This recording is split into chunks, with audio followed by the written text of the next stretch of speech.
All right, we should be live, my guy. I like it. I like it. All right, one sec. Uh,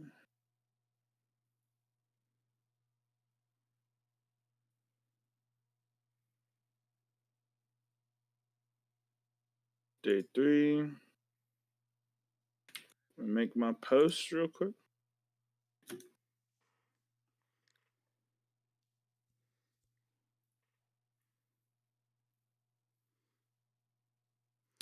Yeah, because Pulling you up know how I this told you I was one. in that shared league with that Allen guy? Yeah. So he was asking me, I haven't had a chance to fucking really say anything because he asked me what we had the 102, 104, and 105, and he was asking me what I was thinking so he could try to get a consensus based on that. So I told him 102, I think, is probably Hampton. We could go Ward, but like I just think that the Hampton or Henderson, like one of those ones, right? Now the thing Yep. is, I know what I think is we can get Henderson at the 104 because 103 Art really needs quarterback. So I was thinking of going Hampton 102, so he takes Ward, then getting Henderson 104, and then maybe like Tet 105. That would be god status. Yeah. I mean, you said Tet Henderson and Hampton. Hampton. And he can get That could be Ward elite. because we got That would feed Dak, Norman for Mahomes, sure. and Russ Bus. So we have 3 starting quarterbacks. About to post my link.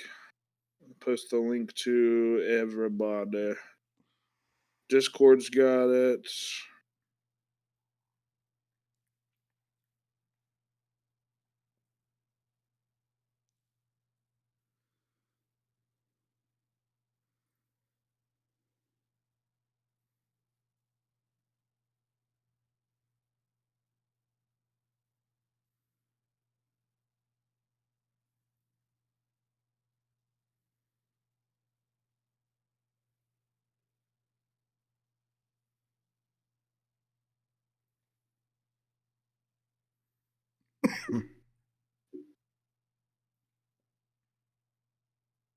All right. We're about to kick it off. I like it. I like it. It's the final day. All of our remaining favorite prospects are going now. Let me Let turn me on my pull up, TV. I always forget to do that. get everything ready to go. Dub, we're ready.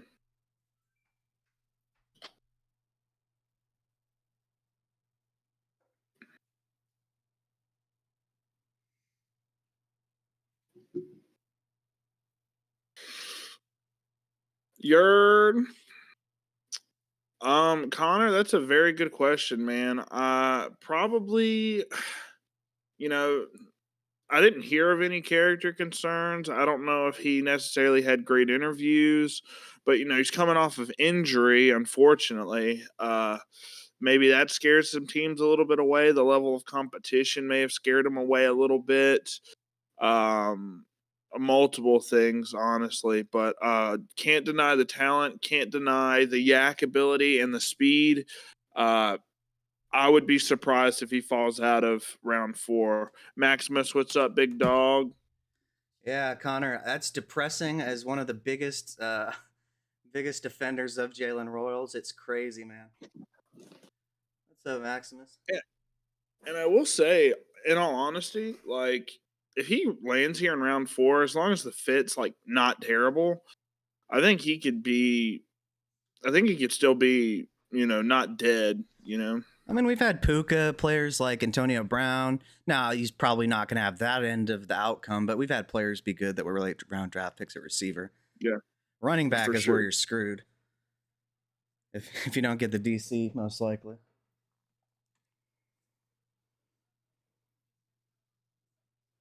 Character concerns. He's not a football fan. I know who that is. He doesn't know. Like, come on, man. I'd like the Pat's landing spot. Kyle Williams could play X, Diggs at the Z, and then put Royals in the slot, but I think that's unlikely because I think they do love Pop Douglas as their like slot gadget guy. That being the Pats.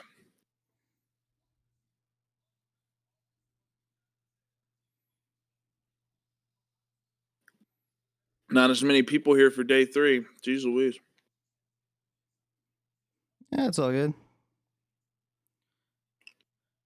Let's get him on the Pats and double down.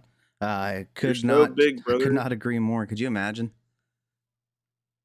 Drake May would have no excuses then. Heck yeah, my brother.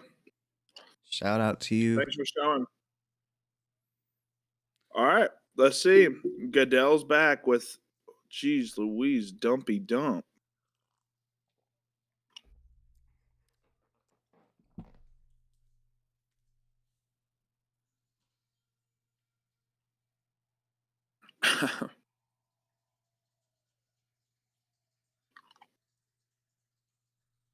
Man, they love Goodell.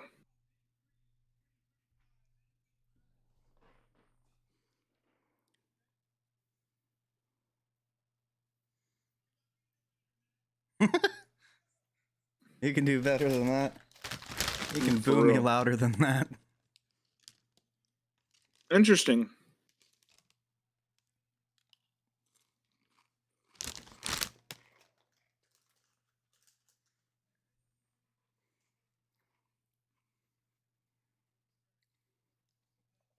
Super Yeah. Diddy, bro. Who do we think could potentially be going skill position up here? Maybe the Giants, Titans for sure. Patriots Titans. potentially. There could be a lot of. Could be a If lot Titans of. don't go receiver here, I would be shocked. They hate Cam Ward. That is just It's already negligible. They haven't gotten another receiver. You can't have your Calvin your Ridley. best 2 receivers be over 30 years old. Crazy work, bro.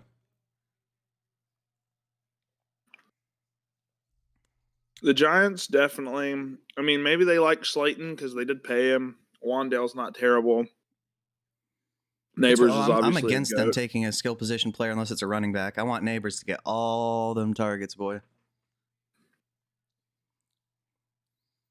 All right, Titans are on the clock. I don't know how they have 5 minutes to make a pick.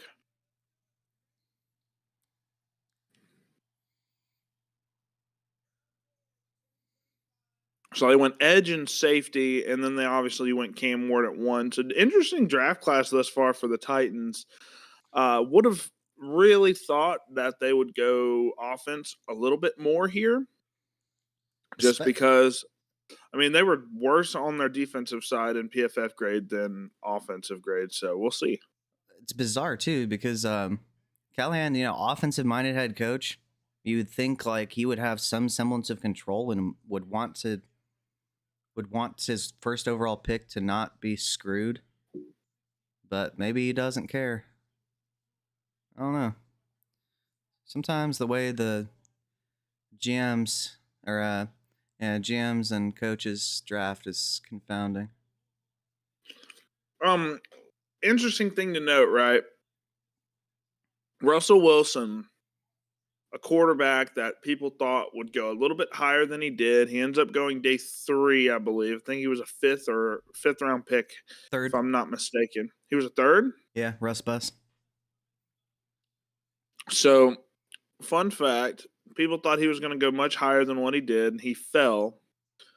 And Pete Carroll passed up on his franchise quarterback multiple times. Could we see a similar situation with the Raiders? Pete Carroll is with the Raiders now, so maybe he just passes up on his franchise guy and Geno Smith being there for a year or 2 and then bring in Shedeur. I don't know. We'll see about that. Hey, that tweet's a lot more leveled.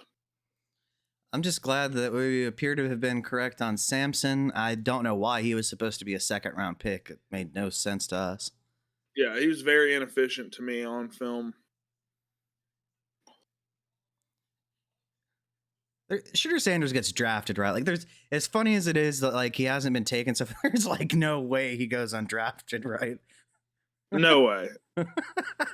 I would be shocked if he falls out of this round. And maybe he gets another phone call. Apparently, somebody prank called him yesterday. That's elite. That's that's messed That's up. elite level trolling. That's elite level trolling. That's funny. Oh my So my phone goodness. has been blowing up this morning about how they think that he is the second or best QB in this class. Still, they're sticking to their guns, basically saying Shuck is a much worse prospect. Dylan Gabriel's not going to be able to see over his own line. But in all honesty, we graded all of these players. Yeah, Shadur's not Maximus. better than any of this. That's what I said yesterday. Watch Shiloh get picked before Shadur. Do you know how ridiculous that would be? Dude. He didn't even get an invite to the combine. Yeah, that's yeah.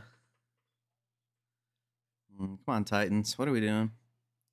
Let's get They're talking ourselves. about how they got Robert Griffin III, the Redskins, and then they draft Kirk Cousins in the 4th. No, the Titans are not doing that. This might be Xavier Restrepo. I don't want to be crazy here, but this could be Restrepo. Ugh.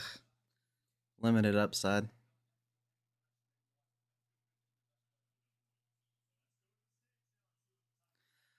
Shamir Dyke out of Florida. I think we have a slide for him. Let me look. Interesting. It's We not what I don't would've done. actually. He ran a good 40. He's a little bit taller, I believe. I think he's 6 foot 186. Super he? fast guy. I know he Yeah. ran fast, yeah. Yeah, you're right. 6 foot 196, it looks like.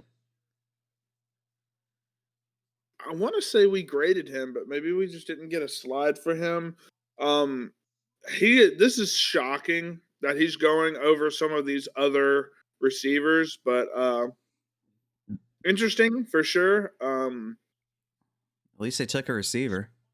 I mean, they have little to nothing in terms of speed on the offensive side of the ball, so at least Ward gets something to work with. I think that draft stock lifts Cam Ward a little bit, but I'm not in love with this pick. This might be one of my least favorite picks thus far throughout the draft.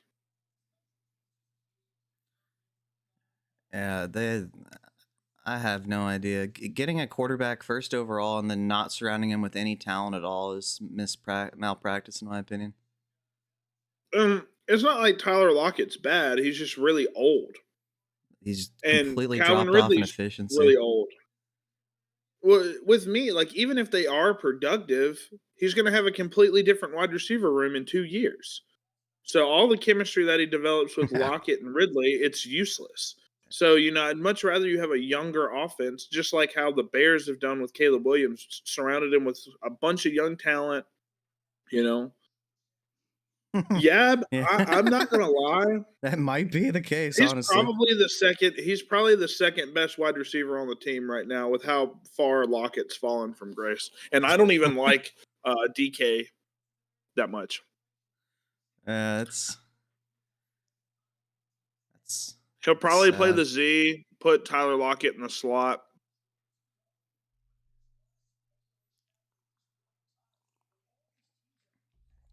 You know what would be So interesting? Go ahead. Brandon, interesting thing that you say that. So I actually felt the same way until I saw some of the grades. PFF had them as the 30th defense in the league and the 27th best offense in the league. So if you're a PFF guru and you take their numbers as facts, I kind of use them as a basis, but PFF says their defense is worse. So interesting stat there.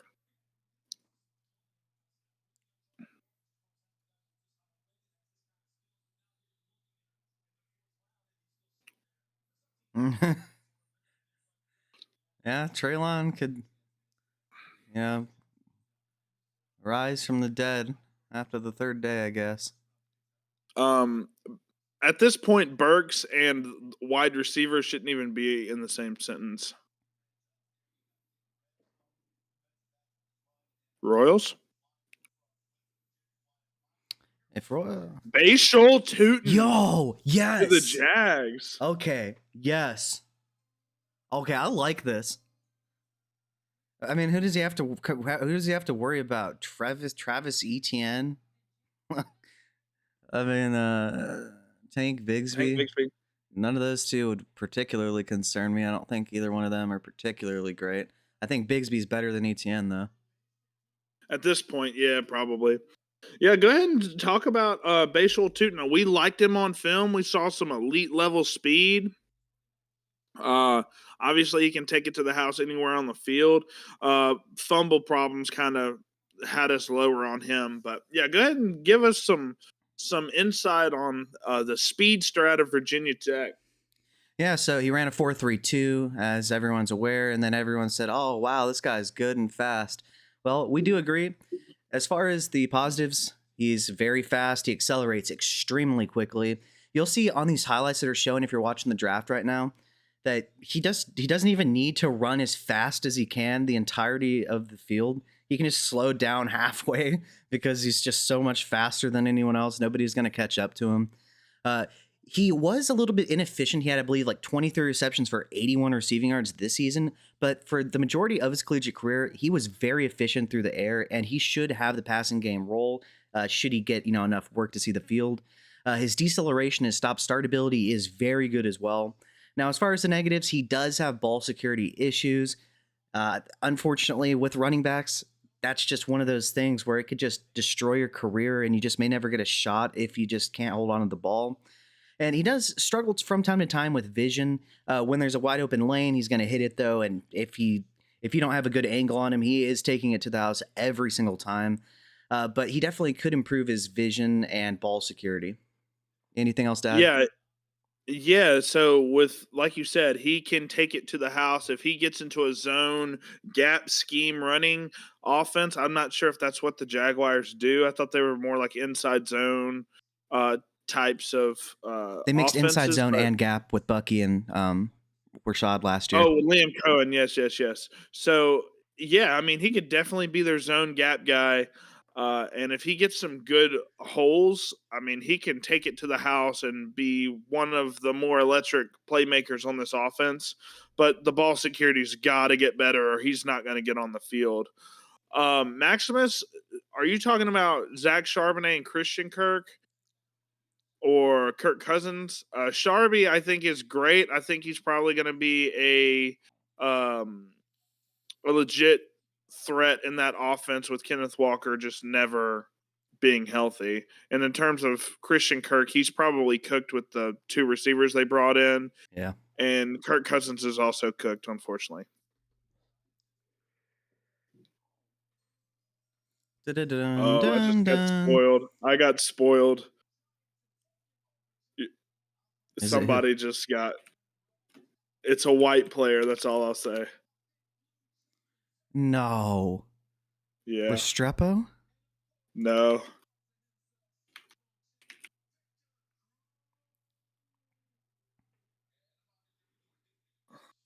Yo. Rest in peace to those Tyrone Tracy shares, baby. I did say that Tyron Tracy was likely to get replaced in this draft. Yeah, let me go ahead and talk about some Cam Scataba. I think this is one of the better landing spots for him.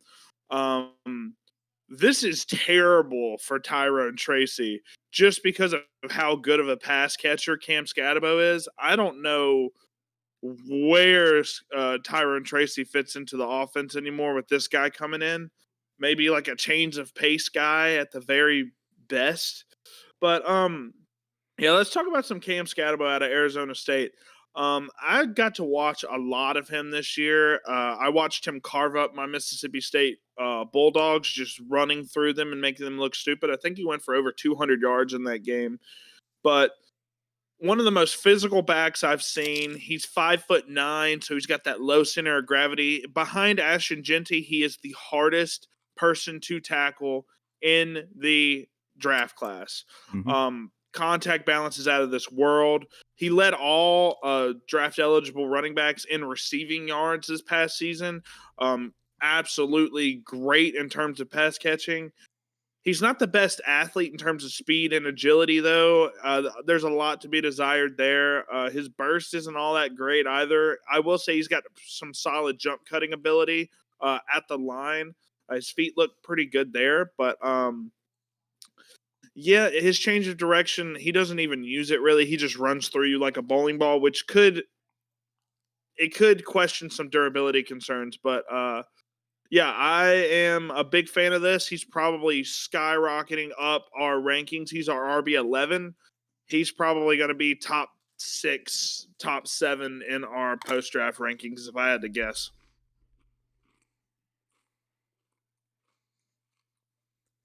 Yeah, I mean, we've been preaching time and time again, man, that these low draft capital running backs, you just aren't safe. Bucky Irving's probably the rare exception just because of how ridiculously efficient and good he was. But Tyrone Tracy was fine. Chase Brown's fine. I still wouldn't be shocked if Cincinnati brings in some competition for Chase Brown. Honestly, they tried so hard to not make him a lead back. Yeah, and Scat has something that NFL offenses value, and that is heart, and he can take 30 carries a game and not check himself out of the game. He's a true workhorse if he's efficient at the next level. But the speed is a little questionable for me. But I will be drafting him probably somewhere in the late second, mid second of our rookie drafts, probably. And another thing, he's an above average receiving back. And the other thing is he can be used vertically down the field in the receiving game as well. Yep. I really don't think there's anything Tyrone Tracy has on this guy, man. Nothing. Another thing, he had a few pass attempts as well, and his ball's not all that bad either. So could use him in trick plays as well. So he's very, very much versatile. He just isn't a electric speed guy. I mean, if he was on the Colts, run at the combine. So I mean, if he was drafted by the Colts, man, he'd be rivaling Tyler Warren as the best quarterback on that roster, probably. For sure. That's a great landing spot for Scatabo. It's nice to get some of these guys that just didn't get the elite draft capital to at least get these good landing spots, man. I really like Tootin on the Jags next year. Bro, that's a great with BTJ and Hunter and a Cohen offense. So I don't know if he's the initial premier back there. He's probably a change of pace guy his rookie year. Yeah. But he's probably a late second round guy for me. I like the Scatabo pick a little bit more just because he's probably getting more playing time year one, just with ETN and Tank Bigsby with the Jags versus Singletary and Tracy. But yeah, I think future outlook, as long as Tootin can keep the ball in his hands, he could very well be the premier back in a couple years. And that's right. Yeah, but it is a massive W for Cam. Massive W. Massive W. I think really I actually have many landing spots that are better than this, honestly, at this point. I agree. I know the Bears are up in a minute. The Bears are up in a minute, so we'll see if maybe they go. If they go running back. So yeah, I only have him in one league, unfortunately. Scatabo. Only got one share of him. Patriots took a safety. So the Jags are up again. We'll see what they do. I still think they could use some wide receiver help, honestly. I guess you could roll with Parker as your wide receiver 3 and feel okay about that. Parker Washington. We mocked Royals, although it was the second round. We mocked Royals to the Jaguars, so this could be a good landing spot for Royals if they're not too sold on Parker Washington. Absolutely. And while he at this point would be the third option in the offense, presumably, Brenton Strange, it looks like, has probably escaped being overtaken by another tight end, I'd imagine. Yeah, I wasn't worried about that either. I think Brenton Strange played well enough last season, so. Craig Woodson. Well, it's the Patriots. They do Patriots things. Jags take a linebacker. They're not.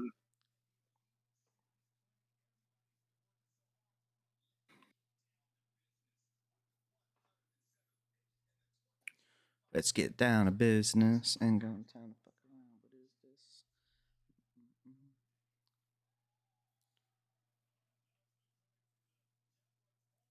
Yeah, you know what? Sawyer, you're talking about Sawyer from Ohio State, right? I'm pretty sure that's who Brennan's talking about. I think Jack so. Sawyer, if I remember correctly.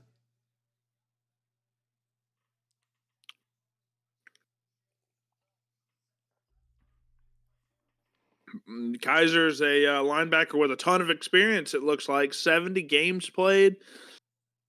Notre Dame's one of the oldest schools in collegiate football history. And for him to have the most games started of any player is relatively impressive. So he's probably an older prospect, though.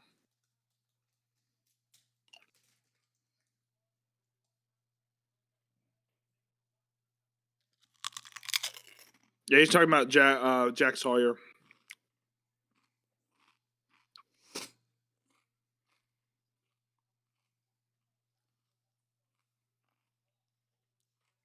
Kind of flowing through this fourth round, man. Yeah, I'm glad they're not making us wait 10 minutes in between picks anymore. So, yeah, I know what you're doing now, brother. He took a bunch of rookies to try and offload them for more value after the fact as soon as they get drafted. Not me, man. You're not going to get me. Also, Devin Neal was projected to be a third-round pick, and it is now the fourth round, and he is still not picked. So Bears could potentially go with him. yeah, that could be a big hurting to DeAndre Swift. Let's see what the Raiders do. This is an interesting pick for the Raiders.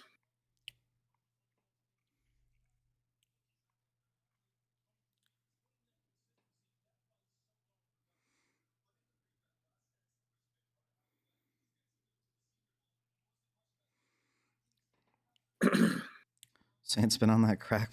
Yeah, well, Saints are gonna Saint. I like Tyler Shaw more than Shadur Sanders. We had him graded better than that, but Devin Neal to the Dallas Cowboys would be amazing. Especially after they just got offensive guard and they have 2-star guards now. And just because like Tyler Booker is literally a run game mauler. That would help any running back that's there. Yeah, Devin Neal, he's going to be extremely efficient. Hoping Dallas picks up Dobbins. Yeah, it's interesting. Dobbins hasn't chosen a landing spot. I'm sure he was concerned about a rookie being potentially added to the fold wherever he would go. So he's probably holding out to try to see where he can get some work. That's a good move for Dobbins, in all honesty. Hey, Yab. What are we thinking about the Raiders wide receiver room now? What are we thinking about? Hey, Bobby, did I not tell you I thought he'd be a 4th or 5th round pick? Just because big man fast? Wow. I told you. Yeah, time to take your W's in the chat. It's sad enough that he's probably let me not say it like that. He's probably the 3rd best receiver on that team. So we actually don't have a slide. Sorry, Yab. As far as his strengths, he's very fast. He can stack vertically down the field. Some negatives, route tree is extremely limited. He does get pushed off his spot. Anything else, Bobby? Yeah, I mean, he can't run routes. He just can't run routes. He's played 4 years at Tennessee, never really got onto the field all that often. But he's a big, fast, height, weight, speed, absolute freak. So, I mean, there's some upside there. That's what the Raiders are doing here in the 4th round, picking upside. That's fine, but wow. This might be one of my lower picks in terms of favorites thus far in the draft, just because I thought he would have gone much later. This is just the combine boosting his draft stock, and they're just ignoring the production. Buffalo Bills are trading up. He will not play year 1. Well, I guess with the Raiders, he could play year 1. Who knows? Anything's possible with the Raiders. Let's just hope that their draft pick doesn't kill somebody in a car crash this time. I would prefer Devin Neal here, but DJ Giddens could also be a solid pick for them. We're notoriously low on Dylan Sampson though. The Bills That's right. are The trading Bears up a did good trade bit, that pick. and the Bears are just absolutely killing the draft thus far. It's a Cowboys fan. I'm hoping for Giddens, Sampson, or Neal. I am very high on Giddens. I comped him to kind of a David Johnson light type of player. He runs a little bit high like David Johnson, but he's really intelligent. He gets chunk gains like none other. He is very agile. Wish he would lower his pad level though a little bit through contact. Sampson we're not quite as high on. Devin Neal we're really high on. Actually, comped Devin Neal to Le'Veon Bell in terms of the play style. He's very patient. He sets up his blocks very nicely, and he's just extremely efficient with just about every carry. I just got a trade request in a league. Cam Scatabo for Xavier Legette. No. And that's right, Brendan. He runs go routes, screens, and posts basically, and hitches sometimes. It's the Brian Thomas Jr. route tree, but I don't think that he's like Brian Thomas in that, because with Brian Thomas, he did show some wasted movement on those slants and some of those digs at times, but he did show the ability to run horizontal routes across the formation at LSU. So I don't know that he has the versatility in terms of the route tree that BTJ did coming out.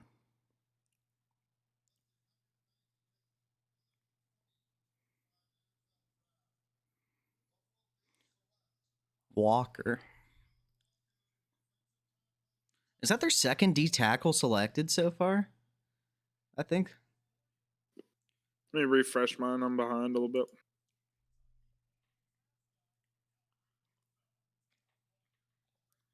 So they go Dion Walker out of Kentucky. 6'7", 331 pounds. That guy's huge. I will say the defensive line for Kentucky this past year was absolutely ridiculous. So pretty solid here for the Bills. Probably good value. He's a monster. I mean, you said he was 6'7", right? Yeah, 6'7", like 331 or something, man. Can you believe somebody offered me Legette for Scatabo straight up? That's insane. Yeah, I wouldn't want Legette, honestly. I'd rather have Scatabo. I'm just really low on Legette. I didn't like him coming out. I don't like the landing spot now either with Tet there. At this point,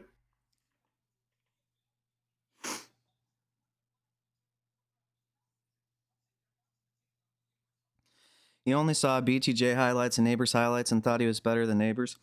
Well, I would say, Brennan, to talk about that, really, I think that they had a vertical roll down the field, and then they had the slot guy, right? Especially Neighbors did play outside in his sophomore year, but he went inside to the slot mostly for his junior year.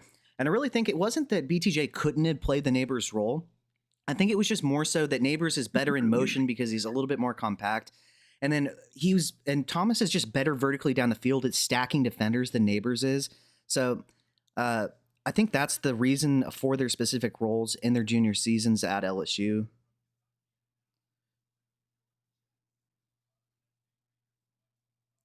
Bobby's in 15 leagues, probably. And I'm sure he's absolutely slaughtered everybody in trades in each and every one. That's what I do. I'm trying to pick up somebody real quick. This ain't Uber. Guy said, I'm interested in acquiring Scatabo. Are you open to offers? Let's see. Yeah, I mean, anybody's available if you give them enough price.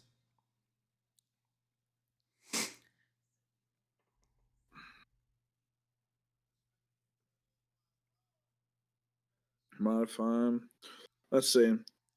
He has A-Chain, Barkley, Derrick Henry, Jalen Wright, Tony Pollard. He sent me Legette, which is an insult in my opinion at this point. Yeah, no thanks.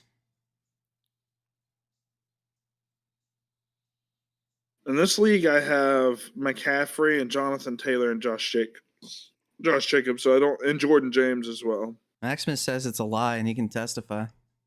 He's gonna snitch on you, bro. Hmm? He's got That I'm not. receipts. He's got receipts, man. I got receipts too. I traded Josh Allen for BTJ, Caleb Williams. Um, Here I'll go to my thing right now and tell y'all the trades I made because my team's a super team. I got y'all. Give me one sec. You want to say receipts? I got you.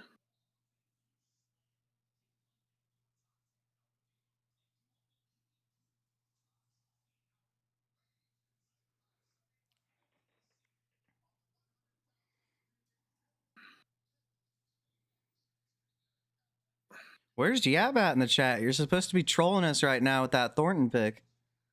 He's probably DMing me. All right. Activity.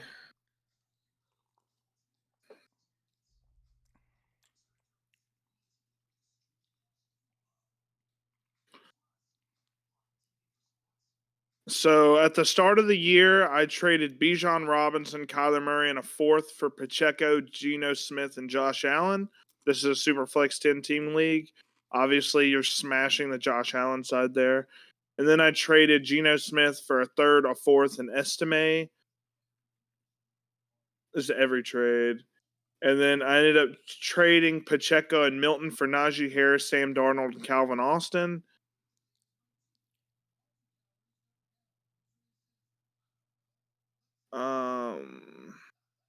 Then the big trade was I traded Josh Allen, Demont, and Christian Watson for DJ Moore, Chuba Hubbard, Caleb Williams, Brian Thomas Jr. in a 2025 first. That ended up being the 102. Traded Darnold for the second, which was the 202 and Tank Bigsby.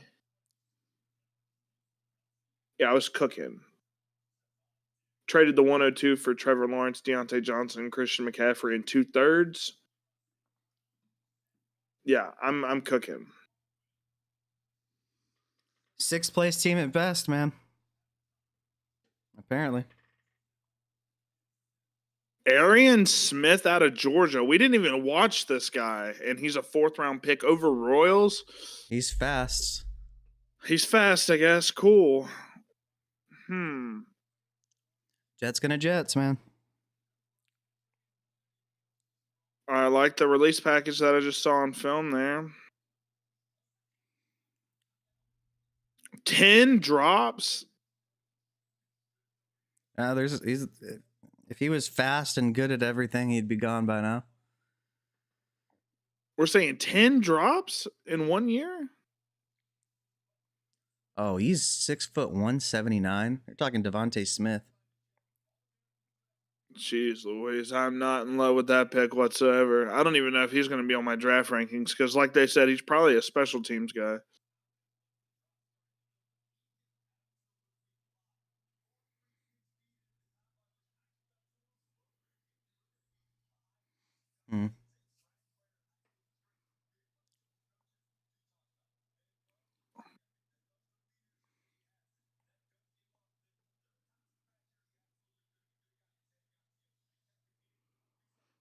Cooked indeed.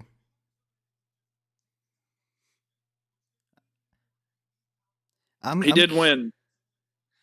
I'm curious. But there's no way. I wonder what Mel Kiper's thinking right now. I wonder if he said anything about the Shedeur Sanders not going as high. I'm sure he has. I'm sure he's doubling down and saying that, 32 teams made a mistake. Yeah, made the mistake 4 times now. Yeah, he had Lamar. He had Lamar and Brock Bowers, so that was enough to basically get the league winner.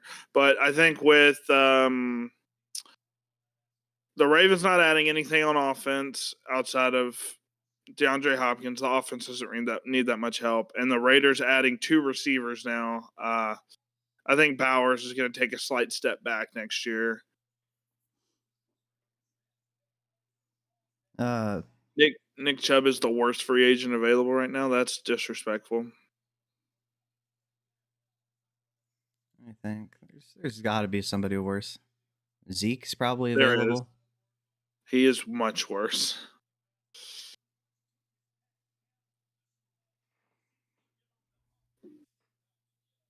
All right.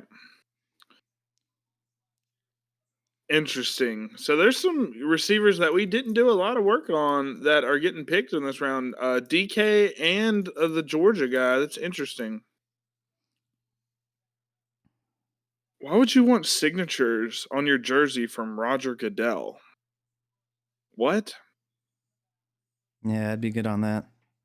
No disrespect to Roger Goodell, but geez Louise. Ooh, you could have Shuck and Shitter Sanders in the same room?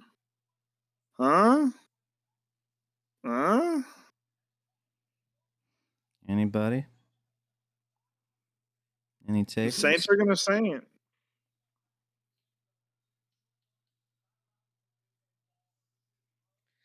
Yeah, Saints got Olave. They could use receiver. Yeah, I mean they have Shaheed who was That solid until meniscus tear he's injury coming last off of. year. Yeah. Yeah. Olave's proved to be injury prone last year. I mean, unfortunately, had a tough year last year with concussions. I mean, who else do they have? They re-signed Juwan Johnson to a massive contract for reasons. Which was confusing. I don't even think he's the best tight end in the offense. Taysom Hill.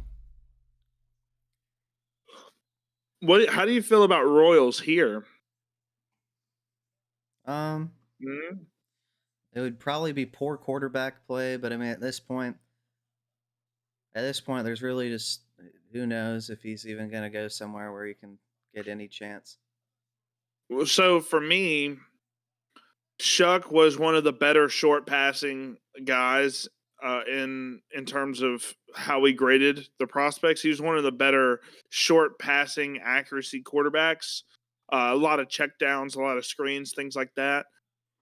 Jalen Royals is great in the screen game. They actually don't have that sort of element right now where they can do screens. They don't have like a great yak guy, in my opinion, at this point.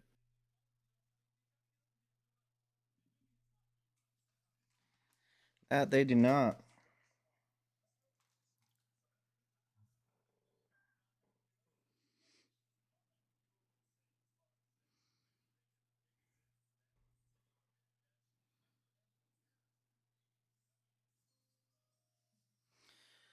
You'd think they were allergic to it, Maximus.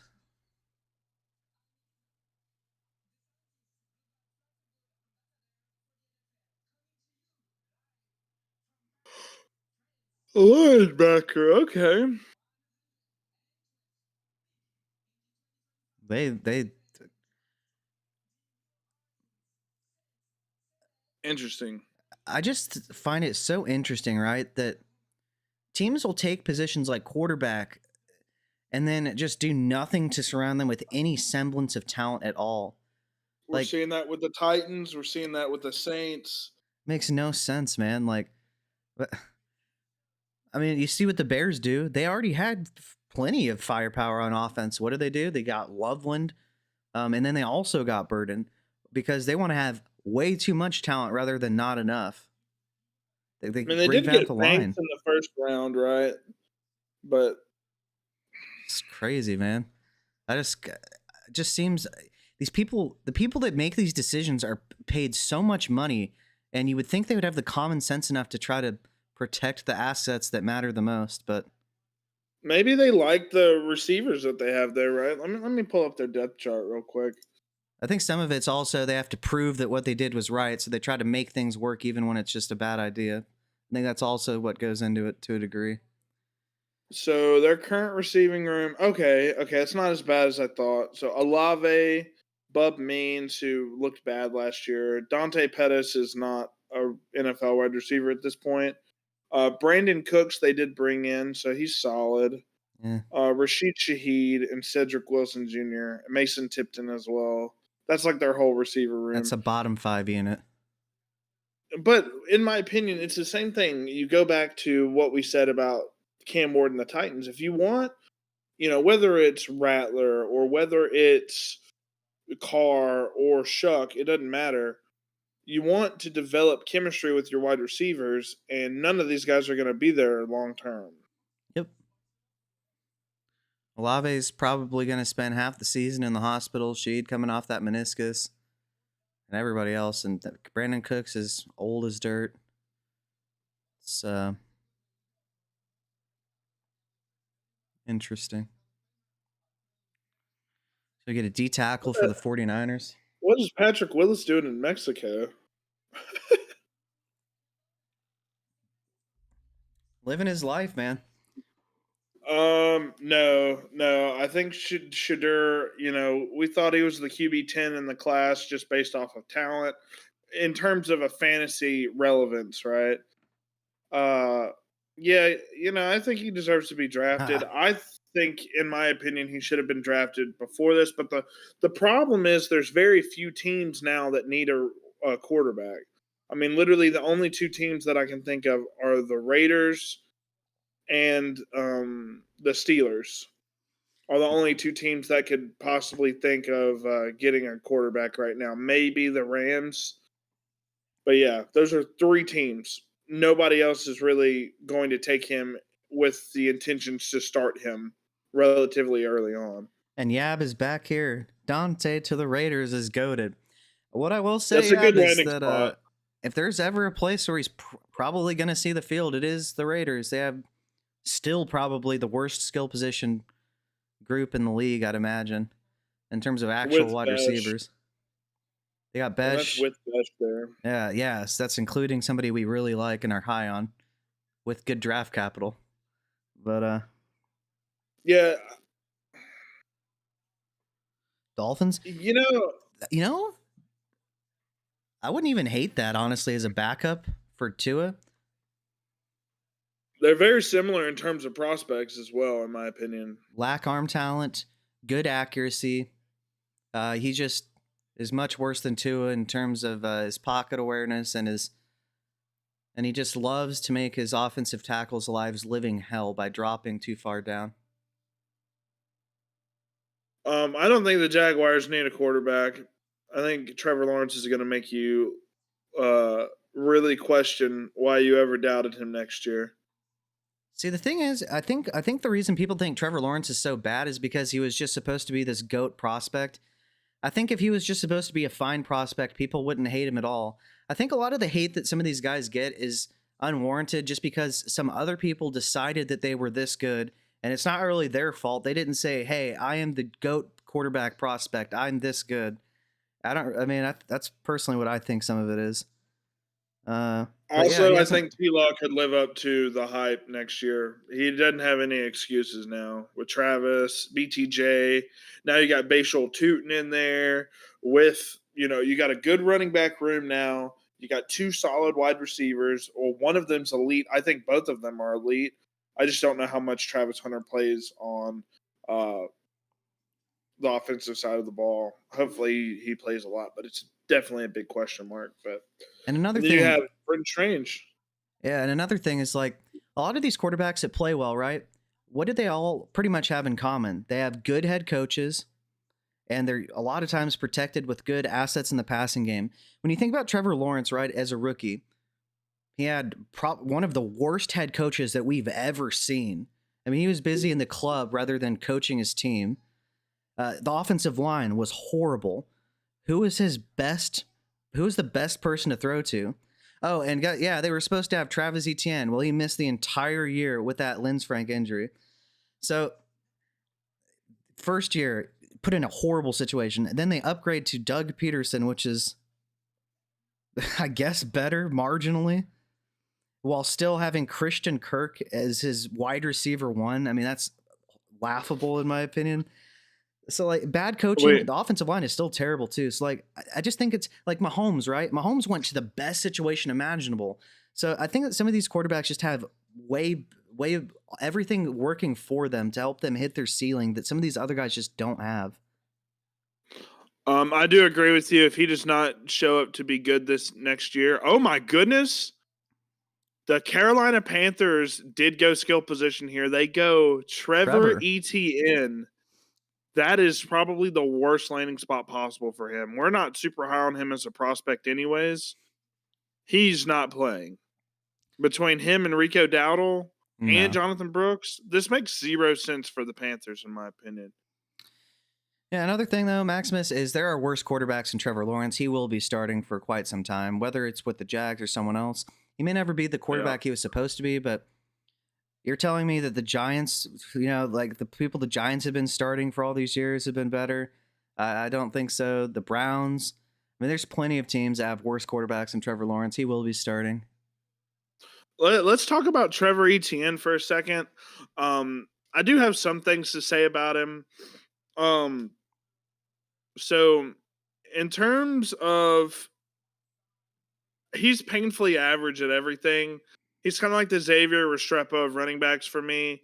He's like not really great at any one thing, but he's good at everything except for being physical and being able to break through tackles.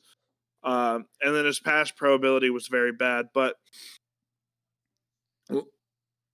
this is probably he might be at the bottom of my running back rankings just because of him having 0 to maybe very few touches.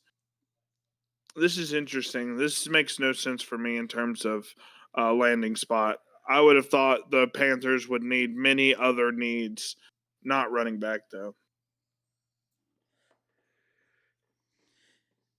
Yeah, and I just want to Makes zero clarify sense. that, like, while I was defending Trevor to a degree, he definitely has not lived up to the potential, and he has not been a fantastic quarterback. So don't take it as though I'm, saying he is a top 10 quarterback or anything. I don't think that either, but yeah. Cardinals, I really think they could still use another receiver, honestly. Like, I know Michael Wilson's fine, but I really think they could use a real deep threat so that they don't have to send Marvin Harrison Jr. on all those deep routes, long developing routes that Kyler Murray is never in his dreams going to be able to progress through. Who knows? Maybe Marvin Harrison could actually be utilized, their 4th overall pick. Yeah, I think they literally just wasted their 4th round pick right now. He won't be. I mean, Hubbard is their long term. Jonathan Brooks is their long term. Yeah, Rico Dowdle's not their long term, but I don't know why you would have him on your team right now. They do need better defense too, though. I completely agree with you, Maximus. Yeah. Ollie Gordon, he's around the same range for us. Yeah. Except Ollie Gordon offers much more in terms of being a goal line back. I don't think Trevor Etienne can not to hate on him, I don't think he sees any sort of role in any offense, in my opinion. I think he's a smart runner, but like outside of that, like that's it, basically. Like he's got good vision and he's a smart runner. He's not going to make any dumb mistakes, but he's just painfully average everywhere. Texans trade with the Dolphins. Let's see what the Texans are doing here. I think they could So use they're running giving back. up their 3rd next year. They traded a 3rd? They traded away a 3rd next year and a 6th. They get a 4th and a 7th this year. Wonder what Houston does here. Like I said, I think they could really use running back. Somebody like for sure. I think Devin Neal could be a good pick here potentially. Devin Neal kind of has some Joe Mixon-y to his game too. Giddens does too. Giddens for sure as well. I wouldn't be mad at either one of these. Obviously, defense could help out a little bit as well. They've actually gone receiver, tackle, receiver, corner. So we'll see. They've gone both Iowa State wide receivers, which I thought was interesting, but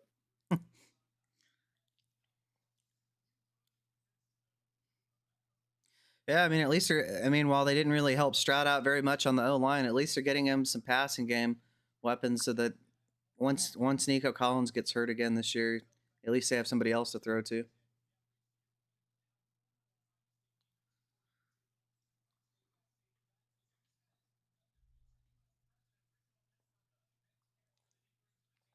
give me running back here. That makes sense.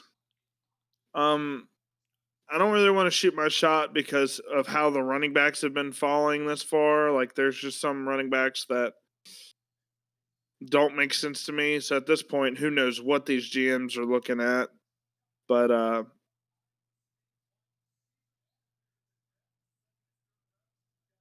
we'll see.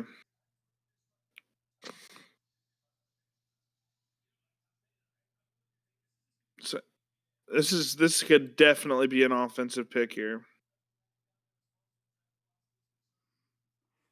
Could go edge rusher here too. You know, I just said that because you're in the chat, yeah.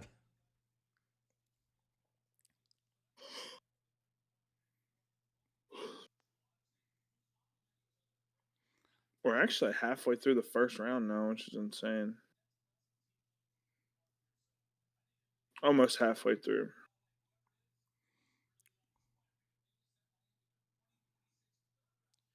Yeah, they must love the player, and we'll see what they do here.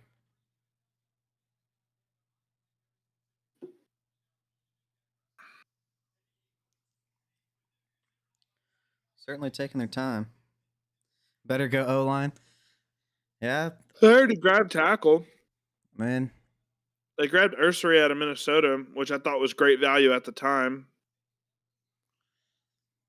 We'll see. I figured they would have made that a much higher priority, but Yeah, for sure. I just think it's funny when teams can see what all the good teams have in common, and yet they don't make any effort to produce the same results.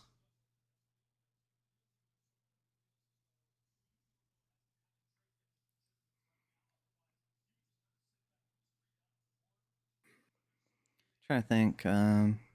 Cincinnati could potentially grab running back here. Titans Falcons are up. could go receiver. Falcons could. They have Darnell Mooney in London.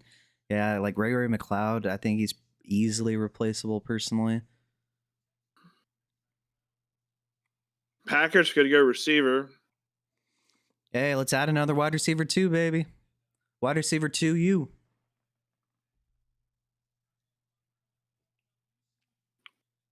They do go running back, by the way. One of our running backs that we like. He's actually in my Ooh. top 10 rankings, by the way.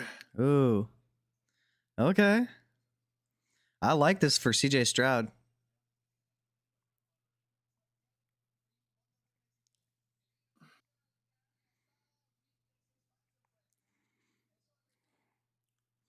Me.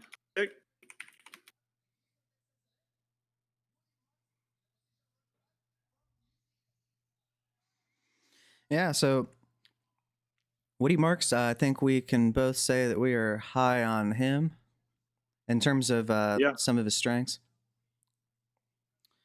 So I'll go ahead and talk about Woody Marks. So what do we like about him? He has very good vision. We're talking probably top 5 to 7 in the class vision. Speed acceleration, I wouldn't say, it's on that Bashal Tootin level by any means, but he's one of the faster accelerators and he has a decent top speed. Now, however, he is definitely, in my opinion, either the best or the second best receiving back in this class. You can use him on screens. You can use him deep down the field on wheel routes.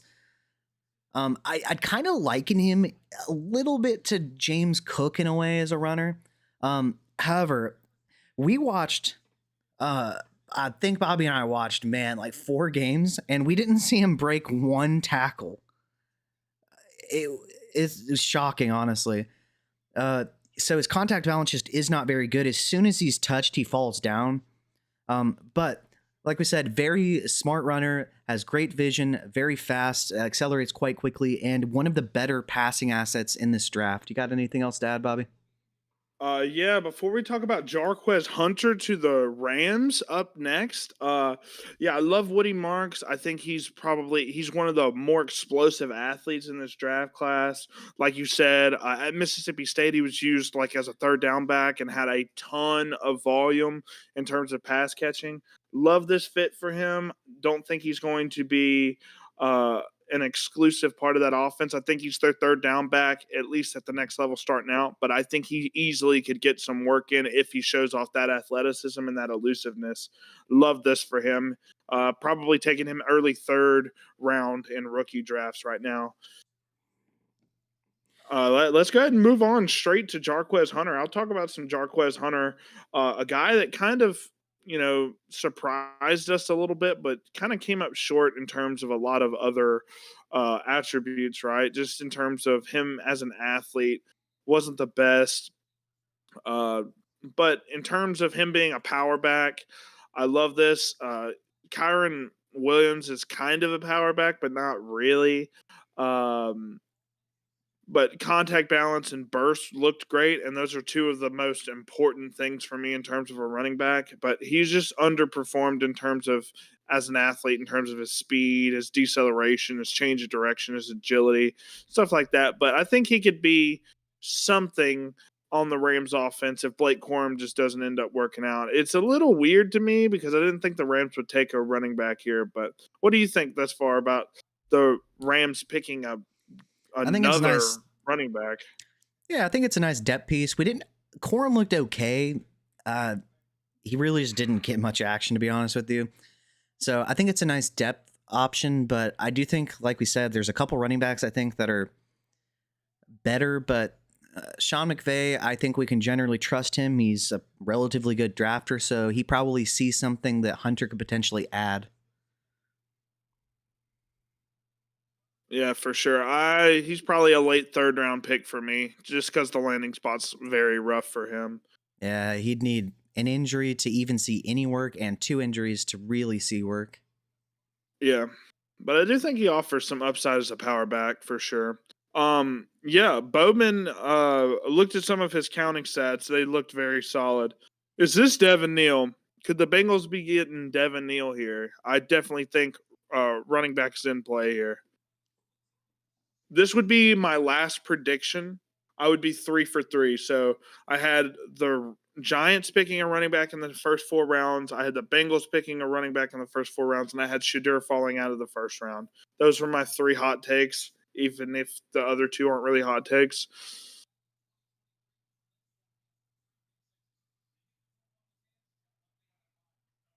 Come on, Bengals. We need you to pick a running back here. Think the Falcons won the division? Well, It's I mean, I wouldn't not a great disagree. division. Oh, we got Phoenix, the I mean, you got the Panthers. You got the Bucks. The Bucks could be a legitimate threat.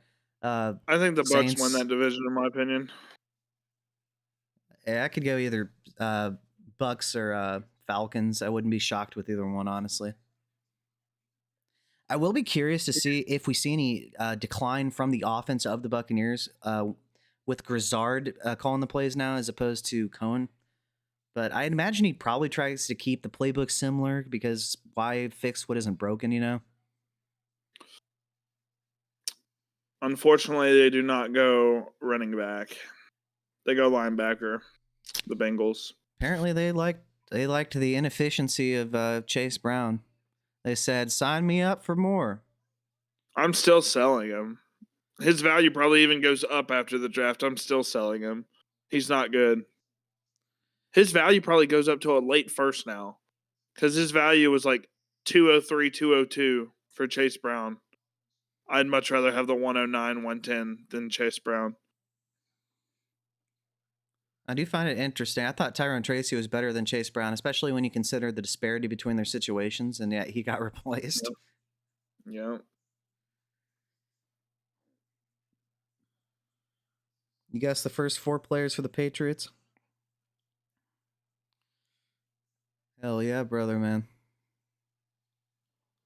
Trying to think Titans here. They could definitely go receiver. The top comment is, well, at least he was comfy while watching everyone else get drafted. In terms of Shadur Sanders.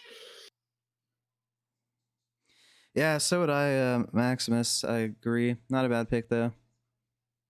They went linebacker already. They have 2 linebackers now. And they They, had Logan Wilson already. That makes 0 sense to me. yeah, they need defense, but I still think that they would have. I still think that if they would have gotten a better running back, they could potentially, at the very least, just run the clock and take control of the time of possession in games, even if their defense isn't very good. I agree.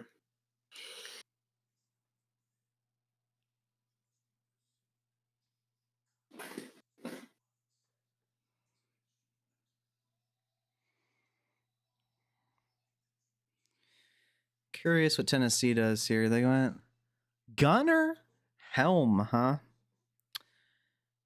He is a tight end out of Texas. That is a thing.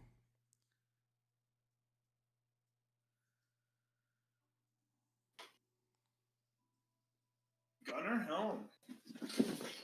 Okay. He was at one point projected, according to NFL Draft Buzz, to be a 3rd-round pick. I don't think the combine really helped his endeavor there. So Chig is. I Is think Chig is interesting. pretty safe, honestly. I think I this think is more Chig's of a pretty safe also. this is But more of a 12 personnel type of deal, I'd imagine. yeah, go ahead and talk a little bit about Gunnar Helm. We weren't super high on him.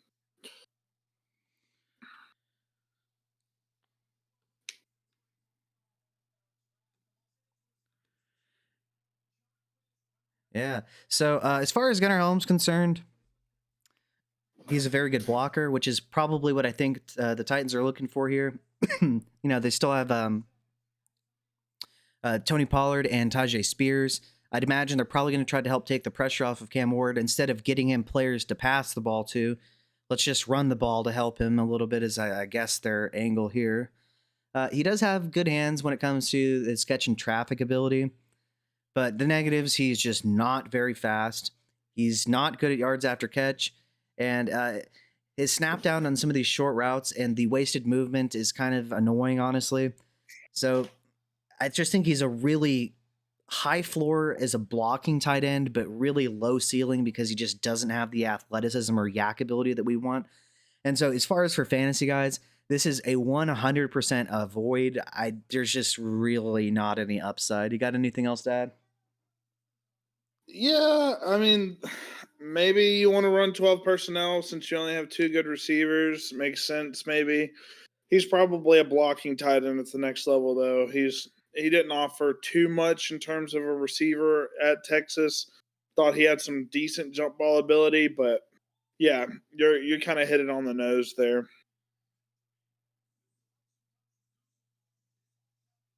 So the Bucks go edge here. I don't think they needed to go offense at all in this whole draft, in my opinion. So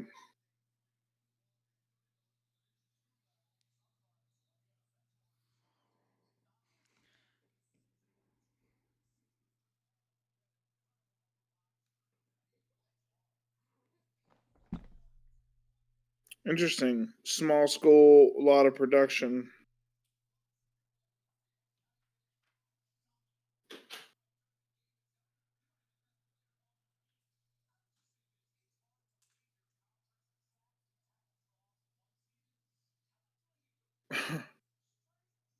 Yeah, you also said Tyler Warren was a blocking tight end.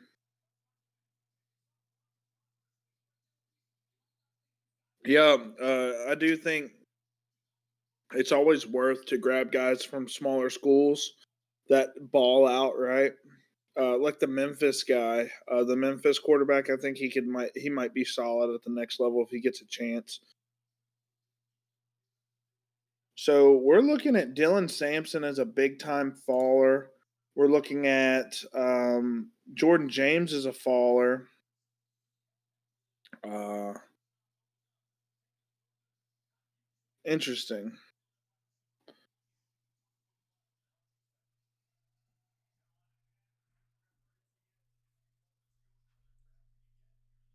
Uh, yeah, Jalen Royals is a big time faller. He fell multiple rounds, which is crazy to me. I was almost certain. Hey, so Nick Nash, let me say this. In terms of an athlete, did not wow me whatsoever. But in terms of smarts and being in the right place at the right time for routes, great player. I mean, you can't just stumble into triple crown winner for the wide receiver position, right? So I think Nick Nash could be like we comped him to not Wes Welker, but the other white Denver uh, wide receiver. What's his name? Eric Decker. Eric Decker. We compared him to Eric Decker, which we thought made a ton of sense. But he's a small school guy, right? And a lot of his production was on these out routes. So we'll see. Hopefully he does good because he's kind of one of my sleepers as well. And he's also new to the position, Yep. transition quarterback. Yeah, for sure. I will say, uh, while he was a little bit of a speed out merchant, he does have very good hops and high point ability, being Nick Nash. So I don't know. While I was kind of laughing because 90% of his production came from speed outs against the off coverage, at the same time, there's definitely some positives. And yeah, it's incredible that he was a Triple Crown winner in terms of wide receivers while being new to the position, even if it was at San Jose State. Yeah, for sure. Poor man's Keenan Allen. He's really cool. I don't think he That's has the fair. route running chops of Keenan Allen, but In terms of the suddenness in the routes and the finesse, right? But I do yeah, think he's good at route running. I don't know if he's on par with Keenan Allen though. Gary Brightwell. Hence the poor man's. Gary Brightwell he's a running back, is he not?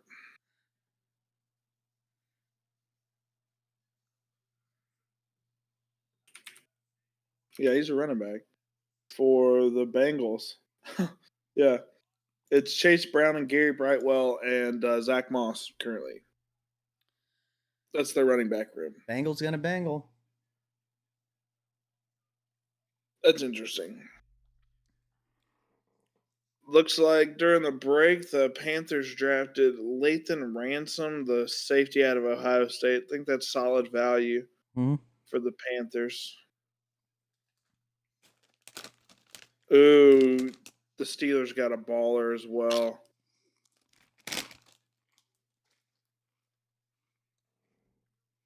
Sawyer out of Ohio State. Yeah. I know PFF guys had been talking about him in the third round potentially. Who, Pre-draft. Sawyer or Ransom? Sawyer. Yeah, he's a stud.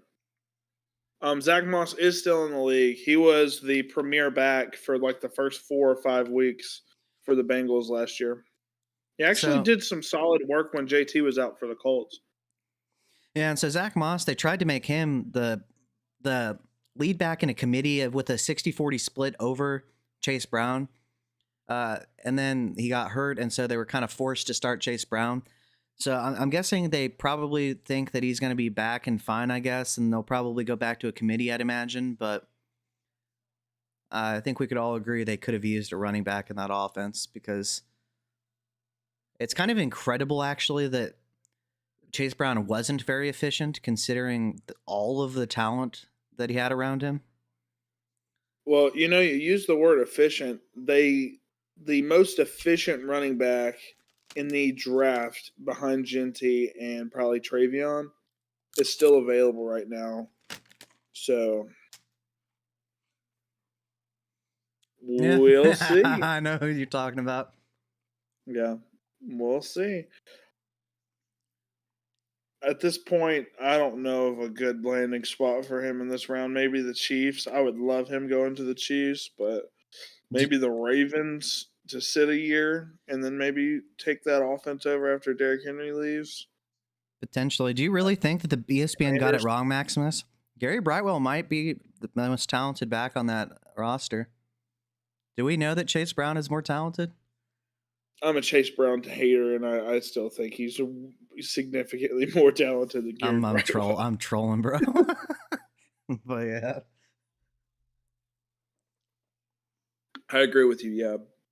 Yeah, dude. Could you imagine them actually having a talented running back? Imagine being inefficient with Joe Burrow, Jamar Chase, T. Higgins, Mike Gesicki. Yosevas is a fine wide receiver 3.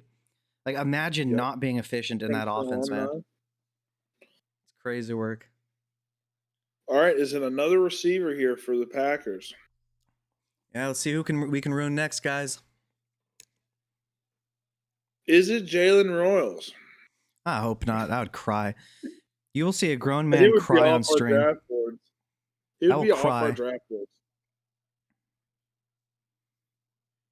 Gunnar Helms also, since he's the last skill position player taken, and I didn't tell you where I'd probably draft him in my rookie drafts, I'd probably stay away from him, but if he's there in the late third, I'd probably take him. I'm pretty sure But Chase he's Brown averaged literally a 4.3, fool. Brendan. But yeah, I'm talking. There's a bunch of efficiency stats that I actually brought up on stream yesterday. Yeah, he's not very efficient. He was not very efficient, neither in the passing game nor the running game. He did get a lot of volume though. Oh, what are they gonna do? Oh, thank God they didn't take Royals. Yeah, thank God they only have 3 minutes now. Barron Sorrell, defensive end out of Texas. Actually,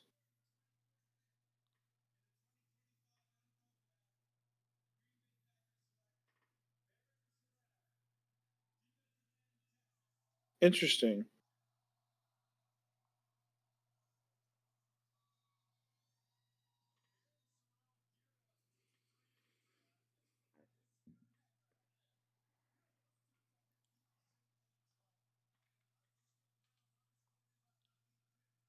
Interesting.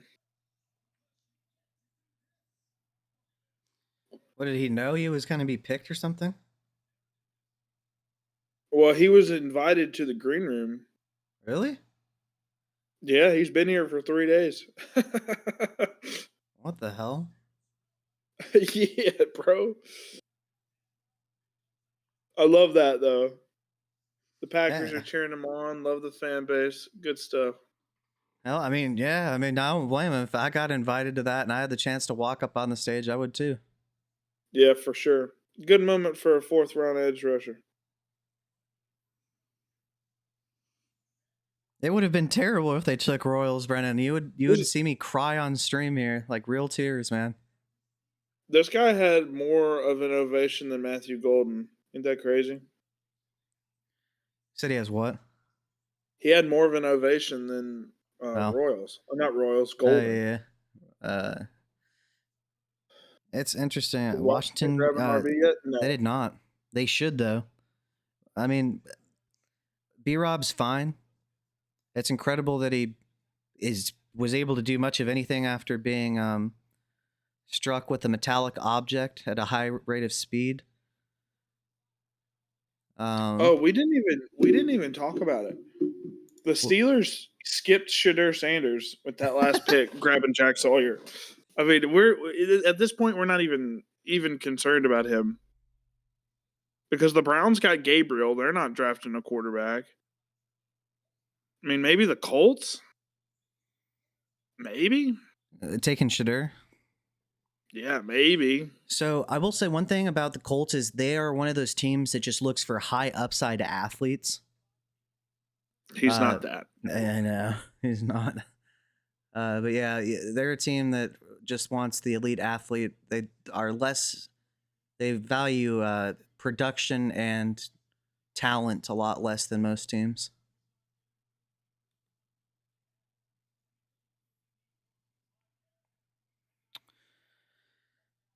But yeah, I think the Commanders could potentially take a running back here and a couple picks. Ravens, I wouldn't mind taking a running back at some point. Derrick Henry might be able to last forever at this point. I mean, shoot, I was ready to give up on him like 3 years ago. At this point, if any team does draft Shadur, it's just disrespectful. They'll be upset they grabbed him so low. That's so true. And that might be part of the reason why, like, you know what I mean? He might be falling. I mean, just because, like, then they have to deal with him being upset at them because he didn't get taken in the first round. That's definitely a point to be made for sure. Yeah. I mean, like Shitter's not, like the worst athlete we've ever seen or anything. That's not what we're saying. It's just he also just doesn't have the He arm can talent that scramble a little Mahomes bit. has. He's basically Teddy Bridgewater, man. Yeah, I mean, I think Shadur can scramble out of the pocket, but he struggled to scramble outside of the pocket consistently in At the the collegiate ACC. level. He's not going to be able to scramble at the NFL level. Not consistently, anyways. Think this is planned to humble Shadur? Probably. So in all honesty, I'm just going to say this now. I promise you, if they thought the talent was there, like Jamarcus Russell, for example, he was picked number 1 overall, even though he had character concerns. If they think the talent is there, they're going to take you. These teams don't think he's talented, hence why they're not taking him. That's just that simple.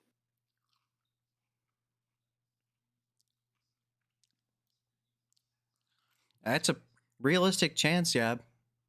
Are we sure that he can do that? No.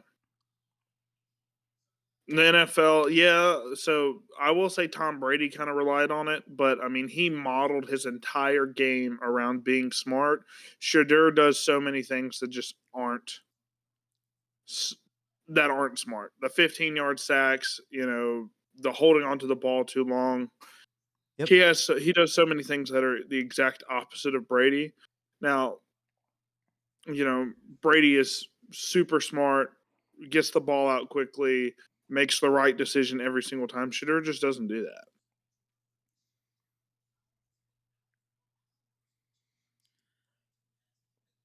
I'll say it feels really good to have been right about Shadur this year, because we got some hate comments from plenty of people telling us that we were stupid and that he was going top of the draft and that he's by far the best quarterback in this draft class. You'd be surprised what people said.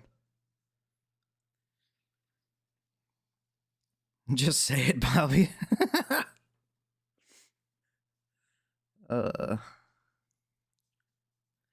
I'm crazy. What do y'all think? Do you think Shadur actually gets drafted? I kind of agree with what y'all said. I don't know, man. Like, I mean, I definitely think he's talented enough to get drafted for sure. But that's just going to be a locker room problem, right? Like I just, I don't know. Yeah, Brady did have to grow. At first, he did not look like the Tom Brady that we know and love, or hate if you're a Patriots hater. Respect is probably the word.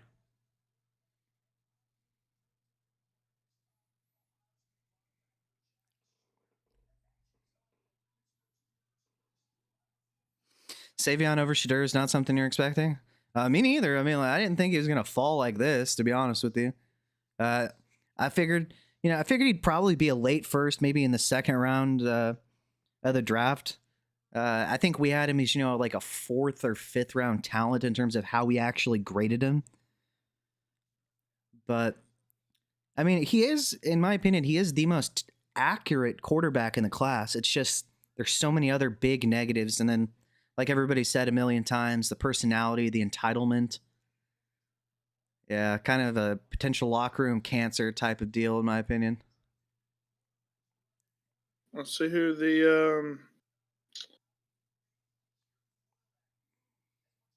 the Chargers go edge as well. Interesting.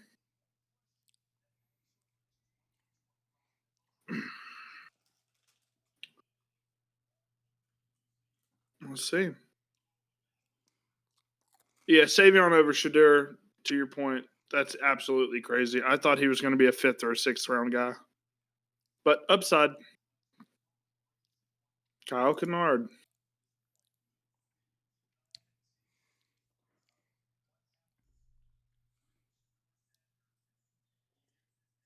They're still talking about him. It's hilarious. Who? On the draft. All these guys are actually getting drafted, and they're just busy talking about Shadur.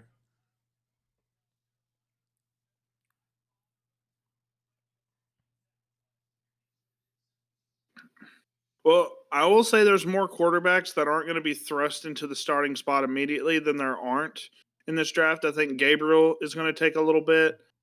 I think Dart doesn't start year 1. Milroe doesn't start year 1. So that's good. We like that. Browns could go Neal, but they have Judkins already. That doesn't make sense, I don't think. What's up, BH? What's up, BH? Hell Dylan yeah. Sampson. Dylan Sampson to the Browns. No way. Yeah. All right. I mean, that backfield has gotten a little bit more exciting now, in all honesty. let's be real. He's not really doing too much with Judkins there without an injury, but I think he could be their change of pace guy. They needed a speed guy. Dylan Sampson absolutely brings that. But yeah, you're right. He's not going to be seeing a significant amount of work. But yeah, we're both not really that high on Sampson. In all honesty, he's our RB23. Go ahead and give us a couple insights on what you think about Dylan Sampson. Obviously, he's a great athlete, but a lot to be desired in the physicality and the contact balance. What? Yeah, so they did get 2 running backs, yeah, and Judkins. Judkins is obviously going to be their running back 1, given the draft capital and talent disparity between the two, at least in our opinion, with the talent. So as far as Dylan Sampson, now he is very fast and he's a quick accelerator too. So if he does have a lane blocked for him, he is able to exploit it. He is able to get these long gains. He can take it to the house consistently. So that's not an issue in any way, shape, or form. The deceleration is also there. The stop-start ability, we do like that. We just when we watched, I believe, 4 games of his, all 22. He just really didn't break tackles like you would like. I mean, he's kind of like in that Travis Etienne-ish kind of build, kind of frame, in my opinion. And like, it just didn't break tackles. And then in the passing game, he really just didn't do very much. Now, is it wasn't asked to versus isn't capable of?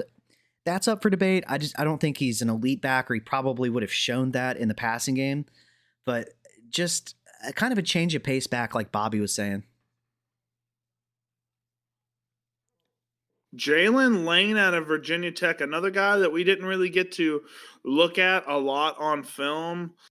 But yeah, the Commanders get another receiver, 5'9", 191, 4'3", 440. Probably going to be that Curtis Samuel replacement. They had Curtis Samuel a couple years ago. Could be the slot guy for them. Big speed, kind of end around sort of guy. This isn't the worst pick. Interesting where he even fits in the offense. How do you feel about this one? Lane? Yeah. You went to the Commanders, right? Yeah. Yeah, so I mean, they got Deebo Samuel to be kind of that move wide receiver to get those those sweeps and the like, kind of the zone beating wide receiver, not really the man beater. But then you have Terry McLaurin to be your vertical threat and your man beating wide receiver. He is an elite wide receiver. He is getting a little bit up there in age. They re-signed Zach Ertz so that Ben Sinnott can't do anything. They have obviously an elite quarterback with Jaden Daniels.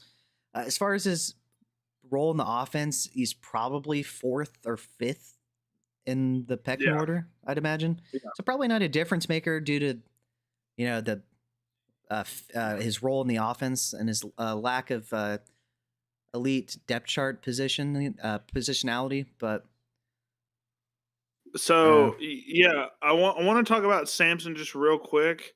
So with Sampson, probably a mid to late 3rd round pick for me. Just because he's not going to be the workhorse and he's probably not going to get a lot of touches his rookie season. And then with Lane, he's probably a late 3rd for me, maybe even early 4th in all honesty. Interesting. It's a very interesting landing spot for Lane. RIP Jerome Ford, though, in all honesty. Jerome Ford is just cooked. Yeah, well, you could always count on him to be inefficient the whole game and then bust out a random 30-yard run to make it look like he was efficient. That sounds like Dylan Sampson. That literally sounds like Dylan Sampson. He is the anti-Jordan James. Yeah, I mean, I wouldn't argue with Sampson being a 4th round rookie pick in all honesty. But I think he's a mid to late 3rd just because of the explosiveness of him as an athlete. I mean, there's the chance he gets some opportunity if there was an injury to Judkins. Otherwise, yeah, probably just a depth piece. A potential handcuff, I guess, if you do get Judkins, if you can get him way later just to try to have the backfield locked up. But yeah, that is Ford's game. He is very good at getting 2 yards, -1, 2, 3, and then 30. And then it looks, wow, he is efficient, man. For sure. Yeah. And he wasn't. He'd have like 18 carries for 75 yards, and you're like, wow. And you take off the 130-yard run. I mean, he's 18 carries for 40 yards, you know? Very frustrating. But yeah, very curious that the Bears have not selected a running back in particular. Maybe they like DeAndre Swift. I mean, he has been efficient before with the Eagles, so we'll see. I mean, I don't know that this was his decision in particular, but or that he was the driver behind it, but for DeAndre Swift to have been on the Lions back in the day with Ben Johnson and them have just released him and gotten Gibbs instead. I do find it interesting. I know there was a lot of talk around the fantasy community that he might be a goner because of that, but apparently not. Y'all good defense again, by the way. Yeah, that's fine. We don't really need offense. We need defense. Yeah, y'all got y'all's receiving core, and y'all really don't even use your receiving core that often, anyways. Zay Flowers, tight ends are bust. Yep. Or deep ball to Bateman. That's true. He is a goat. Jordan James to the Bears would feed families. Bears just don't know how to use a running back. Well, the days of that should be over with Ben Johnson there, but in the past, I would he's just completely agree with you. Ben Johnson just sustained 2 fantasy relevant running backs on the same team, so just last season. So, but in the past, I would agree with him. Yeah, for sure. That's just because they were a poorly run franchise. So,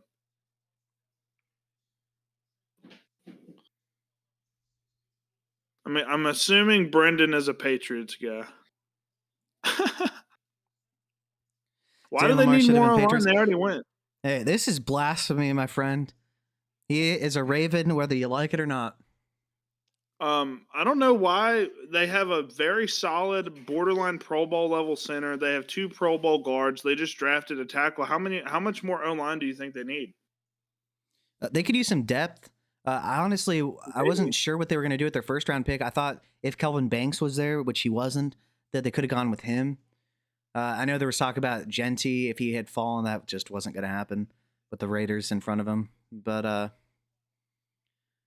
yeah, I definitely think they could use some depth. But as far as their starting 5, I think they on paper have a top 10 unit with the potential for higher upside if they are cohesive and if they're able to stay healthy.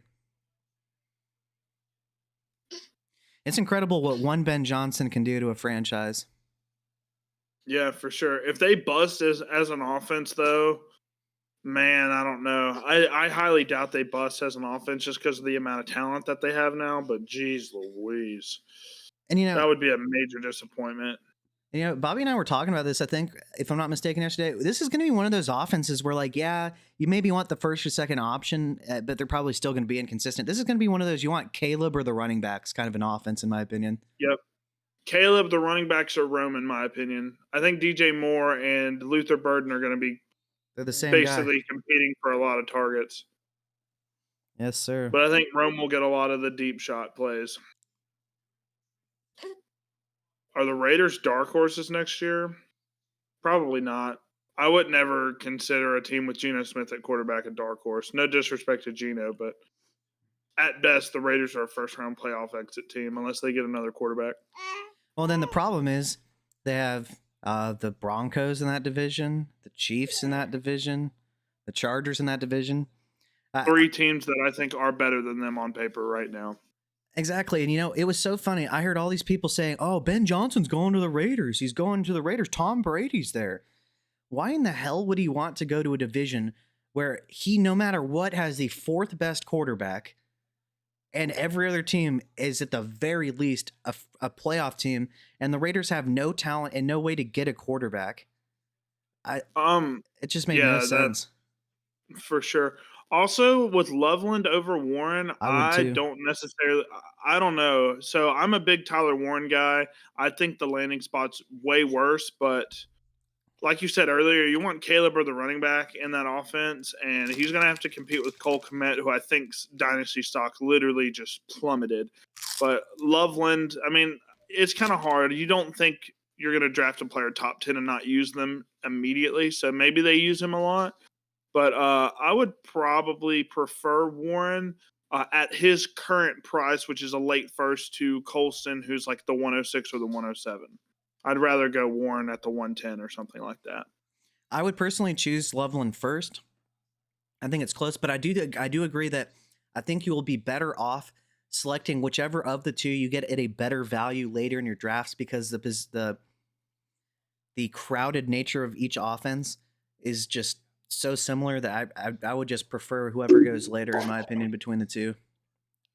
Yeah, and for me, I mean, I would bypass both of them, take a running back or a receiver that went high draft capital, and just go Fannin. Harold Fannin Jr. in the second. Yes, Yeah, sir. he might be my tight end one. There's a ton of upside with that guy, man. It's hilarious. You know, my comp frame, like I said yesterday, was David Njoku in Evan Ingram's body, and it's just hilarious that he goes to the one team that has David Njoku. Yeah, I do think that Geno is underrated, though. Yeah, but I agree with you. They tried to write him off, but he didn't answer. Sure. He did not he didn't answer. write back. He didn't write back. Yep.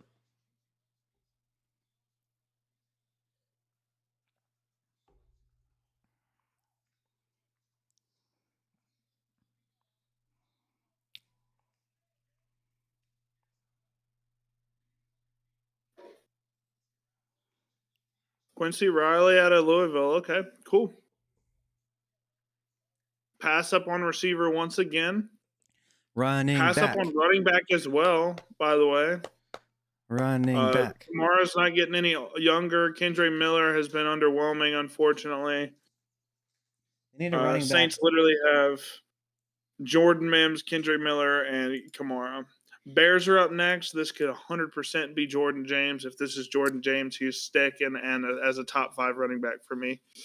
What do you think of the landing spot on the Broncos, Brendan? I think we're both really high on it. It's kind of surprising that Sean Payton went running back in the second round. He doesn't really do that. I'm going Loveland and RJ Harvey. I don't think RJ Harvey makes it to you at the 109. If I'm in the draft, he's definitely not making it to the 109. I love that landing spot for the Broncos.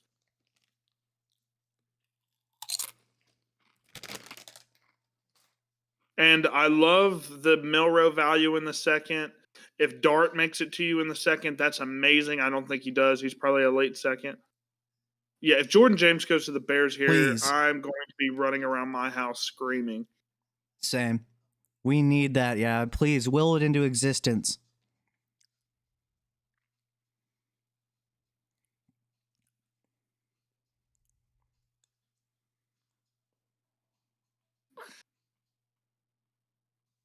I don't know if Ben Johnson likes Jordan James, though, just because of how he is as a runner. This might be Ollie Gordon.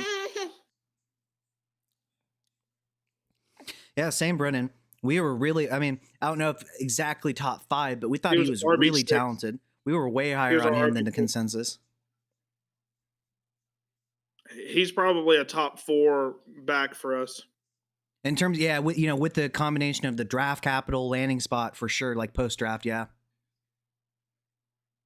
You probably got Genty, then you got your regardless of order, but before him, you probably got your Henderson, Genty, Hampton, Judkins. Maximus with, would you take him over Judkins? Right no, I would not. Yeah, I wouldn't either. In terms of the amount of DJ Moore, Rome Odunze, and Caleb Williams shares I have, yes, I am a Bears fan. I would like to see them do well on offense next year. I'm a Ravens fan. I got the Ed Reed jersey back here. It is from 2009, stitched jersey. But yeah, have heavy involvement or investment in the Bears offense. Both Bobby and I do. And we're both very high on them this year.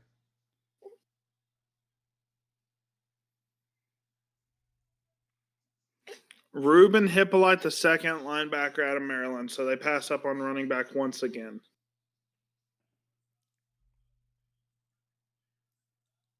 5'11", 240 at linebacker? Yeah, no thanks. 5'11"? People are saying that he tested really well, but they actually thought that he would be a borderline undrafted player. Interesting. Maybe a guy that they really liked in the interview process.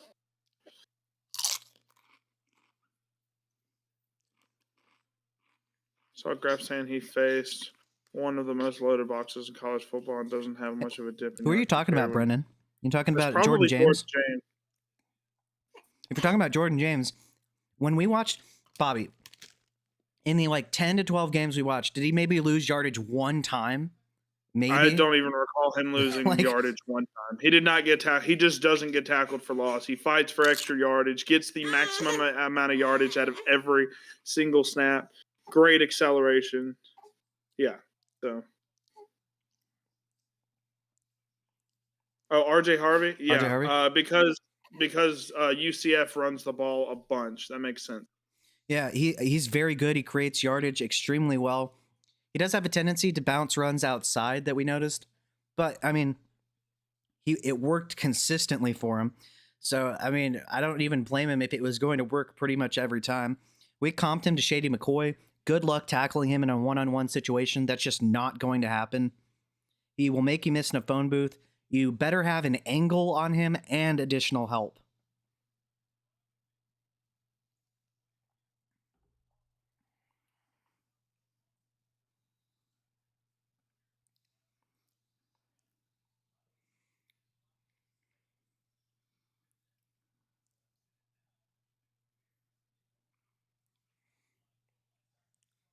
I would flip my table if Jordan James goes here, though.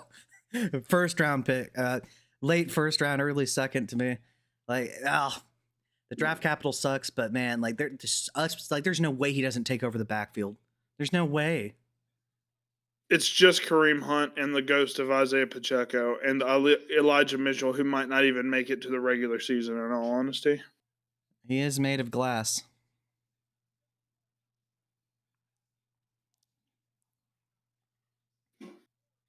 Jump Around is an elite song. Mm-hmm.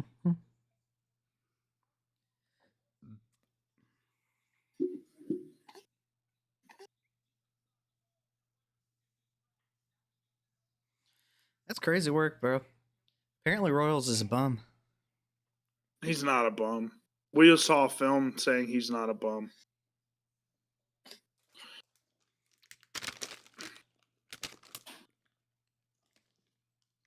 Crazy work.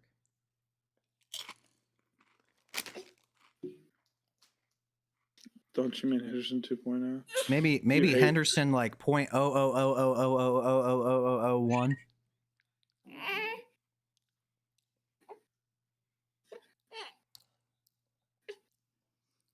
It's all good. Yeah, we know you're a hater. We're a hater of Sugar Sanders and other people like that, so it is what it is.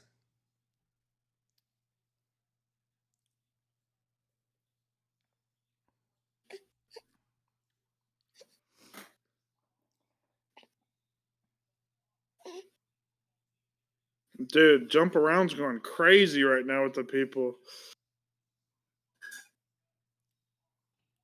Dun, dun, dun.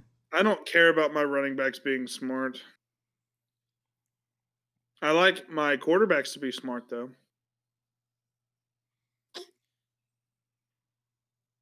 Is that Seth Rollins again? Yo. Oh my God.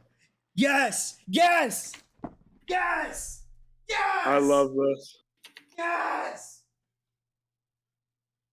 Yes. This is an amazing draft pick. Let's go. Oh. Yes.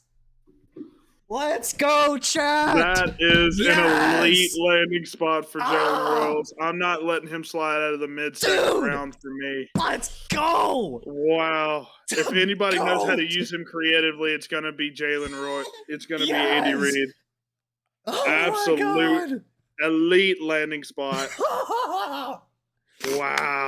Yes. Look at this yak ability. If you guys are watching the broadcast, go look at some of those highlights and tell me you don't absolutely love that. This is the best thing that's happened to me in like a couple of months. Somebody just said, "How huge was your nut for that Chiefs pick?" I love that. My wide receiver 2, 3. That is absolutely amazing. Oh my god, that is the best thing ever. Oh my god, he has a good quarterback. He has a head coach that knows how to use players to their strengths. Offensive head coach, yeah. Oh my god. This is I would have rathered him go here in the 4th than a lot of other places. Go ahead and pull up some Jalen Royals, man. I'll Oh let you my take it away god. for him. Love this for Jalen Royals. He's going to skyrocket up our rankings, even though the draft capital is not that high.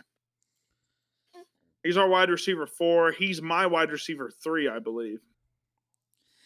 Yeah, so as far as the positives, Yak ability. He has this ability to, as soon as he gets the ball in his hands, immediately turn into a running back. He will juke you out of your shoes. He can break tackles with physicality. His snap down on those hitches is not quite Malik Neighbors like, but it's pretty darn close, to be honest with you. And he also has incredible burst. They did a lot of tunnel screens with him, traditional screens as well.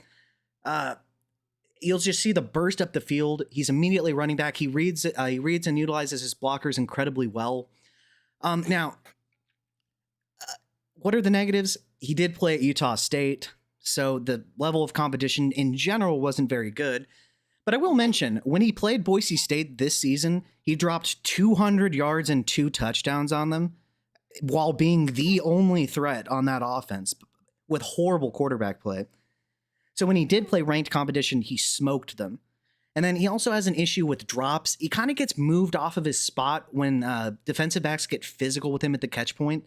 So he is going to need to be schemed into space at times. But where did he go? I don't know. The Chiefs, who are going to utilize him in space. You could not have really gotten a better landing spot. This is beautiful. What do you think, Bobby? Yeah, like you said. So the question is, where's he going to play on the offense? I think Worthy plays like Z/slot for them. Rice, after the suspension and after he's fully healthy, I think he'll be the slot there. That kind of makes me think that Royals is going to play the X role for them. If I had to guess, I think he's going to be playing the X role, taking over for Juju Smith-Schuster. But I also think they can use him, like you said, on end arounds, tunnel screens, if they even run tunnel screens, bubble screens, things like that. Any sort of creative thing to get the ball in his hands. I think they'll use him similarly to how they were trying to use Kadarius Toney. This is a goated moment in history. This is a goated moment. This is an absolute smash landing spot. If he would have went anywhere else that was a decent landing spot, I probably wouldn't even have him in the second round. I think he's as early as the 204, 203 in my opinion. This is just crazy work, bro. Let's go. He's on the Chiefs. Oh my god. That's probably like he didn't go to the Packers. Interesting though that he's this far down a lot of people's boards. I think the Chiefs are ecstatic here. I mean, they didn't necessarily need a receiver. Juju's fine, but they upgrade here massively, in my opinion. A bigger Puka? Puka's bigger than him, by the way. Bigger than Royals. He's actually comparable in size, being 6'205" to Neighbors and Chase. Neighbors and Chase were both 6'200". Well, Neighbors was 6'199", but same difference. But yeah, guys, this is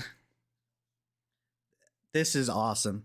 As somebody that took a share of Royals in a startup way too early because I believed in the prospect, even though he did not get great draft capital, it feels great to at least have gotten probably the best landing spot you could imagine.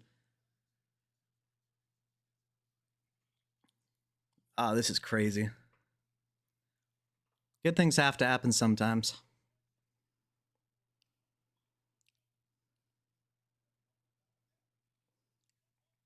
That is absolute fact, Shab. Absolute factual information. God, this is a crazy day.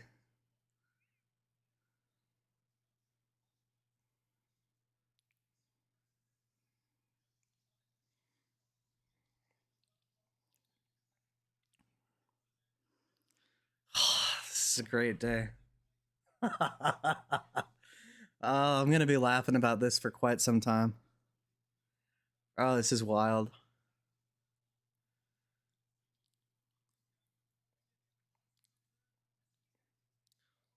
Damn. Yeah, I think you're gonna see some. I think you're gonna see some big games out of Royals. I think he might be a little bit inconsistent because he's not, with the draft capital, probably not just, And like Matt Nagy. yeah. But I think you're gonna see some high, big boom games from him. Similarly, the Chiefs are very notorious for not giving their receivers like a bunch of volume starting out, just kind of warming them up. That's what they did with Rice. That's what they did with Worthy. I would assume very much so that Royals does that as well. Hey, look at that. Trading you Tesla for Royals straight up, a guy that went in round 3? Huh? What'd you You will think get about no that? response from me. Beautiful landing spot. God, that feels fucking. Oh my god. That's awesome.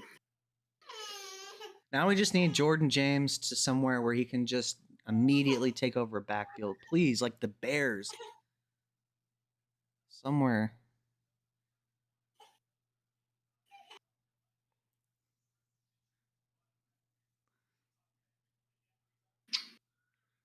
God, that's like hitting the lottery.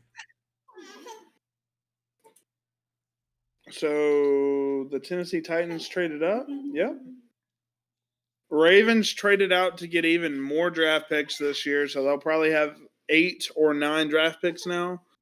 And the Titans are on the clock. Is this Xavier Restrepo?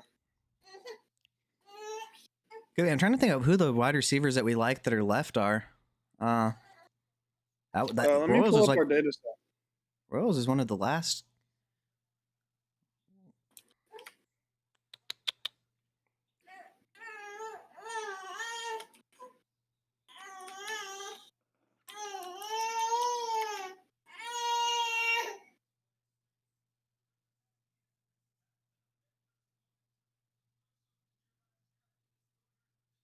Tez Johnson is our highest graded receiver right now that is not gone yet.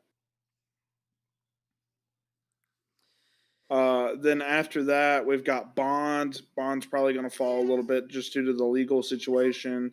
Elick Ayomanor, and then Restrepo, Horton, and then a bunch of depth guys, in our opinion.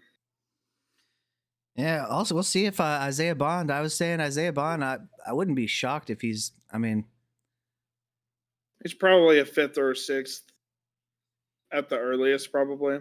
Yeah. He could just not be even drafted. Oh, hey, let's go, guys. Bond or Shador? Who goes first? Ooh, Ayomanor to the Ayomanor Titans. to the Titans? I love this for the Titans. Good. He might be the best receiver they have, in my opinion. Rivaling Calvin Ridley. I'll talk a little bit about Ayomanor.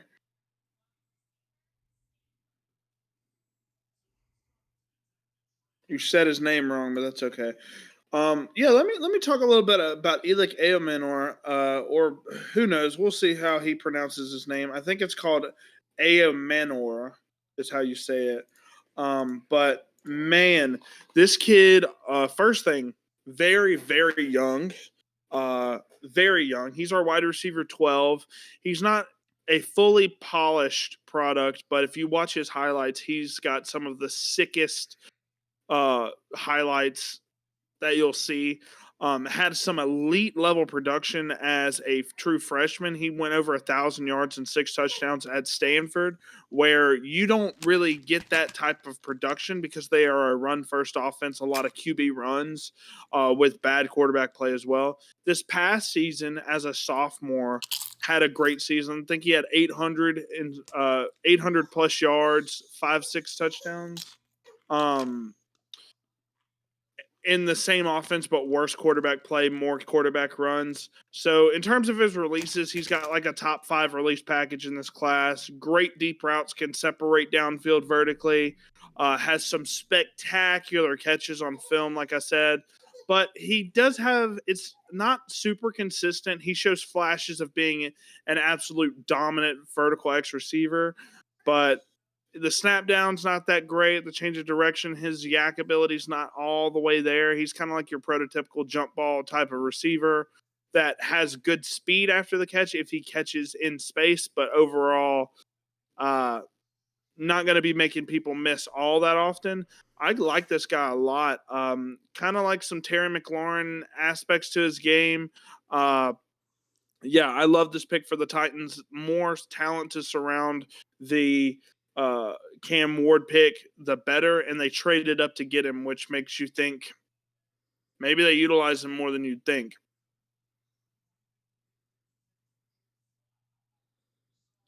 Absolutely. Yeah. I mean, there's the flashes of really high end play. It's just the consistency for me, man. And the consistency mixed with they did not give him high value targets because of how bad the quarterback situation was at Stanford. So he's going to have his best quarterback ever, probably in his entire career. Cam Ward's probably going to be the best situation for him offensively. I love this. He could be probably a mid to late second rookie pick for me. Yep. In all honesty, because he's going to an offense that's not very high in terms of the wide receiver room. You got Calvin Ridley, Tyler Lockett, who might not even be there the full year. He might not even make the team. I know that sounds crazy, but shocked. they just drafted two guys in the first 4 rounds. I don't know. We'll see. The Patriots also traded up. I think they got a super talented receiver in the 3rd with Kyle Williams. Travion Henderson's a dog at running back. I doubt this would be another receiver, but we'll see. Because they also have Stephon Diggs, paying him like a number 1 as well. So we're almost through the 4th round, guys. 2 more picks. The Patriots and the Niners pick. Also, yeah, the reason why Torrey Horton's probably falling is for 2 reasons. 1, level of competition, and 2, he just came off of an injury. Even though he ran really well at the combine, he's probably a mid 4.3s type of speed in terms of runner because, he had the knee injury and he still ran like a 4.41 or a 4.4 flat, something like that. I love the speed. I love the yak ability from Horton, but level of competition is a big question mark for people. So what's his name? Nick Nash was kind of a speed out merchant. Horton was kind of a drag route merchant, shallow cross merchant. Yeah.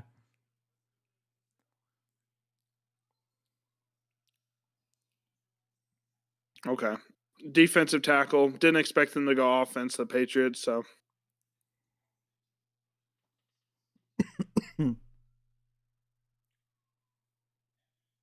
See what the 49ers do here. They've addressed the need at the defensive line. I think they've drafted 3 defensive linemen thus far. I think they went safety, defensive end, D tackle, or no, Yep. D tackle, defensive end, and safety. I think is what they've done thus far.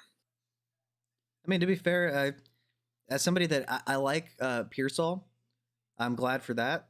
We did not need any added target competition there. No thanks. Yep, and I've picked up probably 3 shares of Pearsall for 1st round picks in 2026. So he showed huge flashes when given opportunity at the end of his rookie season, after getting struck by a fast moving object. Yeah, for sure. They cut away as soon as the person scored on the foosball table. It's horrible. We had a slight run on receivers here in these last 10 picks. 3 receivers in the past 10 picks. I like that. Actually, weird thing. Has there been more receivers taken than running backs? I think it's close. So yeah, the Patriots got Kyle Williams, Travion Henderson. Man, I love their draft this year. Goodness gracious. They needed talent. They desperately needed talent. I was on the fence. I didn't really want to do it, but I almost sold Kyle Williams for a single second, and I think that might look. We'll have to see how he performs, but that might have been an L if I would have done that.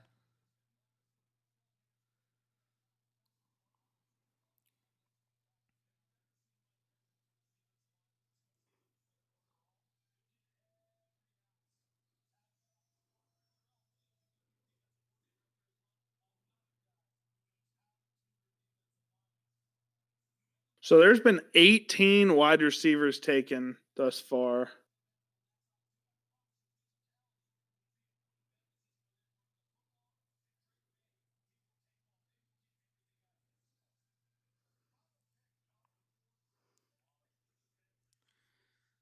You know what I wouldn't hate? Imagine if now it would suck because he wouldn't have an immediate path to production, but imagine if Jordan James went to the 49ers with the injury prone running backs they have ahead of him. He would be the RB2 there. Jordan Watkins, wide receiver, Ole Miss, guy that we didn't even watch. Wow. Just because he's 5'11, speedy guy. I will say they kind of needed another receiver, in all honesty. That's interesting. Had a red solo cup to the swag merch. That Shout out is to true. DH. Yeah, I got some nice drink in here. Got some liqueur 43. Been sipping a little bit on that.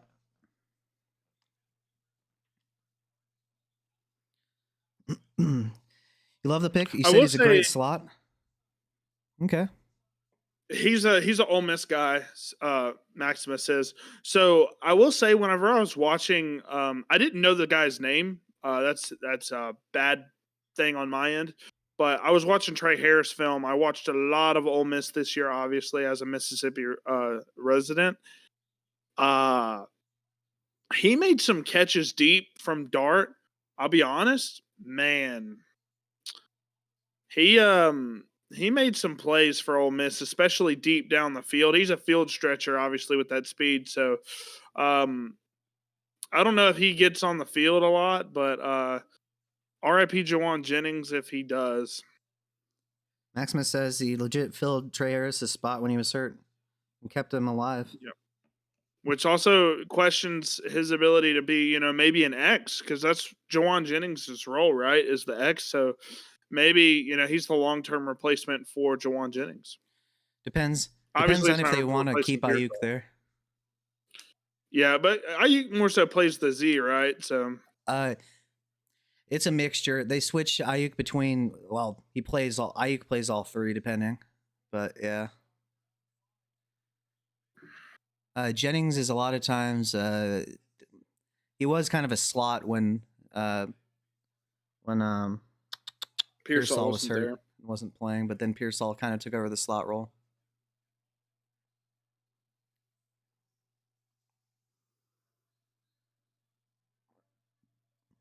Yeah, man. We were right about Samson. We were right about Sanders. Yeah. So interesting. The only thing I was wrong about was the Bengals not taking a running back in the first 4 rounds, which is shocking. Oh, what would you, bro? Jordan James right here to the Vikings. To the Vikings, I'd love that. He's too far down the board, in my opinion. Tez Johnson also, even though they drafted Ty Felton in the late third, last pick of the third round. Man, I don't know. I don't know. It's a crowded running back room. He wouldn't get a lot of touches early on, but like I said, by midseason, I think he's much more talented than Mason and Aaron Jones at this point in his career. Yeah, and with Aaron Jones being old and having quite a few injuries recently, and then the low investment they have in and proven to be injury prone as well. Yeah, I think he would find a role and we'd see some production year one. So I hate that he's a day 3 running back, but I love Jordan James though. I mean, Jordan running back's absolutely on the table for them. Where do we think Tez Johnson goes? I mean, who do we think would be able to utilize a very small slot specific type of player? I think Mike McDaniel would be able to in a couple picks. Oh, that would be an elite landing spot. That would be elite. I would love that for him, even though he wouldn't be the first or second option.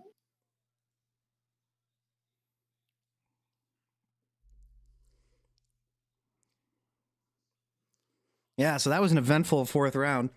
Not gonna lie, I was starting to get pretty depressed until that Royals pick came in. That was clutch. McCarthy needs a sturdy running back. Agreed. Oh, absolutely. I definitely think they could. Looks like they went edge though with some guy with a hyphenated name.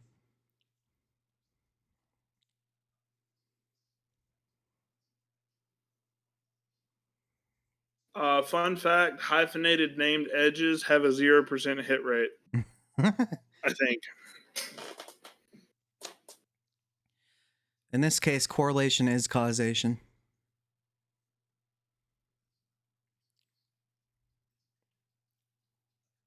He's in another dynasty league that you did not want to join. That we're both in. We're in 2 dynasty leagues together, I think, right? We're in 2 dynasties, or are we just in the one? We're in 2. We're in 2. We're in the island together, right? Yeah. Yeah.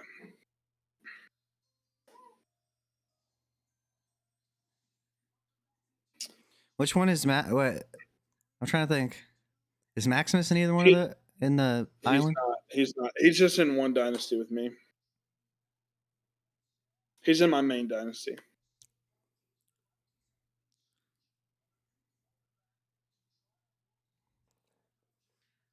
Yeah, Oh so I wow! got So the Vikings are trading for Sam Howell. So the Vikings are trading Sam Howell as the Seahawks and Minnesota swap picks from 42 and 72. So they get their backup quarterback. The Seahawks trade for basically they get a backup quarterback. The Vikings do. I like Or that. if JJ McCarthy gets hurt. Yeah, We have no idea. That's not very good value in all honesty.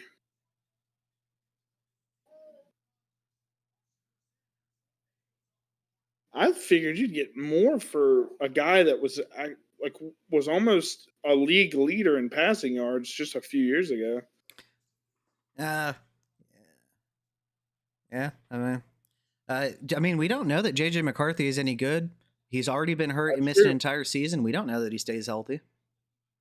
I'm just telling you guys, if y'all can get Sam Howell right now for a 3rd round pick, and JJ McCarthy sucks or, gets hurt again or whatever, Sam Howell in that Vikings offense could be just as good, if not better, than Sam Darnold was last year. He could be a league winner for you. Crazy.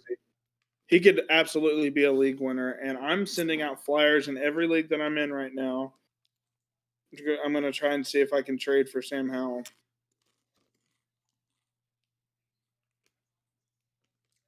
Oh, you have Sam Howell in our league. Yeah, I'll give you. If you give me a second, I'll give him to you.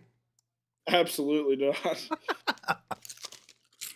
Hey, somebody's going to at some point if he starts.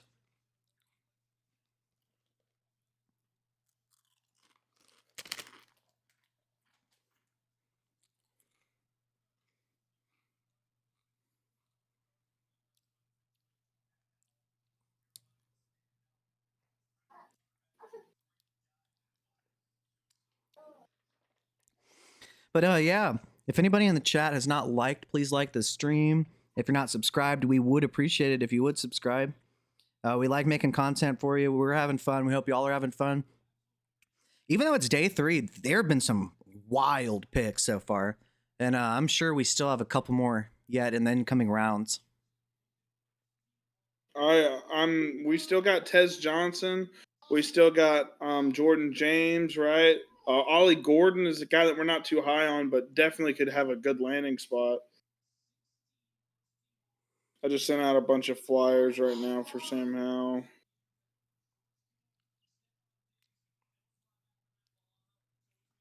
I'm actually going to put him on the block and see if somebody wants to overpay. It's possible. It's possible. It's improbable.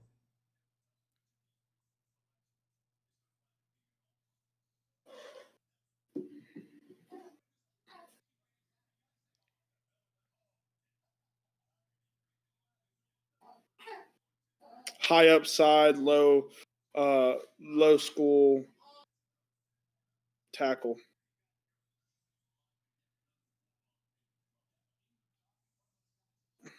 6'7", 314. SWAT guy. Could be developed into something, man. He's gonna not start for a couple years. I'm almost certain, unless injury hurts him. Hurts the Ravens. What about the Ravens? The Ravens, y'all drafted Alabama A&M left tackle Carson Vinson, 6'7", 312 pounds. Probably is likely not to start for a couple years, but high upside guy just in terms of the size and athleticism.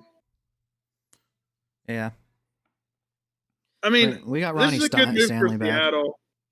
This is a great move. This is great value for the Vikings because they get basically Sam Howell, who's this is good leverage for the Vikings because it was likely that they weren't keeping Sam Howell or and Drew Lock on the same roster, especially with Milrow being drafted. So that makes sense.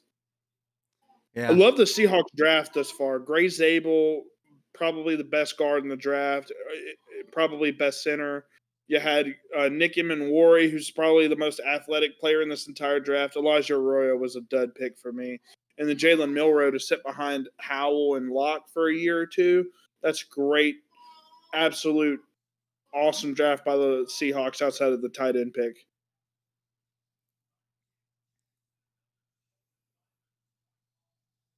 That's crazy. How the hell is Jordan James not gone by now? What do people not see? Just probably the high end, like Athleticism isn't there, I guess.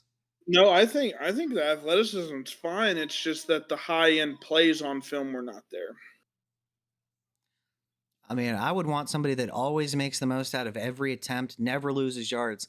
That's the best way to continue to score points over and over again, is to be efficient consistently.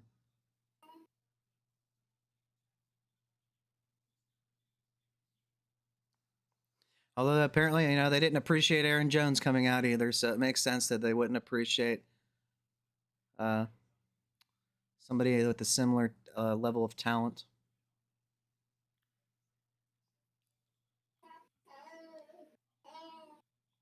Dun-dun-dun-dun. Got a DT. All right, here we have the I like Notre Dame. Dolphins up. Is this Is this where? a running back? Is this a wide receiver? Ja'Cory Krosky was going to be a third round, a day 3 pick regardless. It's just where was he going to play? He's very fast. He really impressed me on film too, in all honesty, but it's just very low production profile outside of one season with New Mexico last year. Didn't really get to play his senior season because of some eligibility issues. So we'll see.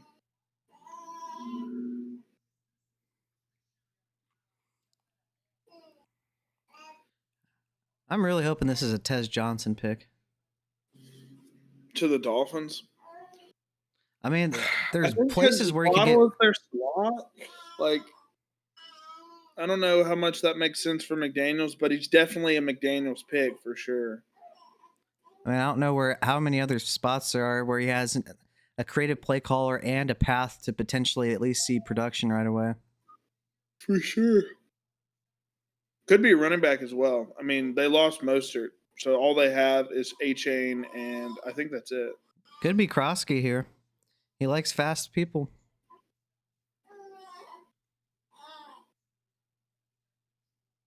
Nope, they go DT as well. Womp, womp, womp.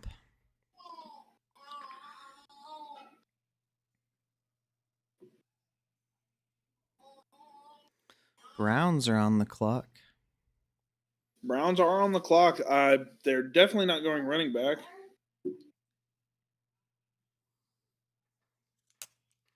The Browns traded up over the Eagles.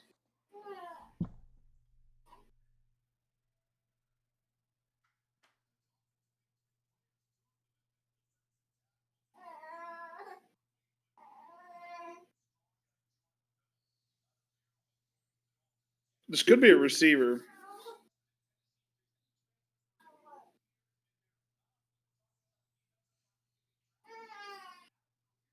Jordan James could go here at the fifth round to the Bears.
Oh, so I wanted to kind of showcase something that I made very early on before I watched any film on any player. So, kind of interesting because I was just going off based off consensus to just give everybody like overall rankings, right? Shadur Sanders was my third overall player in front of Cam Ward, by the way. Caleb Johnson was ahead of Hampton and Henderson. Travis Hunter wasn't even in my top 10. Interesting. Sampson was up there.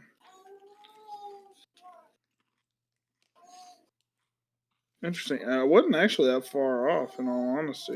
Carson Beck's in here. He didn't even end up coming out. Interesting. Evan Stewart as well. He's the guy that didn't come out. They were all in my rankings before I watched any film.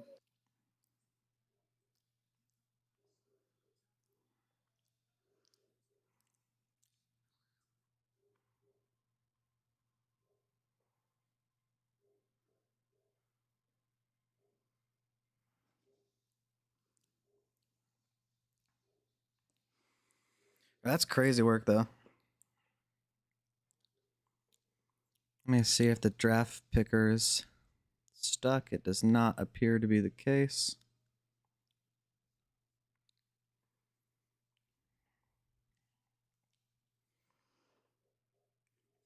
Yeah, still a couple players that we really liked. We liked Devin Neal. Devin Jordan Neal falling here James. is crazy. Yeah, Neal, Jordan James. I just got Howell in one of our leagues for a third. I love that. I hope he enjoys that 5% chance to get anything.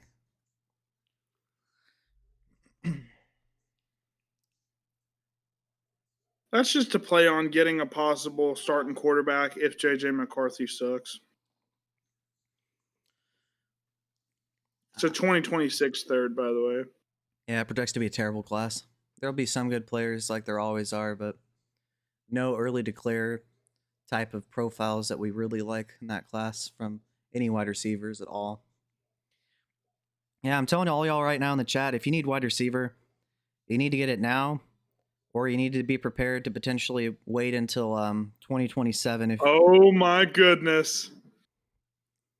I just got spoiled by this pick.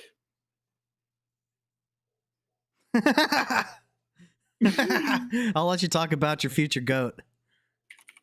Well, I guess we'll get to see who's a better quarterback in this offense. Dillon Gabriel or Shador Sanders going to the Browns. The wait is finally over, everybody. He goes to the Browns. Not even the first quarterback that was taken. Let's go ahead and hear the announcement. So the Browns actually traded up to get him.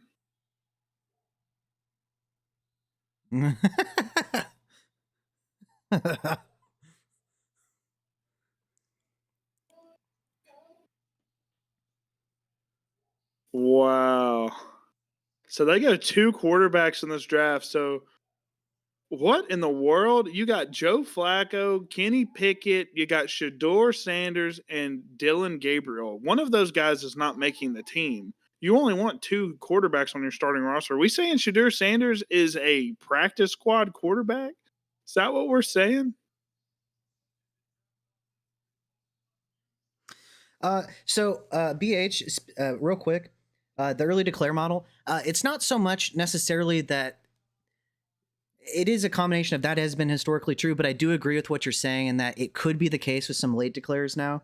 But what I was really meaning is there are no wide receivers in 2026 that have early production profiles, which is absolutely correlated to success at the NFL level. Late breakouts like your, for instance, your Xavier Legette's. What did Xavier Legette do? He got first round capital in a pretty poor wide receiver room and really just didn't do much. I was really meaning more so just that that the wide receivers project to be terrible because really the production is pretty minimal. All right. So let's go ahead and talk about Shador Sanders. So I'll stand by this. I think he's one of the most, if not the most accurate quarterback in terms of the short and intermediate areas and some of the deep balls in this entire class. His anticipation throws are really great. His production was really good as well at Colorado over the past 2 seasons. That's basically all I like about him. And, 5th rounds, I don't want to say it sounds about right, but he's our QB 10. And I would say, so anyways, in terms of the negatives, he loves to drift back in the pocket 5 extra yards sometimes, and he'll just take sacks, creating terrible angles for his offensive line. And that's when you see on film at Jackson State and Colorado, he takes 15, 20-yard sacks, which are absolute drive killers. His speed as an athlete is very subpar. He will not be a good scrambler at the next level. And in terms of arm talent, it's average at best. But, I thought he was maybe a good spot starter, like a Teddy Bridgewater type. But this is going to be weird, like I said, because they have 4 quarterbacks now. They have Kenny Pickett, who was a former first-round pick, Joe Flacco, who has had a great career and's been showing good production over the past few years, Dillon Gabriel, who they picked 2 rounds over Shador, and then you have Shador.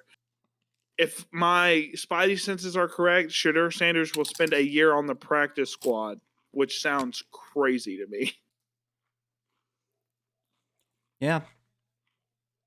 Agreed. I think he's the most accurate quarterback in the class.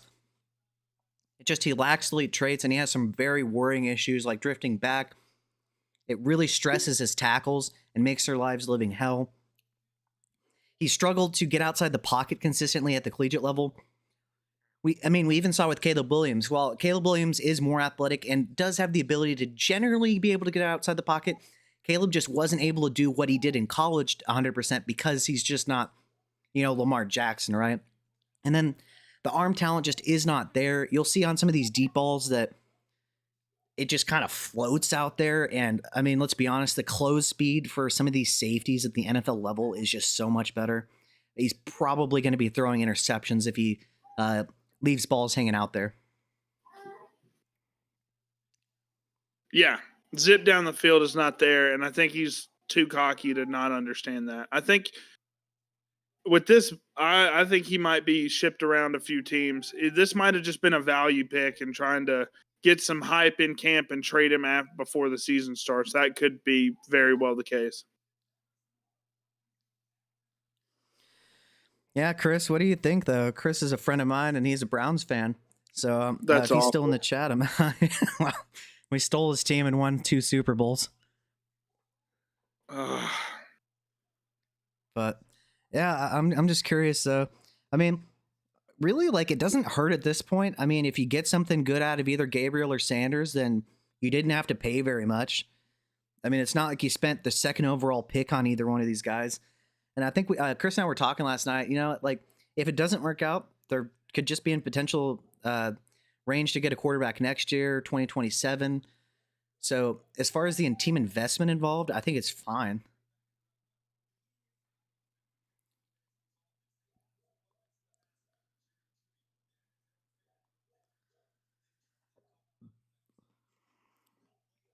But yeah, that was a good point though, BH, about potentially with the money involved, that they might not be early declares as consistently anymore. Some of these guys. Yeah, why not? Get as much experience in college as you can and get the best production profile that you can and put as much film out there for people to watch as you can, and boom, you'll probably get your draft stock increased and make more money. So And it's gonna make evaluating wide receivers, because usually early declares rather, there's such a correlation between success and being an early declare. It's going to make it a lot more nuanced now, and it's going to be much less of a consistent data point that we can use. And with Elik Manor, he's a very early declare. Yeah. He's a sophomore, so we'll see how that goes. I love the landing spot for him with the Titans, though. Yeah, thank goodness they actually took a wide receiver. Thought they were going to doom Cam Ward from the start. So the edge, they go edge. The Patriots do LSU edge. I think the draft tracker might be stuck. Yeah. Swinson was supposed to go way earlier than this in some mock drafts. He was going in some of these PFF mock drafts. He was going, I believe, 2nd to 3rd round, depending.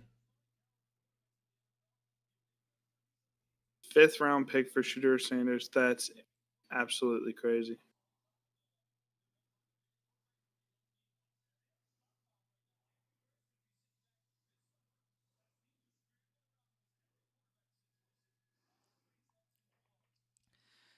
Yeah. People are arguing with me saying that he's going to make the team over Gabriel. I mean, anything's possible. The draft capital doesn't indicate that at all. And that would be very, very, come on, guys. GMs and head coaches, if they're really taking 2 quarterbacks, which already isn't a good look, and they cut the guy that they drafted 2 rounds prior to him, that's a very bad look for GMs and puts their job in jeopardy. They're not doing that.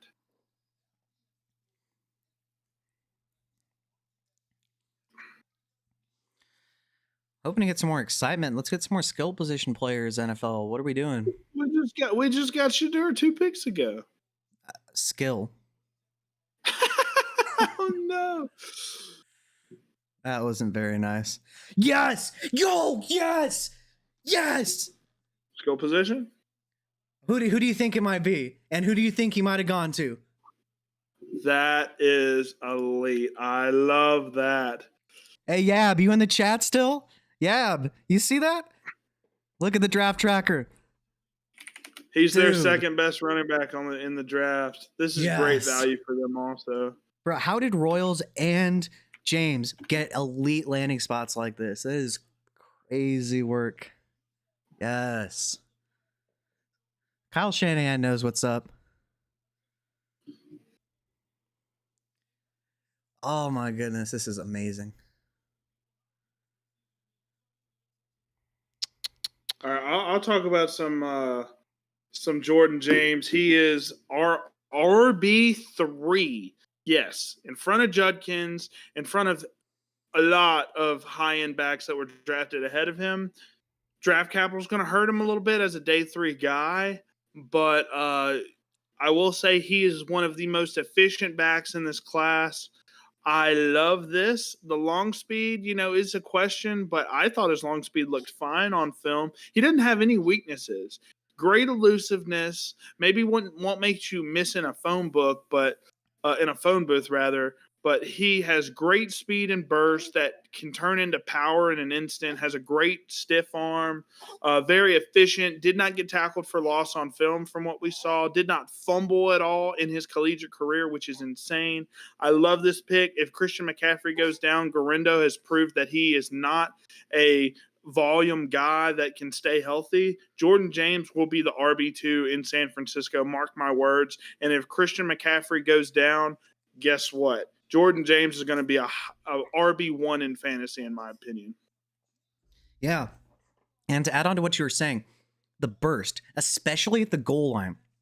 If you take a look at the film, he might have failed to get into the end zone maybe one time, but in all the games we saw, dude, he was so, I can't say the word efficient enough. This guy is Aaron Jones. Aaron Jones, just like with James, did not get the draft capital that he deserved to get. Obviously, Aaron Jones was in that legendary 2017 draft class. But yeah, this is a fantastic landing spot for the upside. If he sees the field, this guy is an RB1, exactly like Bobby said. Wow. That is crazy work. Yeah, I love this for Jordan James. Obviously, he's going to be a little bit down my draft board. If he would have had a chance where he was where the RB1 is not good, in this case, the 49ers, they have a great talent in CMC. He's just a little injury prone. I'm taking him probably in the mid-second. You could probably get him in the late second or even early third if some people aren't really into the landing spot. But I love this for Jordan James. They really didn't even talk about him on the draft broadcast. But yeah, guys, it's a no-brainer. If y'all want a guy that's going to be efficient and basically way better than Garindo, in my opinion, you go Jordan James here. Yeah, Garindo is the elite athlete without the skill, and the skill is just heavily in Jordan James's favor. Let's be honest here. And yeah, he may not have been as he's a fine explosive athlete at the combine. He's a very above average athlete. Obviously, Garindo's the elite of the elite athletes, but doesn't have the vision or anything to make something happen. Love the Jordan James pick. Yeah, Brendan. Yeah, what's his name? That Pat guy, the 4-string running back at some point that they had to play after Garindo and CMC and Mason all went down. Pat Taylor. Even Pat Taylor had some remote startable ability. Any running back starting in the 49ers offense, you could probably start, let alone somebody that's actually talented like Jordan James. Yeah, for sure. I love this. I own Jordan James in a few leagues. I think 4 leagues actually. This is amazing, and I'll be getting him at great value in every single rookie draft. Chris is my friend. He's in my home fantasy league.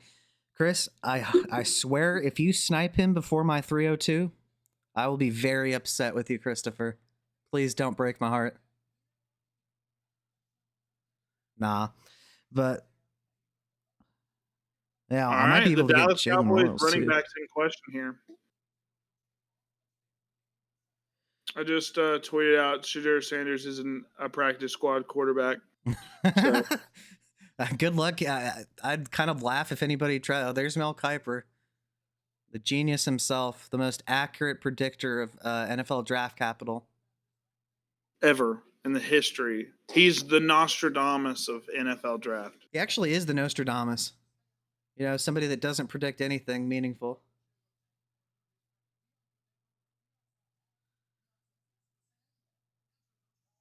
Wait, did the Cowboys select Jaden Blue? Okay, so we get Jaden Blue, formerly of the University of Texas, going to the Cowboys. That is an interesting landing spot given the lack of talent they have there. Uh, we weren't, overtly impressed with him per se. He was the lowest graded running back in the class for us. So The Cowboys get Jaden Blue. yes, they do. Okay, let me go get. I had to refresh the draft tracker every now and then; it gets stuck. We'll talk about him in a minute, but there are some things to like about him. Crazy, man. Yeah, good, solid athlete, good burst. I'll be right back. All right, so let me pull that up here, guys. So yeah, talking about Jaden Blue, he is very, very bursty, and he has good long speed as well. In a straight line, he is going to be that dude for them. Now, he's also an above-average route runner. We saw him lined up outside and running wheel routes and rails out of the backfield. So there is receiving upside with him. Now, what is the one thing we've been talking about that kind of dooms people from time to time, rather? It's ball security. He does have some issues with ball security, so he's definitely going to have to clean that up if he's going to see the field at all. Fortunately for Dallas, if you want him, their running backs in Dallas are pretty lackluster and easily replaceable. But like I said, Jaden Blue is a little bit more linear of an athlete. The change of direction really isn't there, despite him not having a big frame. He's kind of like Garendo in a way in that sense. But I mean, you could take a shot on him really late in your rookie drafts because there's definitely a chance he sees the field given the lack of talent they have in their backfield. So, I mean, you could do worse. Yeah. I mean, the landing spot's the best part about this for him. In terms of the talent, I don't think he's an NFL caliber running back, but Jerry Jones, man. Jerry Jones. Dude, Brennan, if you get Jordan James at the 501, I guarantee you that will be the best pick in your entire fantasy draft. For value at the very least. And you just might be able to, if somebody's not really familiar with his game or thinks that it's a difficult depth chart. He's going to be the RB3, but two injury-prone people in front of him doesn't worry me at all, especially when he's talented. RB3. I think he's ahead of Garendo. Absolutely. Yeah, we'll see. I don't think it really matters. I don't think Garendo, even if he's the RB3, I don't think Garendo's stopping him because he's just going to get hurt again. Because Jordan James offers much more in the passing game. That's what the 49ers want. Yeah, Gab, you see it now, huh? That is absolutely beautiful. That's a goated landing spot. He's not going to be the RB1 there immediately, but man, he could be after next season. Bro, that's crazy work. Everybody's getting good landing spots. We were kind of getting screwed at some point in the middle here, and then recently things have been going pretty well. They pass up on the Dolphins pass up on running back again to get Jason Marshall Jr. And a low-key winner because of the Dolphins' lack of drafting a running back so far is going to be what's his name? Guy to Tennessee this past season. Their running back too, Jalen Wright. Jalen Wright is a potential. He is one of the best handcuffs in my opinion because we have all seen that Devon Achane cannot stay healthy over the entirety of a season. He's just one of the smaller guys, and man, he could potentially see Mostert level production in the sense of the volume that Mostert had been getting the last couple of seasons. And if Achane goes down, wheels up for Jalen Wright. Yeah, and Jaden Blue, we didn't love him as a talent at all, but the landing spot is great for Jaden Blue. I can't deny. Our best available in terms of rankings right now, our best available running back right now is Kyle Monangai. Devin Neal is not picked yet. He was projected a third-round pick.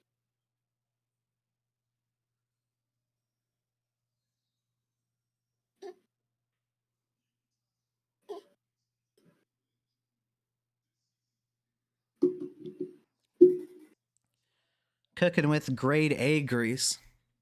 Grade A for sure. Oh, Giddens to the Indianapolis Colts. Don't hate it, but I'm not worried. I mean, there's a good chance that with he probably JT sees the getting hurt. field. He probably sees the field. Jonathan Taylor can't stay healthy. He hasn't stayed healthy for 3 seasons in a row now.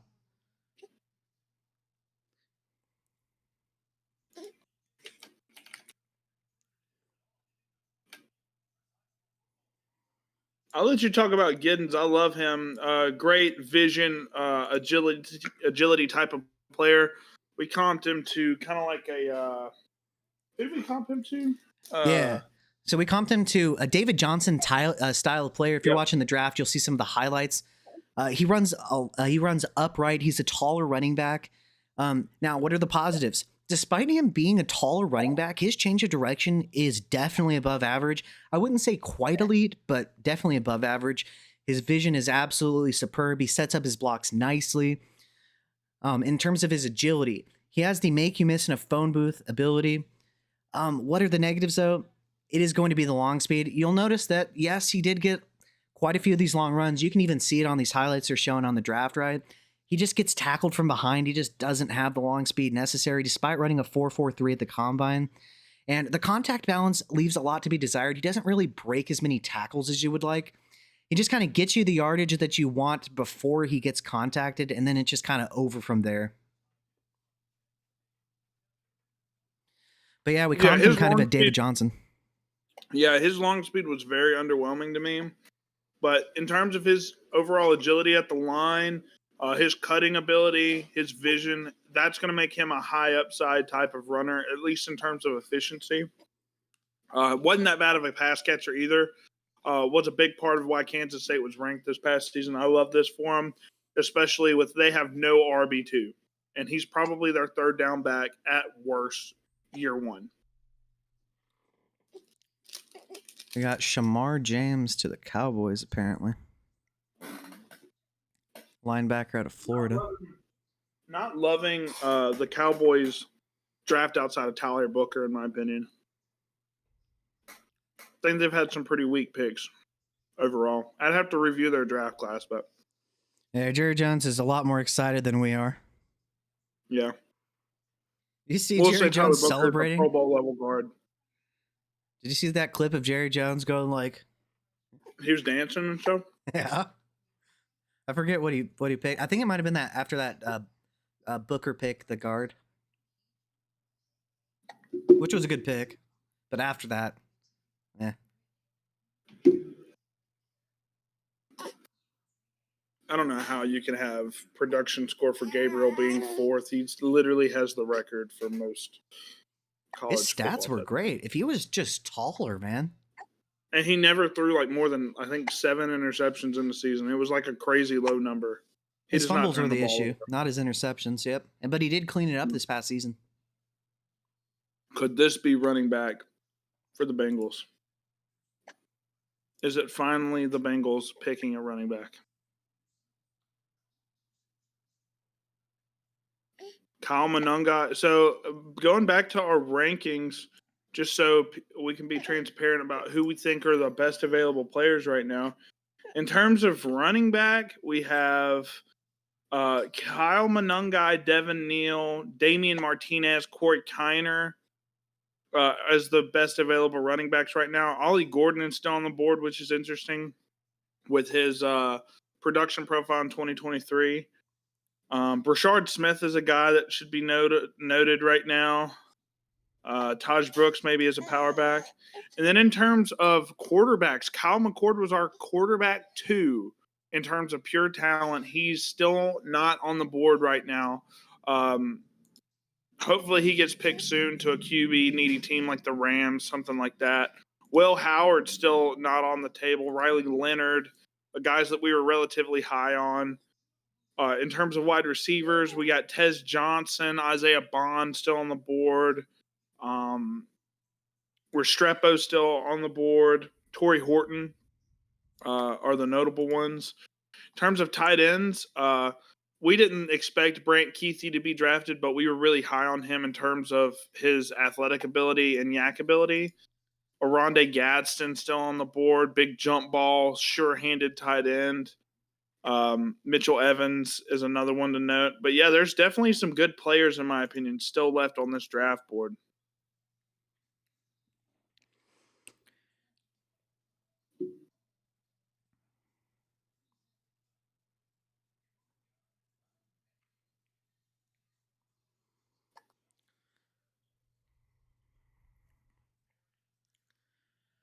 Yeah, we'll see.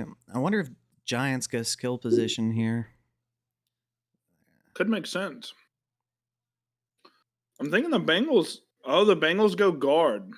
Okay. So I guess they're rolling with Chase Brown and Zach Moss. I guess they don't really value the run game, anyways.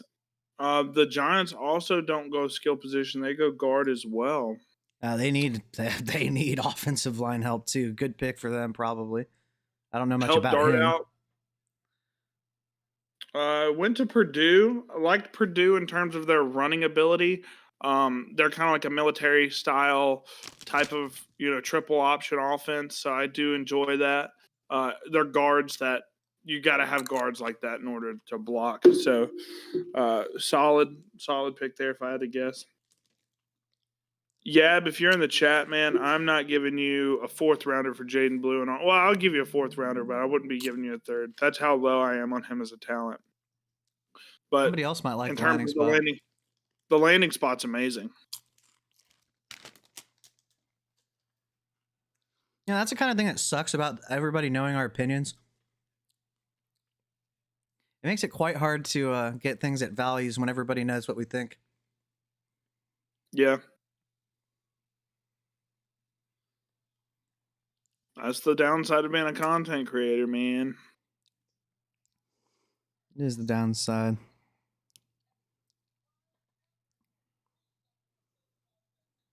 Yeah, maybe he's a complete player, but he's not very good at any one thing. And that was just a bad job of the corner, in all honesty. He couldn't flip his hips. Great catching traffic ability. We knew that about Golden.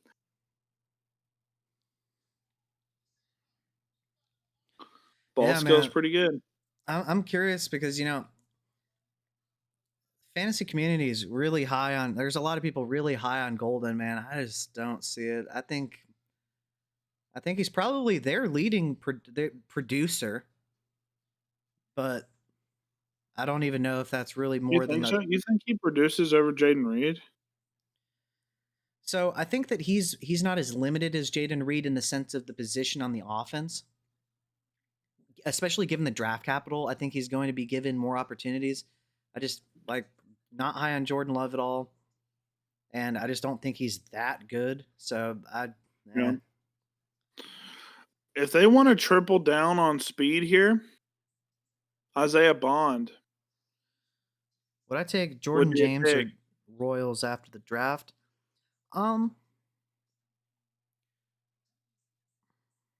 think it just depends on need. I think both have plenty of upside. I think I would go Jordan. Royals You said you'd just go because with of the draft Royals. capital. I would go with Royals because I think he's going to be utilized more in the offense than Jordan James will be next year. You're hoping and praying for an injury to CMC in order for Jordan James to be productive. Royals is going to be a guy that will be probably producing slightly in that offense off day one, I think. Discount Gibbs, maybe like the Wish brand, or the We Have Gibbs at Who Home. ran a 4.2840? Blue, right? I think did. Oh, yeah, whatever. That's fine, I guess. Fast does not equal production. John Ross. He could be. Now the thing is, he could be vying for the most talented running back on the Cowboys. That's Yeah, not for sure. that might be true. Because as good as, or as much as I liked Javonte Williams coming out after that injury, he is just not the same guy. All the burst he had is just gone. Let's see who the Dolphins pick here. Could be running back. Tez Johnson needs to go off the board at some point. I mean, like, what? Yeah, I thought Tez Johnson was like the latest a fifth round pick. They go safety. Out of Merlin.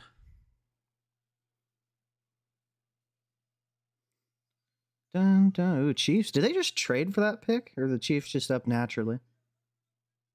I think that this is one of the picks they got from trading back in the second round. Okay.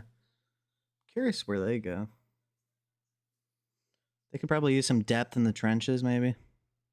They still need running back. Oh, that too. Devin Neal. I would love Devin Neal in that offense. Devin Neal's pretty up there, man. In terms of at least the guys we have left. Yeah. We like Devin Neal. I mean, he was a top 10 running back for us. I think he was number 10 exactly. Le'Veon Bell style of runner. Yeah. Le'Veon Bell, funnily enough, was a Chief at one point. Now he's a famous rapper and a boxer too. Yeah.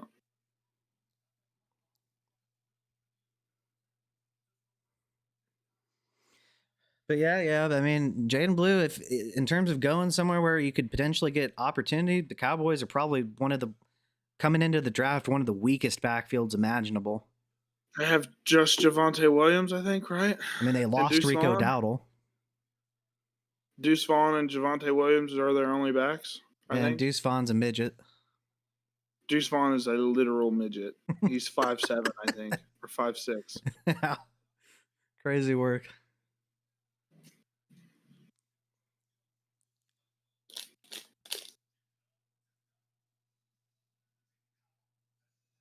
All right, pick is in.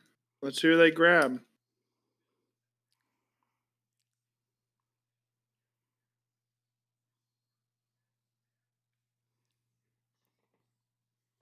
They go linebacker out of Oregon. Okay. Guess we like our running back room. I guess Kareem Hunt, Pacheco, and Elijah Mitchell can be our guys, I guess. I will say one thing is, Tony Pollard coming off the broken leg the year after looked really bad until the very end of the year. So maybe Isaiah Pacheco kind of returns. Yeah, maybe they're confident in Pacheco's ability to look better, but he looked very bad last year.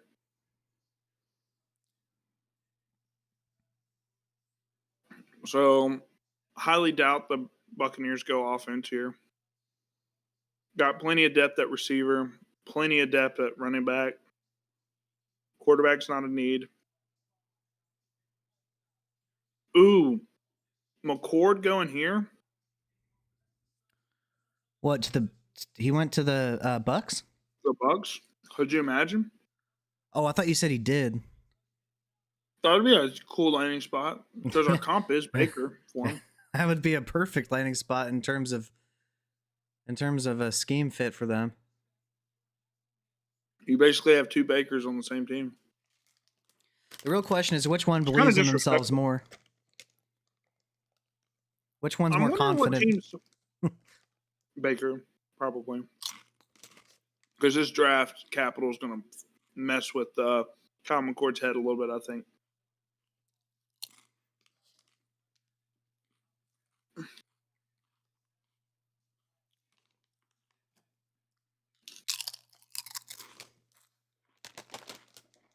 I'm wondering what people are missing on the film with Kyle McCord, man, because he really impressed me on film. Beats me. He was awesome. They go edge.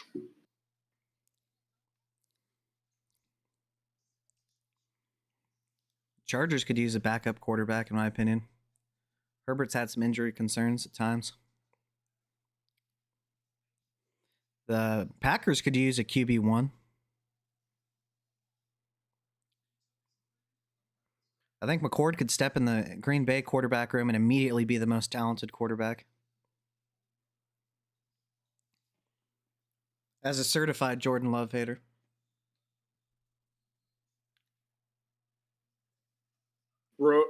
Royals Chiefs jersey is about to go so hard. I'm going to have to get one of them. Even if he ends up being bad. Yeah, I don't care. It's still awesome. It's legendary. Even he's one of our highest. I mean, he was definitely more of a your guy than my guy, but like I still loved him. I think you had him as our wide receiver 2, or no, you had him as our 4. I had him as my 3. Depending on it, it was really contingent on whether we included Travis Hunter, which at this point we should. Yeah, we actually would have had him tied for fourth then. Really good. Everything on film was great. Just, but yeah. Do we So think? When Elijah do we Ross. think the suspension potentially kicks in for Rashi Rice? Do we think it's this year? Yeah, I mean, why wouldn't it be? I don't know the legal situation 100% right now, but I know it was contingent on when the court date was finalized or something. Some people were saying it's only going to be 4 games. Some people were saying it was going to be 8 to 10 games. We'll see. I think he's definitely getting suspended, though. This could be another receiver. Very well could be. Lad McConkey sure lucked out.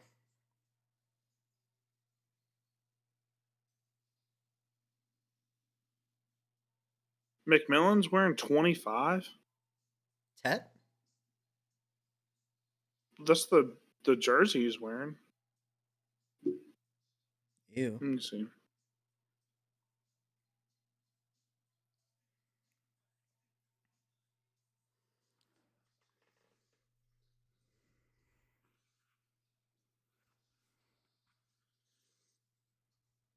He's number 4. That's so hard.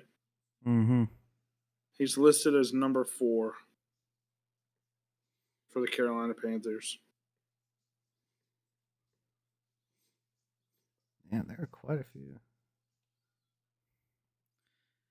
There are quite a few. Quite a few contemporary. A few picks at the Could you end. imagine if this was Tez Johnson? I wouldn't. There's worse landing spots. Yeah. Though he would actually be on the starting lineup, in my opinion. Definitely would be their kick and punt returner. Yep. Oh, we actually do get a wide receiver here for the Chargers. I was right. I don't think we graded him, did we? We did No. not. Interesting. Actually, maybe we did.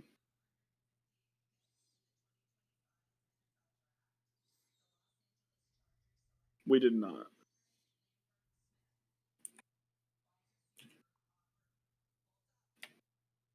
Bolt up.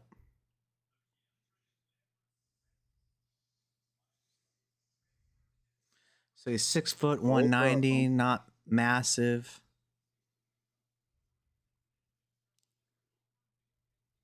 He had some decent production. Nothing crazy, though. Yeah, Auburn's quarterback situation is a thing.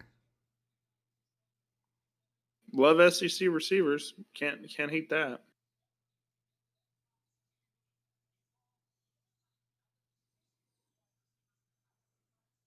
So they got Mike Williams, Trey Harris, Lad McConkey, and now this guy. Hmm.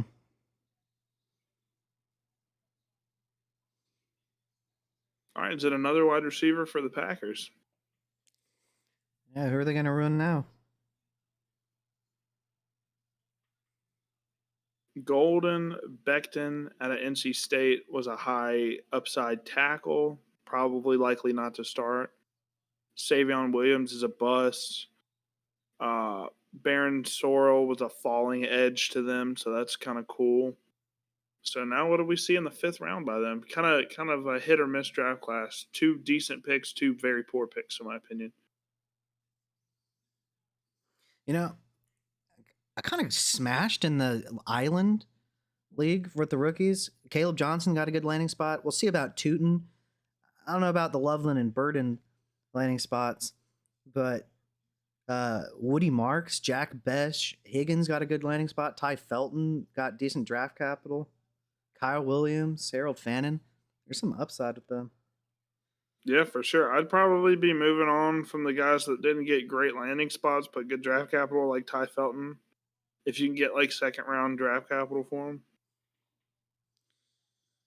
And as you say that, he joins the trade block.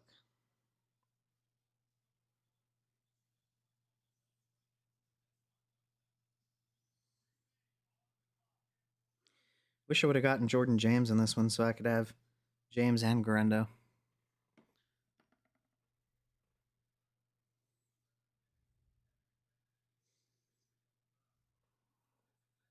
Green Bay gets a Interesting. linebacker.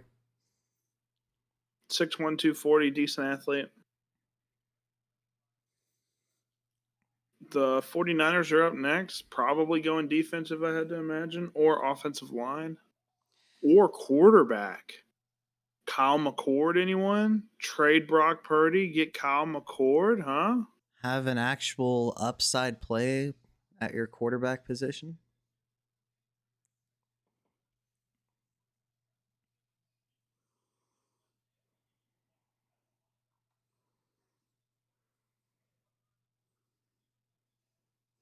Art's trying to get the 104 for me for the 107 and the 203.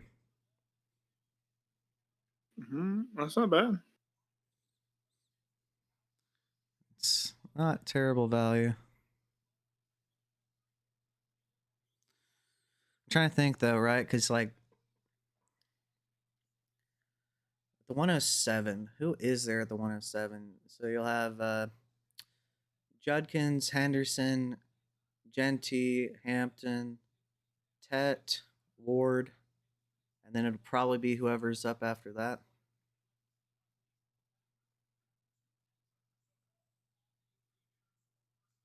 Yeah, it seems kind of like a tier break, and I think he knows that.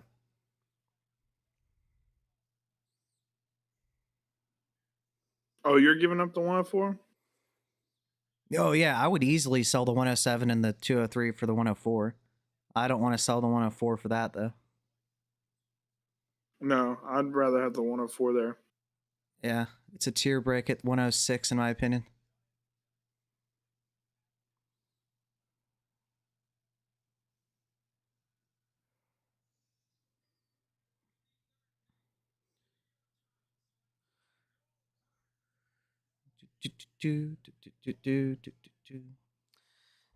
So yeah, who else do we have at running back in particular? I know we have Devin Neal still. Monungai, Devin Neal, Monungai, Ollie Gordon. Even though we weren't big on Ollie Gordon, Damian Martinez is a guy that we Ooh, really liked. it's kind of surprising he's not gone. Corey Kiner was another guy that we thought was good out of Cincinnati. Then the rest of them, Brashard Smith was getting a decent amount of hype. Surprised he's not gone with like a third down back needy team. Yeah.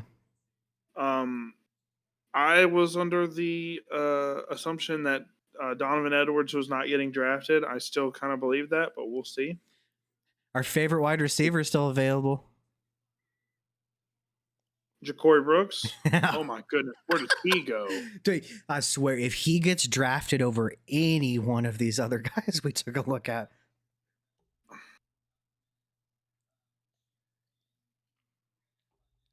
You know what? I'm glad that we graded most, like 95% of the draft, but man, we're gonna have to go through some deep, deep sleepers next year with this next class. So we literally have everyone graded.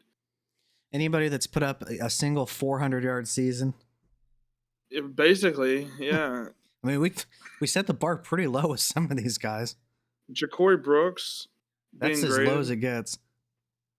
Ooh, the Eagles did pick Johnny Wilson last year. Maybe they picked Ja'Cory Brooks. To replace AJ Brown.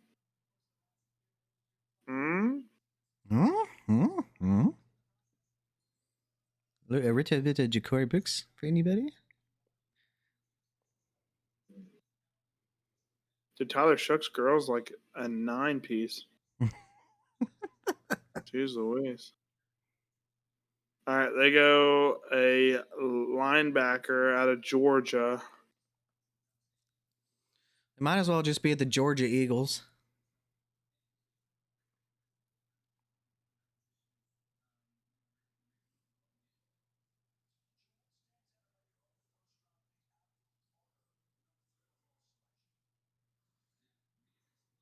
I didn't even see Shadur in that. Didn't even see Prime in that room when he got drafted. That's a little interesting.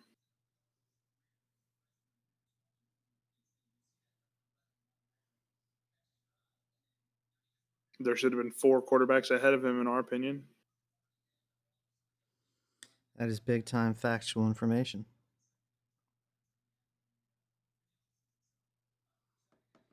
Man, I wish we could get some excitement. I wish we could get somebody that's interesting drafted instead of all these people that nobody Tez cares Johnson about. to the Jets. Tez Johnson to the Jets. He'd get some, Uh-huh. he'd probably play. I couldn't imagine he wouldn't play. I mean, it's literally just him. I Lazard, keep Garrett forgetting Wilson. him, Lazard, and Garrett Wilson. It's the only 2 guys they have. They tried to take the Yak King in the 3rd And round. Malachi Corley. People were And- saying he's going to be like a solid wide receiver 3 next season. He looked awful What? on an NFL football field. Yeah, They tr- on Reddit, I've seen him on Reddit. I've seen him in so many trades here lately. No, they tried to put him on the field. He threw a touchdown away, literally. He just threw it He away. literally threw a touchdown away. That was his only target too, I believe. Yeah, they said, all right, well, nope.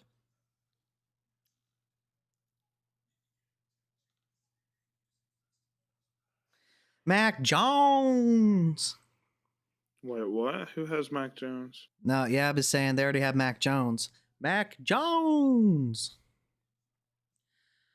I like Mac Jones for fantasy production. If you have a wide receiver 1, he will lock onto him and throw him endless amounts of targets. Francisco Muaga for the Jets. I'll be right back.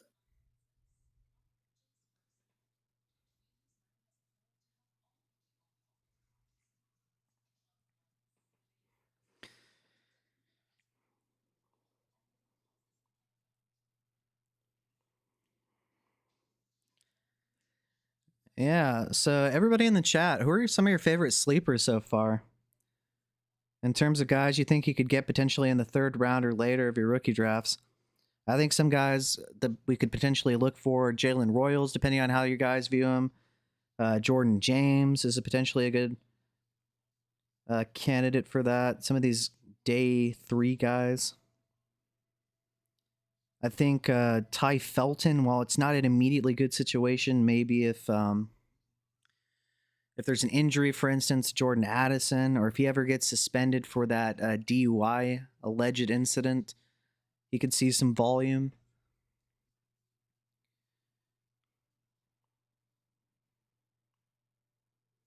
Trying to think of other players. I think that Jalen Knoll going to the Texans.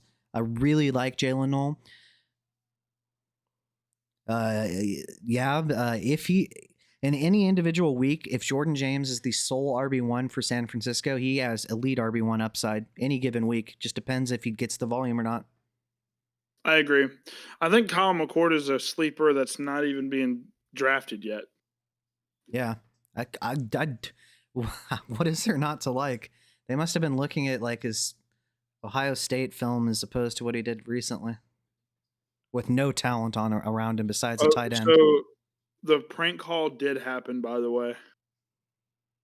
Kevin Stefanski asked about the prank call to Shedeur Sanders, and Shedeur Sanders responded with, "People are morons."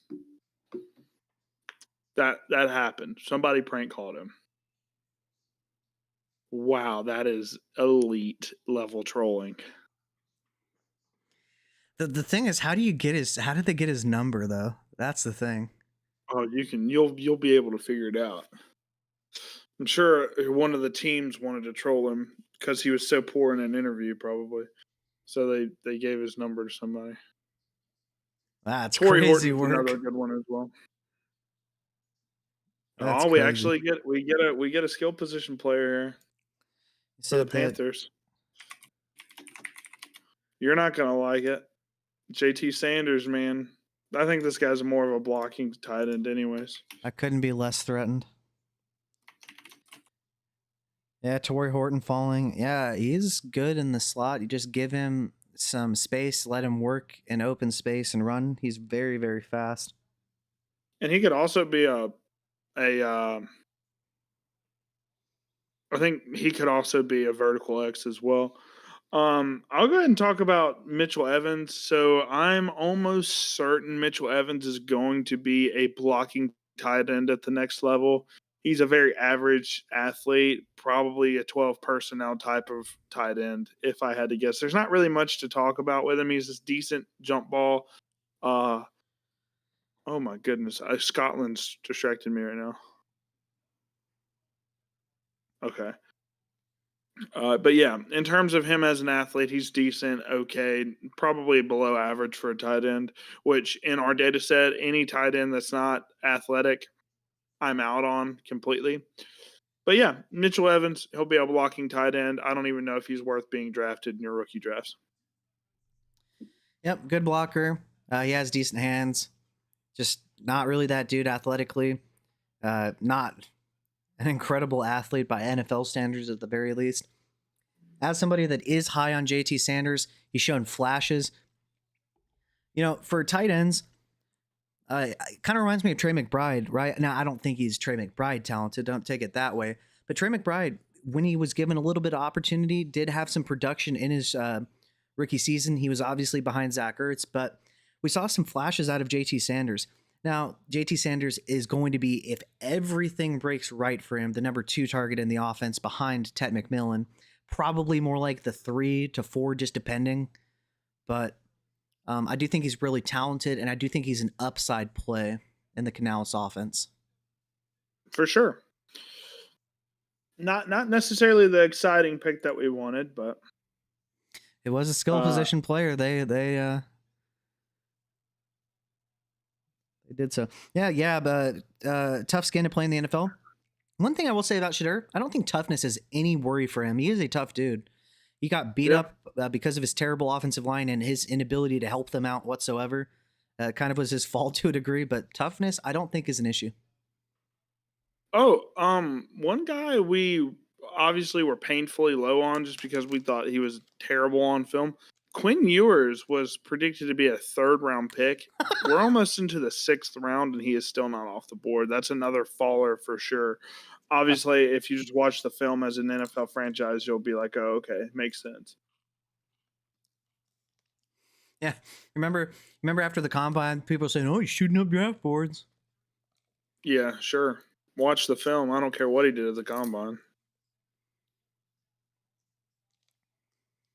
I mean, say what you want about Matthew Golden. I'm not as high as some people on him, but to have Matthew Golden and Isaiah Bond on your team, and neither one of them can crack 1,000 yards when you had all those extra games to play, that says way more about you than them. Yeah, for sure. The Steelers are on the clock. They could look to go receiver here. Calvin Austin, I do like as a player, but he did underperform in some games where he kind of cost the Steelers a game last year with some drops. Obviously, they have DK and Pickens, but Pickens could be dealt in the offseason, perhaps. So we'll see about that. If that's the case, they might want to get like a day 3 type of replacement. Outside of that, they don't really have much depth either. So they could easily go a depth wide receiver here. Or if they are looking for, a Warren replacement or just an actual 3rd running back on the roster, I don't think they have. I think Warren was the only running back on the roster. So they could go running back here too. Obviously, quarterback is a need. What if they went McCord here? Who, Pittsburgh? That would be, yeah. That'd be awesome. Dude, you want to talk about somebody that can get the ball deep down the field to Pickens and Metcalf? And DK. Yeah. Yeah. That'd be a fantastic pick. I don't know why they're not going quarterback. They don't have another guy on the roster other than Rudolph. That's the only guy they have. They do not go quarterback. They go D tackle out of Iowa, Yahya Black. Wow. Well, I guess they expect Mason Rudolph's nose to lighten up and brighten the way for them this year.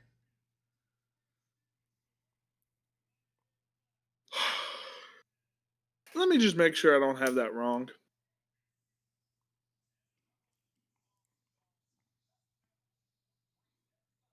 Maybe I'm wrong, but I think he's the only quarterback on the roster. He's probably the most talented. They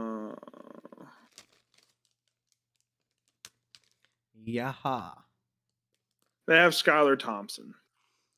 Oh, mentally. Yeah. I will say the one thing that's really messed up is when people send death threats over somebody making a mistake. That's ridiculous. I mean, I, I care about the game quite a bit. Couldn't really imagine sending somebody a death threat because they dropped a pass. I mean, that's pretty ridiculous to me. You do have to be able to drown the noise, though. Well, it'll definitely be a test for Shedeur Sanders. If this doesn't humble him, I don't know if anything can.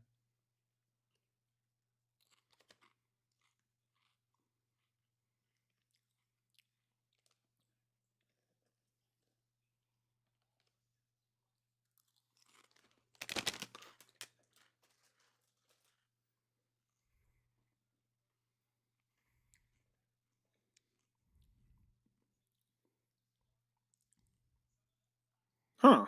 Oh, the Chargers trade up. Real quick, let me look at the yeah, it's just Rudolph and Thompson. Let me look at the Chargers QB room because I'm definitely looking for a team that can uh let's see. No, the Chargers have Herbert, Heineke, and Trey Ooh. Lance. Skill position, huh? Skill position, tight end out of Kyle McCord's University. Syracuse University. Okay, I love this. They do have a need at tight end. I think he would be the best tight end in that room. I think this is a sleeper pick for sure. Uh, this is a great pick for the Chargers, by the way. He's our tight end 5. Yeah, I'll go ahead and talk a little bit about Gadsden. He is in terms of top 5 tight ends, we have him as our tight end 5. He's my personal tight end 4, tight end 3 maybe. Beautiful jump ball receiver. He's actually a transitioned receiver. 2 seasons with almost 1,000 yards as well. Had almost 1,000 yards this past season at Syracuse with Kyle McCord. Love his speed and athleticism. His father actually was a wide receiver for the Dolphins for like 6 or 7 years and was actually somewhat productive as like a wide receiver too. Absolutely gets the traits from his dad. Love his hands. He's probably got some of the most reliable hands of any tight end in this class. I think he has better hands than Colston Loveland, in my opinion. Speed's great. His yak ability, he's more like a go up and get it and then kind of fall down type of receiver, kind of like a possession type of guy. Think like T. Higgins, but tight end. I see a lot of similarities between them and way they kind of catch the football, both physical receivers. And he's just after the catch, he's not going to give you very much. But wait. Torrey Horton just went to the Seahawks. Finally. But yeah, That's I a good love landing spot. Gadsden. If you want to talk about Gadsden for a second. I got you, man. Yeah, so like you said, just kind of a go up, get the ball, really not special after the catch. Change of direction isn't really, he's more of a linear guy, but he does have the speed to threaten down the seams. The Chargers could definitely use that, right? It's kind of that run-oriented offense for them, but he is immediately their most talented tight end. And, probably not going to be something huge, but you could probably get this guy at a huge discount and a value. And there is some upside with him for scoring touchdowns potentially because he does have a good quarterback in Justin Herbert.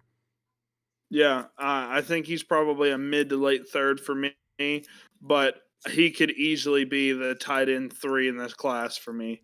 But let's go ahead and move straight over to Torrey Horton. I'll let you talk a little bit about Torrey Horton. Love his ability after the catch, love his speed, love his jump ball ability from time to time, but definitely was inconsistent there. But yeah, go ahead and talk about some Torrey Horton. Obviously, Yab loves this guy. I think he probably likes the landing spot too. They needed an X receiver, so yeah. I mean, they have Jackson Smith and Jigba, who has been successful deep down the field, but he just doesn't really have the speed. Well, that's where Torrey Horton comes in. You want to talk about speed? This guy's a long strider. He has the yak ability, especially in a straight line. He can bend the corner too. Change of direction is quite good, especially for somebody with his size and length. On negatives, he really just does not have the best hands, but if you put him in space or if he gets separation, which he has the speed and change of direction ability to do, he is going to be effective. A little bit of a raw route runner, some wasted movement, but if you just keep him on that linear path or straight horizontal path, being the shallow crosses, he definitely can get that done. He's a little bit limited with his releases, so maybe they try to put him off line of scrimmage and use him as a vertical Z potentially, or in the slot.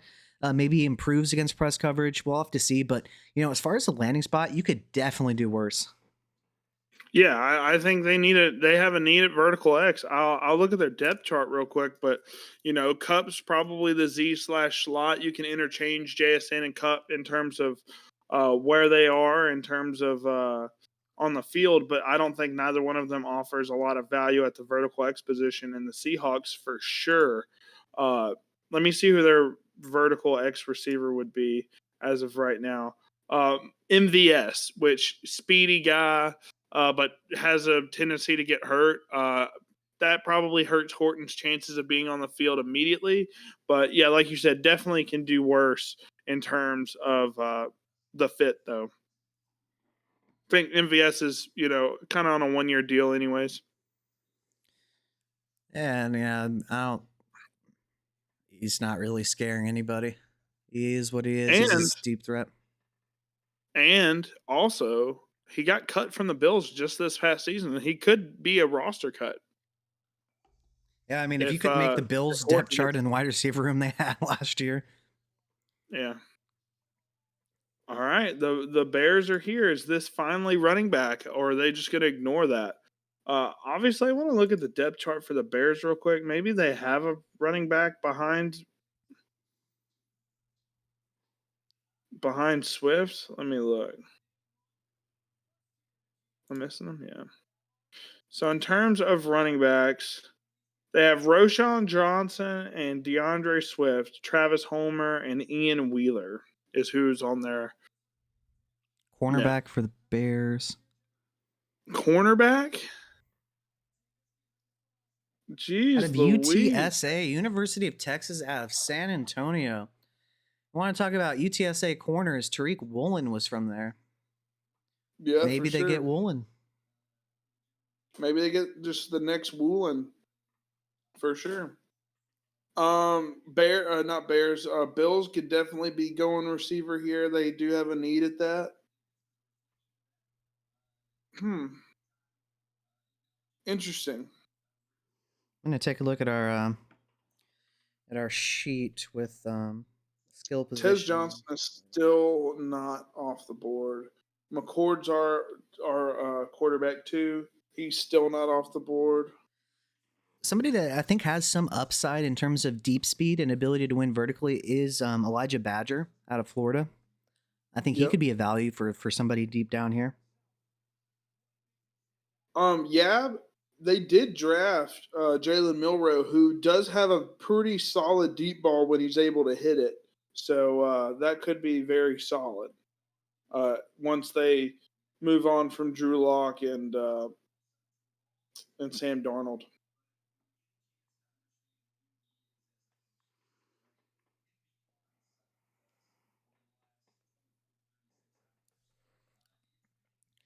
Yeah, we'll see. I'm kind of surprised, like you said, that Buffalo hasn't picked wide receiver at some point until now. It's kind of weird. Kind of surprises me.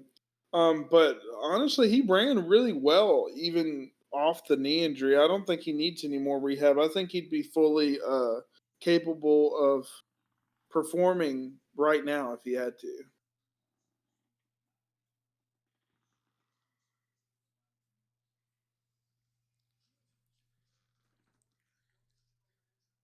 And the Bills have 2 picks in the next 5, so could be something.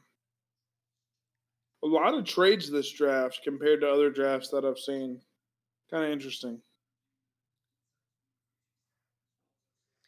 Hunter's making some roster moves. He added Mason Rudolph. I wanted to add Mason Rudolph because I don't have a quarterback 3 right now outside of Daniel Jones, but I was going to have to drop Will Shipley or Isaiah Davis, and I didn't want to do that. Yeah, so if you're still in the chat, BH, that was a good ad. Good ad. Yeah, I was dropping Riley Leonard though is a little crazy. I We'll mean, see. I know he's a day 3 quarterback, but We'll see. the Steelers could easily pick him up in the next round, and then that's you never know. Yeah, you never know. They go cornerback. The Bills do in this pick.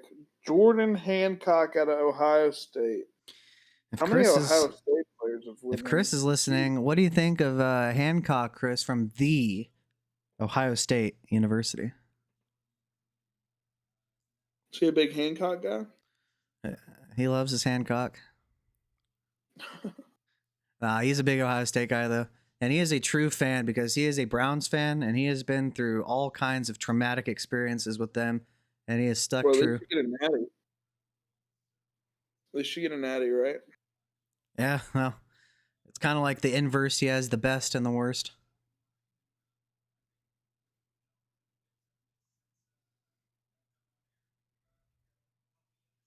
Although there's definitely worse. I'd rather be a Browns fan than like a Jets fan.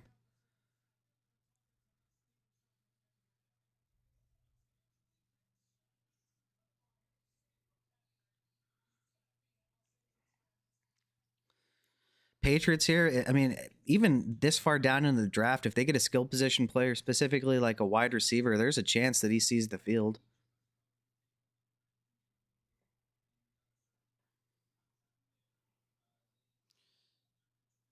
If he goes to the Steelers, BH, he could very well start week 1 for him. Yeah, we'll see. He's very raw as a passer, though, so probably not. Did the Lions just trade for They that did. pick? Then they traded up with the Cardinals. I think he'll be fine, BH. I think you'll probably be able to add him back if you want him, if you're quick enough before anybody else potentially.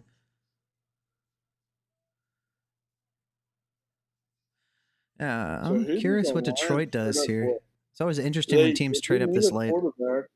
Hendon Hooker was Ugh. basically a big time miss.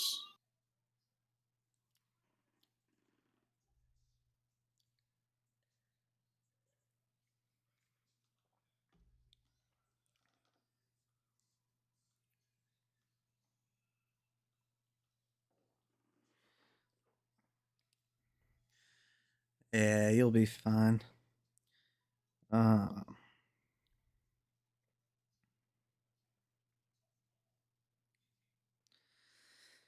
but yeah, I think everybody.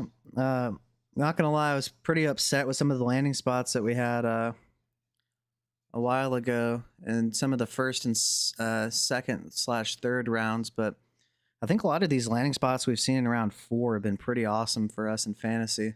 You know, considering the upside potentially or the path to seeing the field. Chris V. Ohio State University.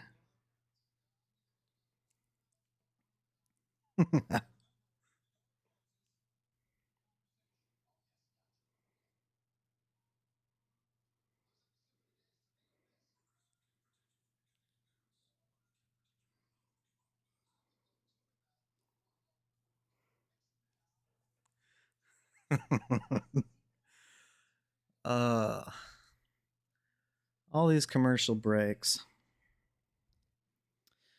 Lions here, that yeah, you know, really athletic. Okay, that's interesting to know, Chris. I mean, yeah, obviously, cornerback doesn't really help us for fantasy, but from a real life perspective, for the team that drafted him, being the Bills could probably use a cornerback. To be honest with you, yeah, I'm curious. You know, the Tesla selection by the Lions was intriguing to me. Brad Holmes and Detroit has recently been pretty darn good with his draft selections for the most part, man. So maybe there's some upside with him if Jameson Williams gets traded or something.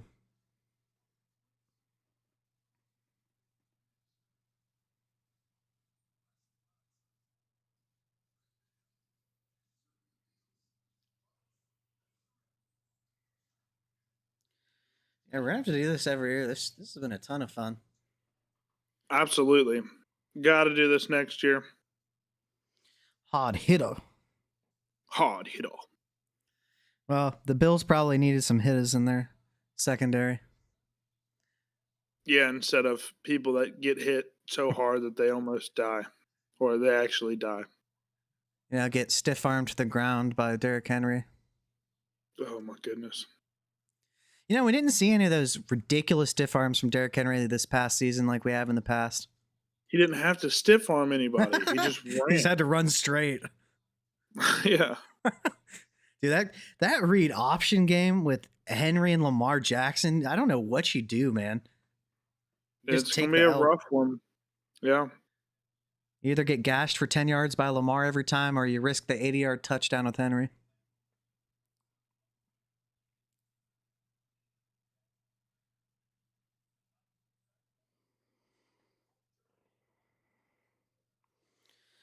So, yeah, in terms guard. of the Browns, that is their last pick of the draft. Shooter Sanders was the last pick. Lions go guard. About time they pick. Sounds like they're just trying to keep their strength, keep their biggest strength by getting more and more. Why do the Lions have a museum in Germany? Art keeps trying to DM me for trades. I'm like, bruh. Oh, goodness. Oh, he's sending me a picture of a trade instead of the actual trade itself and an offer. Interesting. All right, chat. We're going to see what trade offer I'm getting. Sleeper doesn't want to load for some reason. Let's see what the trade offer is. So he sent me a pic.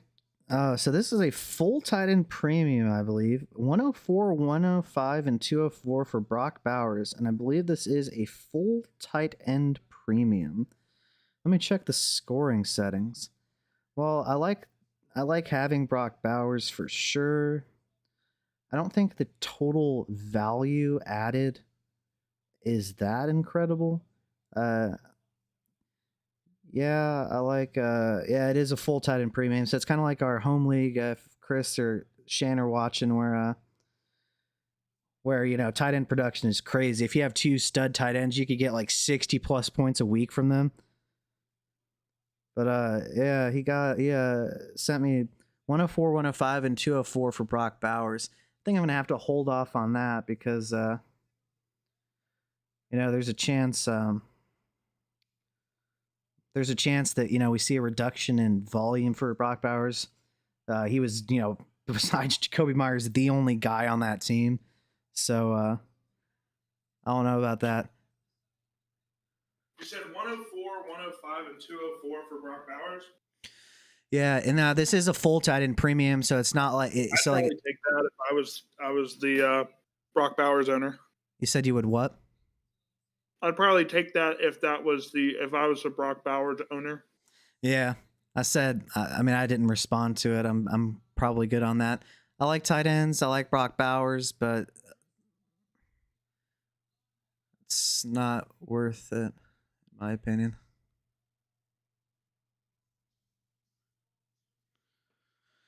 Hey, Chris, the Rams just drafted Chris Paul.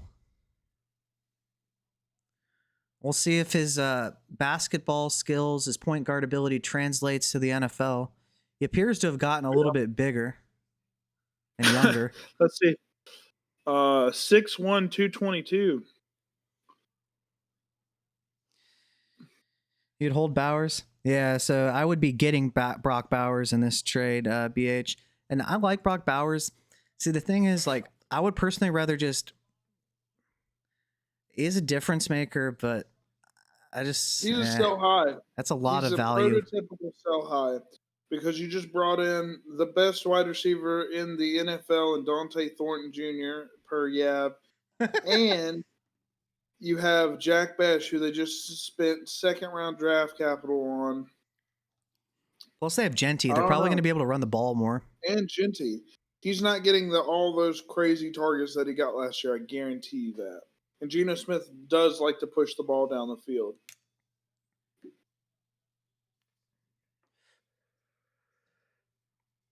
And Prob's picking up all these mid receivers.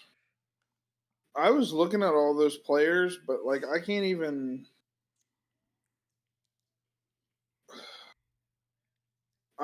grab most of these guys because like my team is so good.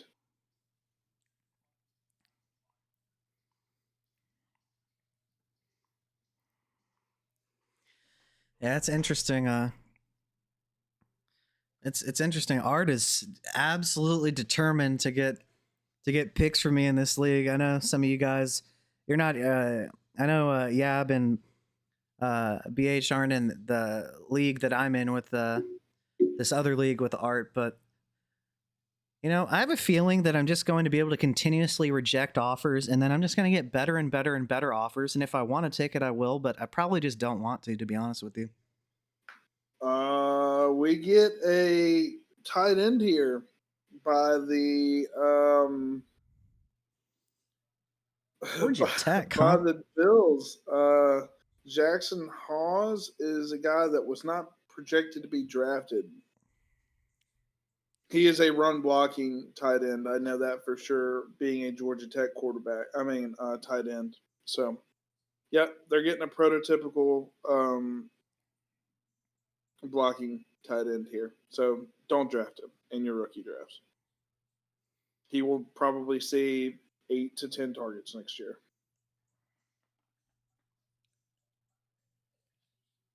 Fun thing. There's a Shadur Sanders Gatorade commercial going right now. Oh my goodness.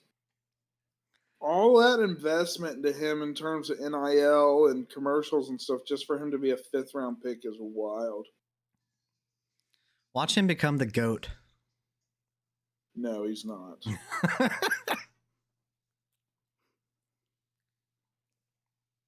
All right, Cardinals, what y'all got, buddy?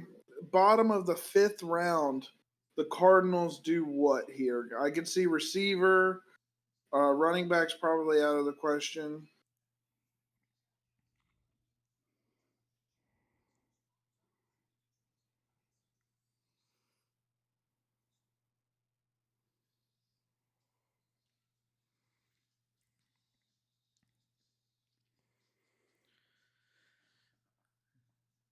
I can't wait for us to be able to cover the 2027 draft. That one's going to be a lot of fun.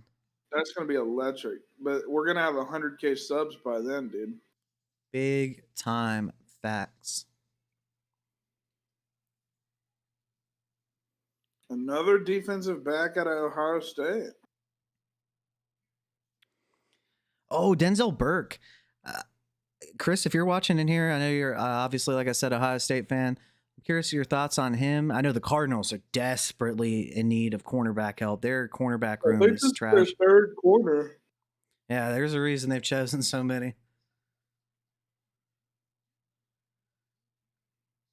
Denzel Burke, man, I think back in the day, this doesn't per se mean as much, but when I downloaded future draft classes in Madden, Burke was supposed to be like a 1st or 2nd round pick, according to the people that made the draft classes. So he must have slipped a little bit in terms of production on the field. I want to say, so he was absolutely bullied and burned by a guy that's still on this draft board in Tez Johnson. Tez Johnson went for like 180 and 2 touchdowns on him. That's crazy that he's not picked yet. Yeah, well, a lot of people were bullied by Tez Johnson and probably will continue to be. They got Burke and Will Johnson. Let me see who else they got.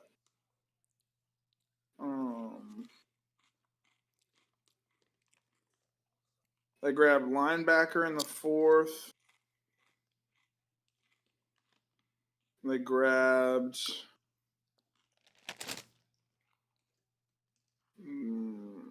they did not have a 4th round pick, it looks like. Oh no, they picked Jordan Birch, edge out of Oregon, Will Johnson, and then their 1st round pick was Walter Nolan, D tackle. So they haven't picked an offensive player yet. Good press guy. Okay. The Cardinals have not drafted an offensive player in this draft. It's all defense thus far. I'm okay with that. As an MHJ owner, Kyler Murray's probably mad though. He's probably not even he's watching playing the draft. Call of He's Duty. grinding Let's be COD. honest. Yeah. Yeah. He's grinding COD right now.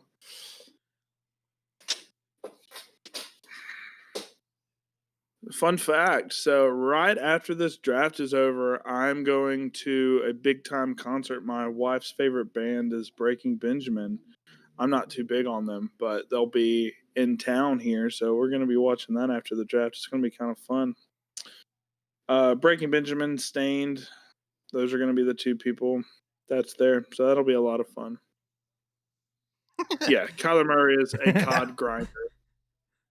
I'm surprised. At this point, with how much time he puts into that, I'm surprised he's not in competitive COD. He is. He's Is he? probably a competitive COD guy. Yeah. 5'8" quarterback, GOAT, 94 is his gamer tag.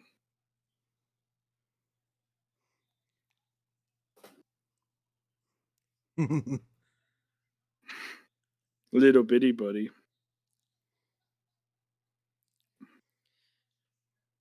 Yeah, I sent Ian a 2026 third for Shadur Sanders. I don't even know. I might prefer the third. Honestly, I don't know. It's a toss up.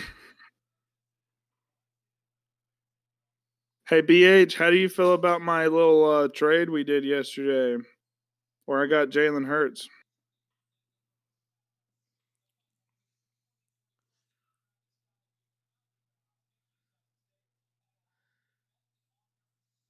I will say I was a big fan of that.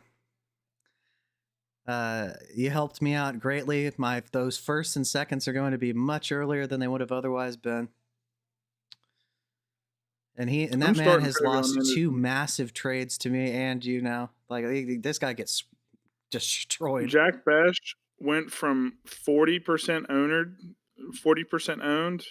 and rostered to 71% now. It makes sense. It's a shame people didn't have eyes before. He's actually rostered a less percentage than Isaiah Bond, though, who is still not gone yet. Robbie Oots, I think another blocking tight end. Out of where? 108 receptions, 108 receiving yards last season was his career high in the season. 108. So yes, he's a blocking tight end. Yeah. Interesting. Not because, even worth talking about, really. Because they have Kubiak, Clint Kubiak as their OC now. So they do like to run the ball a lot and then take those deep shots down the field. Yeah. And Arroyo is not the best blocker. They got him in the second or third. I think it was the third. Yeah, they got Noah Fant 2.0, and they just got him for cheaper. Yeah. Except he's a little more injury prone than Noah Fant. The Ravens trade for this pick? Oh, yeah, they traded it to the Jets. Okay, cool. So y'all traded basically y'all's whole draft. Like every single pick y'all had, y'all just traded out. Well, we did what we always do. We get the amazing defensive players way later than we should, and then just trade down the entire rest of the draft. It's pretty standard Baltimore practice. The only difference is when we try to trade up for a quarterback. Besides that, we never do that.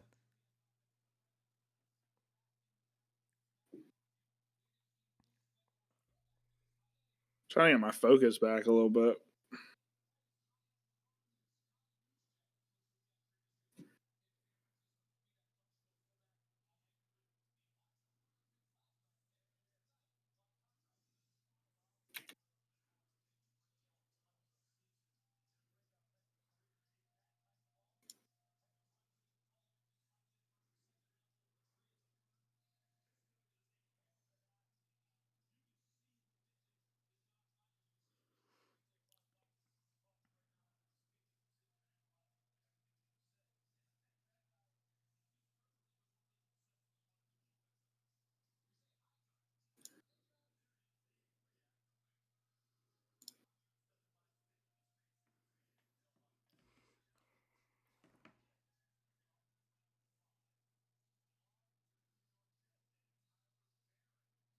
All right, so I don't want to rub it in anybody's face, but in our avoids video, Jaden Higgins was number 5.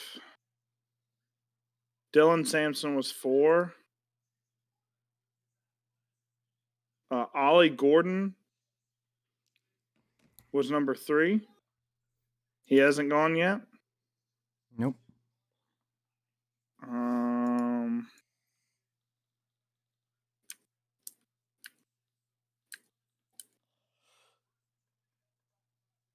Biggest surprise for me is probably either Tez Johnson or Martinez running back.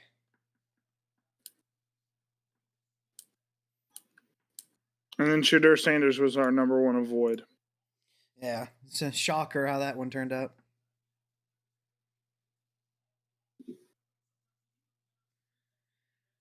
I think Shadur is the ultimate. If this guy didn't have a last name that he did, he would not be anywhere close to where he was projected to be.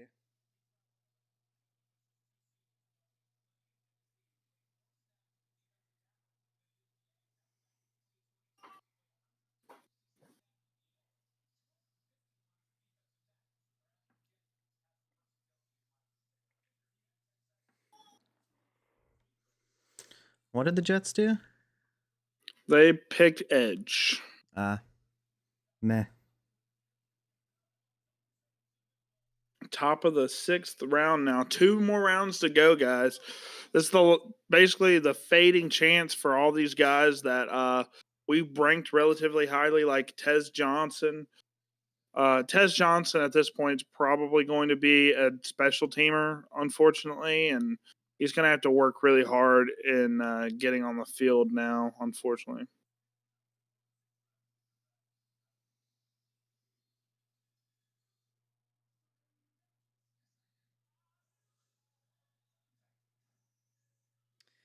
Yeah, getting back to the Bears offense, man. Jeez Louise, man. Yeah, Caleb Williams, man. it's Sheesh.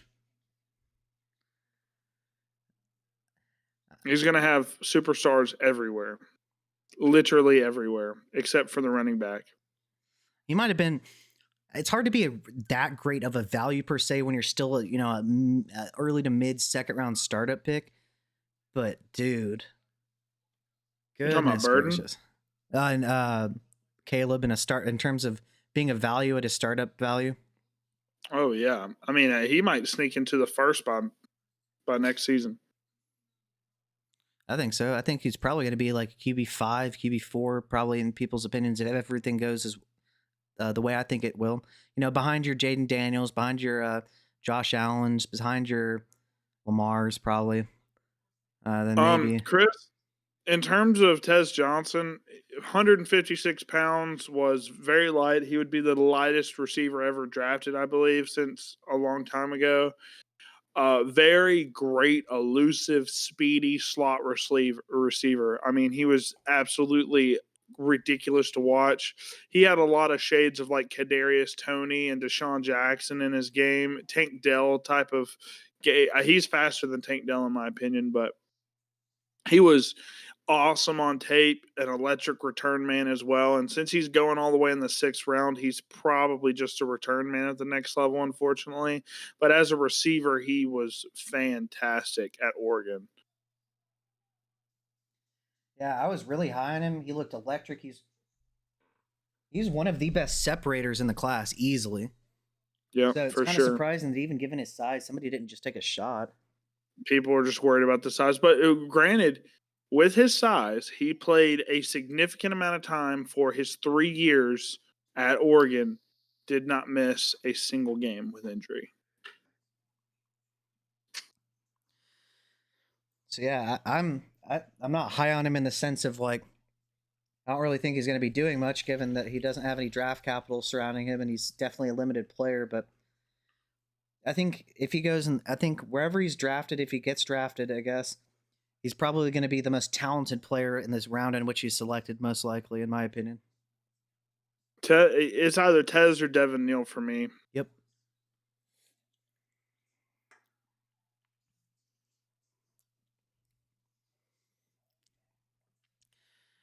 Yeah, I mean, So if you guys are watching this Mike Tomlin interview, him and Arthur Smith basically had a meeting and said we need to reinforce toughness and big man ability on the Pittsburgh Steelers. Hence why they did not go quarterback. You said they need to enforce what? Physicality and big man in the trenches warfare. Okay.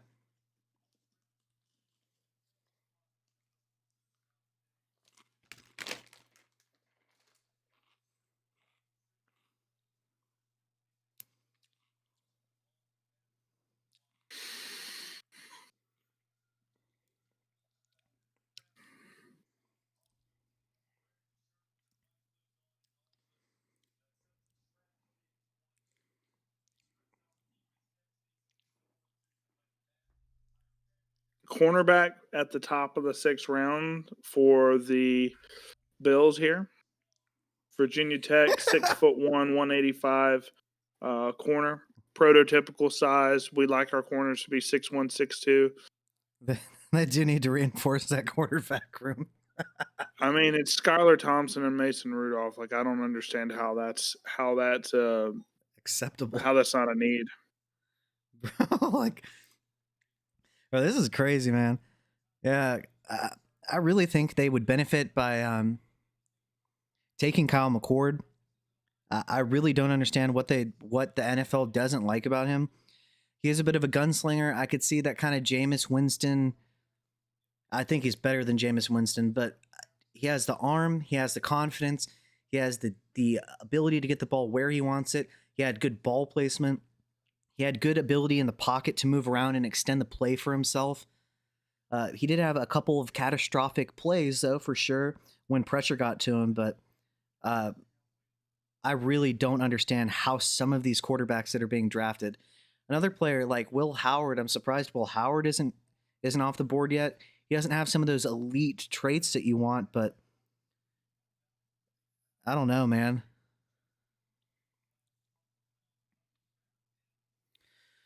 Ravens are on the clock. I'm sure we get somebody in the trenches, I'd imagine.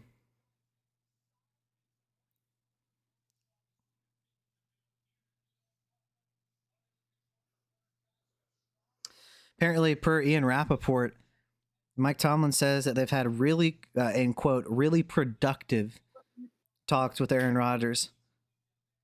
So we'll see. That's the only thing that makes sense here. Look, the Steelers trouted out Aaron Rodgers. Not Aaron Rodgers, Mason Rudolph already a few years ago. They drafted him with second-round draft capital, and he did not work out whatsoever. He was not productive enough, and they moved on from him. Yet, they're doing it again. That doesn't make any sense to me. And Skylar Thompson as your backup, you saw how good he was last year in starts, so keep him away from me. Another corner for the Ravens here, 6'1", 190, Bihal Kone out of Western Michigan. I'll say one thing about Western Michigan. Mississippi State played them last year, and we beat them 56-0 on one of our 3 wins last year. Elite. But does have the prototypical size. Also, what a fall from grace for Isaiah Bond. At this point, he might not even be drafted. I was saying, man. That's just crazy. He went from being a potential first/second round pick. Well, Mike Green has the same allegations against him, and he's a second-round pick. So I don't know about all that, but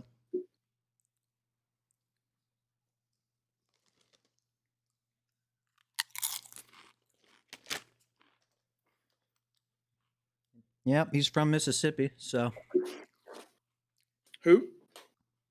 Chris asked if you're a big MSU guy.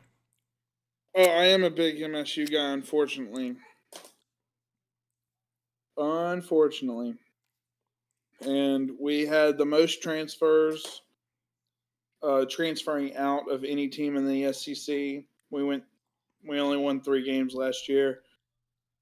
But at least I get to watch SEC level competition play multiple times a year, which is good. I pretty much go to every SEC game that we play at home, at least.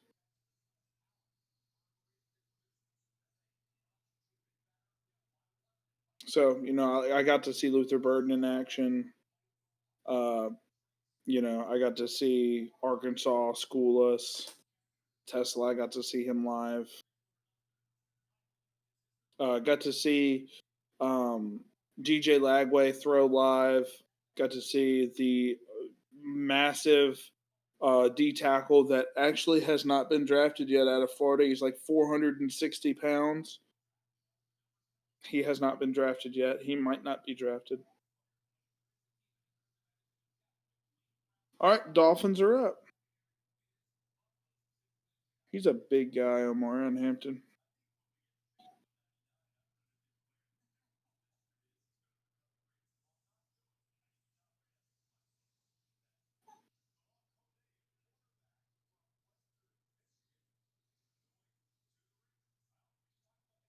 Run through that Florida State defender. Jeez Louise. Oh, wow. We get a running back here. Replacing Raheem Mostert. Not nearly as fast as Raheem Mostert. This is a big one. Got running back, huh? A big, slow running back.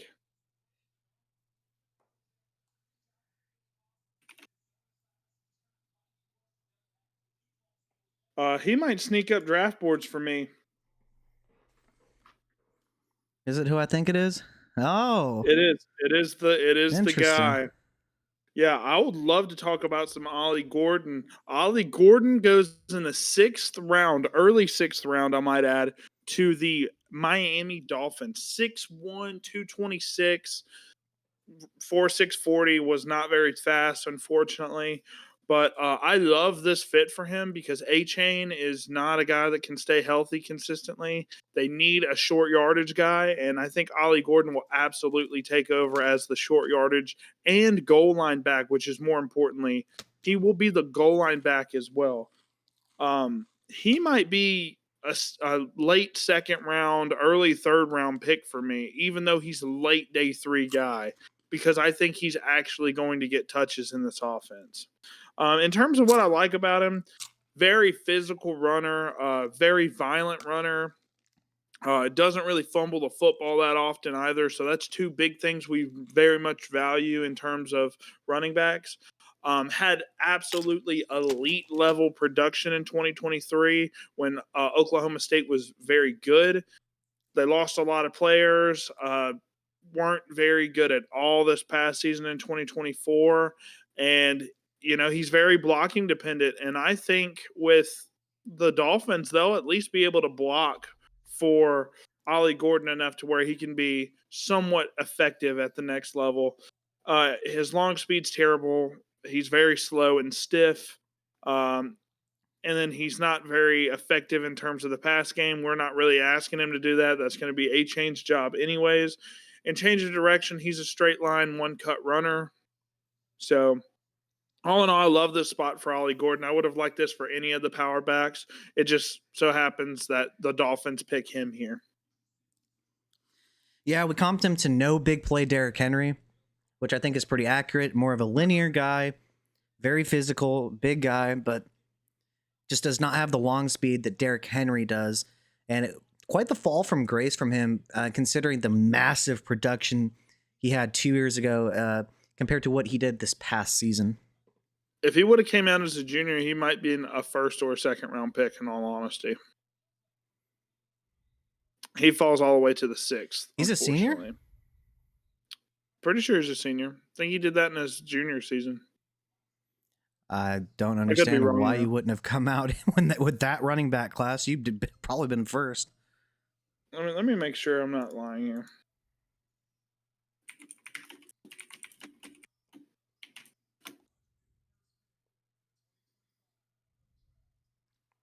Nope, he was a sophomore when he did that. Yo!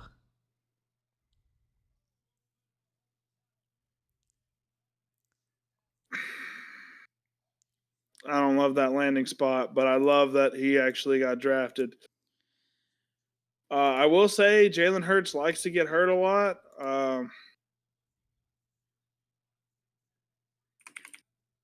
Uh, Not what I was hoping for in terms of landing spots, but I'm glad he got drafted. This is him almost certainly being a backup to Jalen Hurts for a significant amount of time. At least I have the handcuff now in the strategist league. I got Hurts and I have the backup to Hurts. I love Kyle McCord though as a prospect. He's our QB2. But yeah, overall, love the arm talent. He's a top 3 arm talent in my opinion. He actually has the best arm talent. I'll say that in the class. In terms of his footwork, I love his reading through progressions. His mechanics are great. He makes great pre-snap reads. He likes to throw interceptions from time to time, so he does have some Darnold throw ability. In terms of his rushing upside, it's little to nothing. And he's a gunslinger, which that's a positive and a negative. He'll make some crazy, confident, cocky throws, and that sometimes gets him in trouble. Yeah, and some of the things I like about him, besides what you mentioned, he has the ability to extend the plays in the pocket, drift, and still be accurate on some of those shallow crosses and digs. He is an arrogant SOB in terms of his decision making. He will throw it into the tightest of windows, but he has the arm talent and belief in himself to get it done. This year at Syracuse, he had a fine receiving back, but the receivers on film were getting no separation, and he was having to fit balls into into the smallest of windows, man. So, like you said, it kind of sucks that he's probably not going to be starting very often, but Hurts does miss time. 3 out of the past 4 seasons, he's missed games, and there is a ton of upside with this guy. Yeah, it's not my favorite landing spot. Not anymore, but Hurts does have some upside in terms of getting injured. So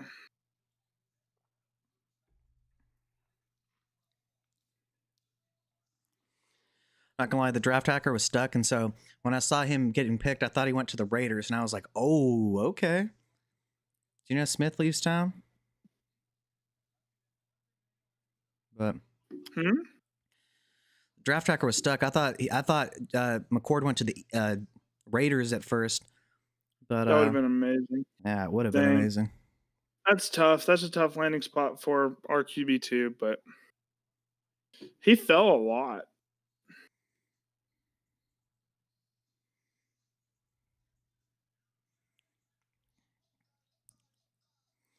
That's just crazy to me that I'm going to be watching all the Eagles preseason just because of how much I'm going to love watching Kyle McCord throw the ball in the NFL. That's going to be amazing.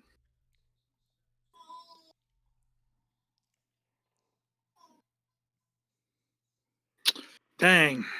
That's probably my heartbreaker of the draft.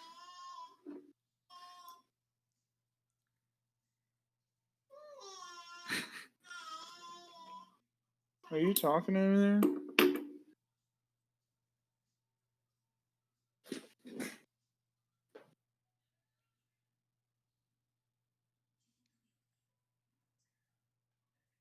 Competing with Shedeur Sanders, he's a practice squad quarterback. You're forgetting about Dylan Gabriel. Why are we shaming Dylan Gabriel? Who's shaming him? They're saying, "Oh, Kenny Pickett's with the Browns now, and he's competing with Shedeur Sanders." I'm like, he should be competing with Gabriel. He should be worried about Gabriel, not Shedeur Sanders, the guy that just went in the 5th round. Yeah, for real. The Patriots do it again. They draft a kicker. They draft a kicker in the 6th round. That is a thing. I'm sure he'll kick. Jimmy Horton Jr. People were hating on us for keeping him this low. He has not gone yet. He's projected to go undrafted, in our opinion, but could go late 7th, I guess. Yeah, just very limited Will player. Howard, though. Will Howard's still on the board. Riley Leonard's still on the board.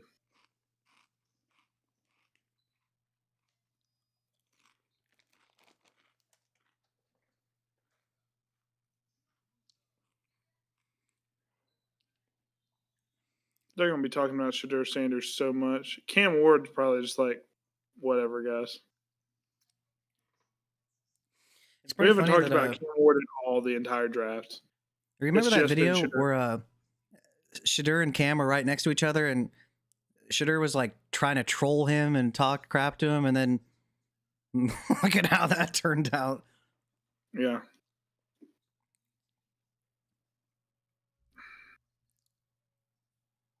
All right, Titans are up.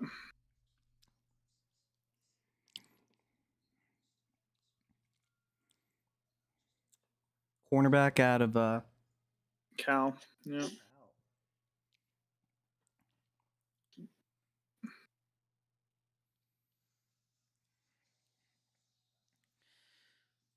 the most shocking running back that remains safe somehow is Chase Brown.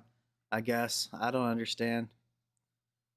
Chase Brown being safe, Devin Neal not being picked. There's got to be something going on with Devin Neal. He wasn't a good interview, or he's got some injuries. Maybe his physical wasn't great. Like I would love to know, because I don't think his combine was that bad. I mean, I don't remember his combine being good, but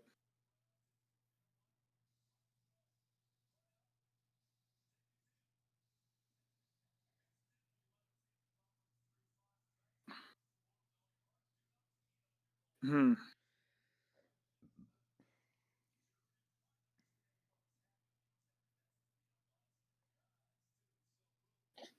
Tyrell Yeah, cheese. I'm looking I on think that's X, a bunch and of cheese.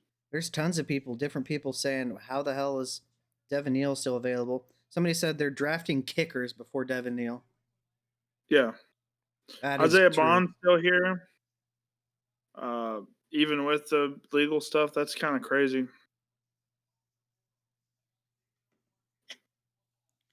Yeah, Damian Martinez too. Dude, he looked so good. Damian Martinez looked great. Crazy. Yeah, a kicker could kick a 55-yard field goal, I mean. We still got basically 2 rounds left, guys. I mean, McCord finally gets to go. I hate that it's the Eagles. Oh, speaking of Devin Neal, he finally goes.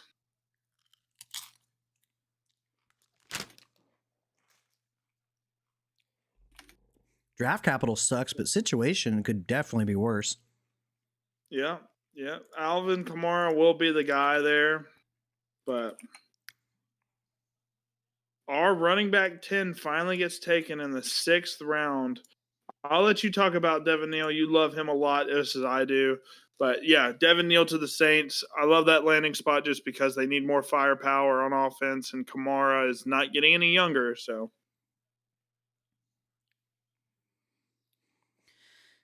Yeah, guys. So Devin Neal, my comp for him was Le'Veon Bell in terms of the play style. He's probably not going to have the same career in terms of productivity. But what are the positives? Patience and vision. He generally selects the correct hole. He sets up linebackers. He's extremely patient, lets his blocks develop, high run IQ to maximize yardage consistently. He just doesn't have the elite traits that you want in terms of the long speed, right, and the contact balance. He just generally doesn't break tackles and stay upright. He kind of falls forward sometimes, but just doesn't really stay upright to continue breaking tackles. And he's just not going to be breaking any 70-yard touchdowns at all. yeah, and another thing I do like is his overall quickness when the ball gets in his hand in terms of just his burst. I love that. I think he can be a very efficient runner. He's a very smart runner as well, like you said. That goes a long way. He's kind of like souped up Trevor Etienne for me, a much more souped up, much more talented in terms of the patience and vision. Even though the patience might get him in trouble every now and then, I do love this player. I think this is superb value for the Saints. Yeah, and I mean, obviously Kamara is going to be the RB1, but he's getting older, and I don't think Kendre Miller's scaring anybody with what we've seen, or rather not seen, from him so far. Yeah, not anymore, unfortunately. Dynasty lovers for Kendre Miller, probably that ship is already sailed. I think he's probably younger than Devin Neal, which is weird. Yeah.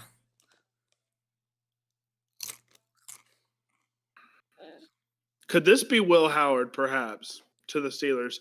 I would be shocked if the Steelers do not go quarterback in this draft, at least at some point. I mean, are you guys really happier with Mason Rudolph than one of these rookies? I'd rather have the rookie. Will Howard, 100% is a better quarterback right now than Mason Rudolph.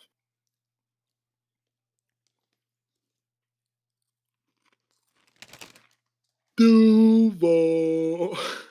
Duval. I sent that to some people yesterday. That stuff's still funny. Pick is in. What are they going to do? Pittsburgh.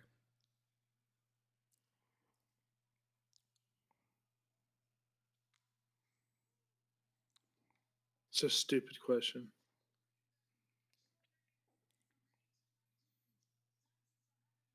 Who the hell is this guy? We look forward to seeing you in Dublin.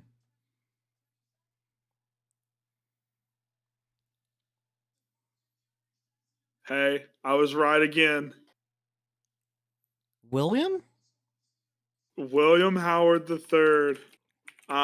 He's the starting quarterback of the Pittsburgh Steelers right now. I don't know if you're still watching, Chris, but if you are, Will Howard out of the Ohio State University. He fell way too far for me. Yes, he did. I'll talk about some Will Howard in a second. Will Howard.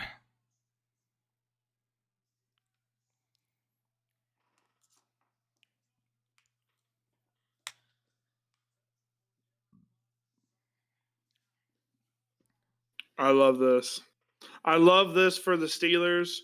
It's got to be a quarterback at some point. They get our QB3 all the way into the 6th round. I think that's superb value for the Steelers. They absolutely needed a quarterback. Mason Rudolph is not the answer. Y'all tried that once and it did not work. With Will Howard, superb processor, superb footwork. He resets his feet after every single read. That does sound like it may be like a issue, but he does it so quick that you almost don't even notice. Probably one of the best pocket quarterbacks in terms of just feel in the pocket, right? His deep ball is horrible, which is kind of weird for Pickens and DK Metcalf. You might be able to see it's very inconsistent. Maybe he gets better at that, but he did show it from time to time. But yeah, in terms of arm talent, it's fine. It's probably NFL average, maybe anywhere from the 20th to 23rd best arm. He's got a below average NFL arm, in my opinion. But Tomlin was talking about toughness and physicality as the Steelers' motto. Will Howard is a tough quarterback. He's a big guy. They like to run him, and he is in the QB power, even though I didn't think he was that effective. He was used in the QB run game for Ohio State. He's also an absolute winner. He's won everywhere that he's gone, multiple Pac-12 championships, appearances with Kansas State, and he won the national championship last year. This guy's a winner, our QB3. We love him. He's the starting quarterback for the Pittsburgh Steelers next year. I'm getting him in the probably late 2nd, early 3rd at a steal. Yeah, we were pretty impressed. Probably the best footwork of anybody in the class.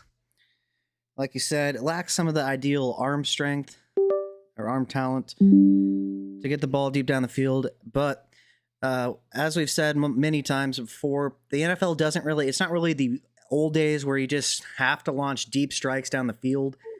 The short passing game, you can utilize that and be successful at the NFL level. And they want to get the guys ball and get the guys in space. So he has the ability to progress through his reads and process, reset his feet, and feel for the pocket to be successful at the NFL level. Yeah, I love this pick for the Steelers. Absolutely slam dunk for the Steelers. It's a steal that they got him. I mean, I thought he was a fourth round, third round talent for sure. He goes all the way in the sixth. I love that.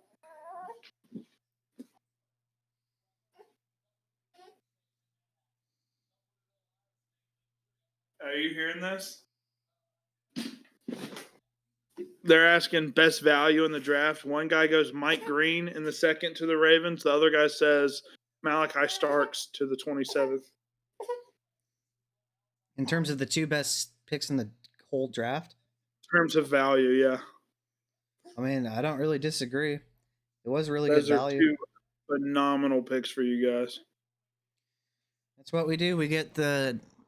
I mean, I think they're exciting, but we don't really get the flashy, exciting players. We get the good values, and that's why we're always at the back end of the first round every year.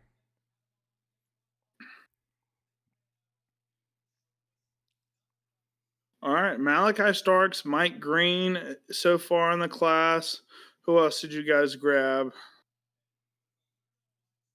Emory Jones in the third, Teddy Buchanan, a linebacker in the fourth. We don't always hit on our late round. I mean, nobody does, but we don't really hit on our late round picks quite as often. But we usually smash the first and second round pretty consistently.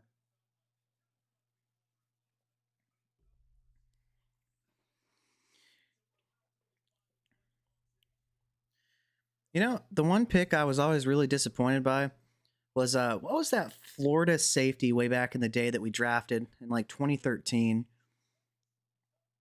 Guy was a total bum. I'm trying to remember who that was.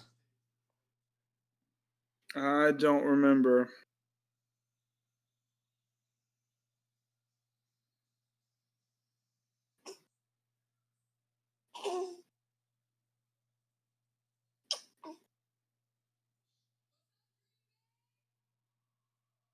Draft night will be legendary. Oh, Y'all Matt get Elam. a punter. Y'all get a punter in the sixth round. Matt Elam, the Florida safety, was the guy that was a total bum.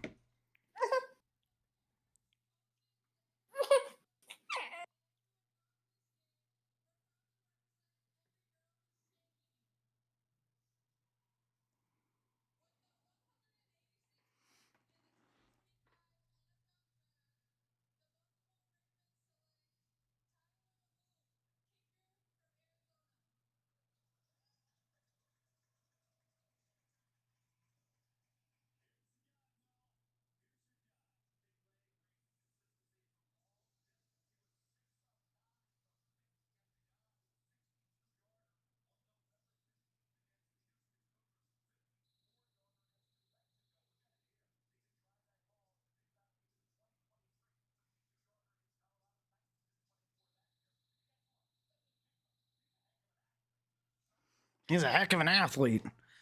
Mel Kiper.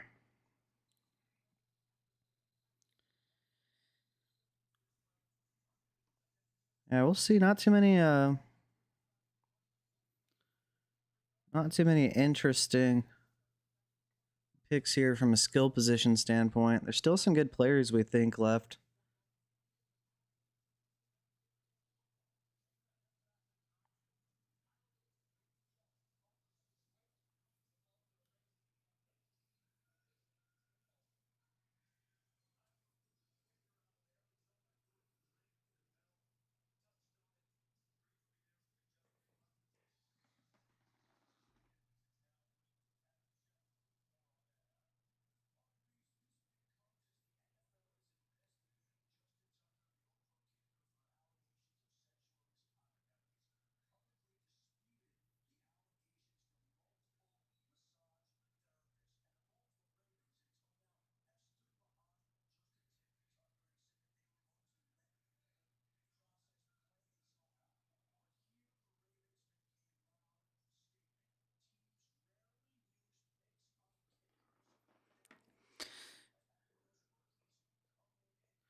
Yeah, so Ravens pick a kicker after Justin Tucker and all his allegations.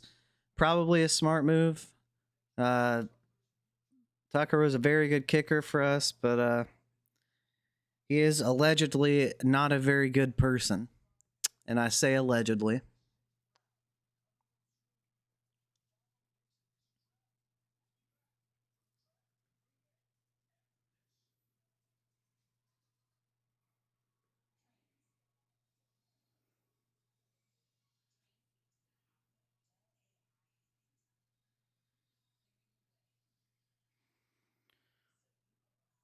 Wish we could get a skill position player to save our lives here.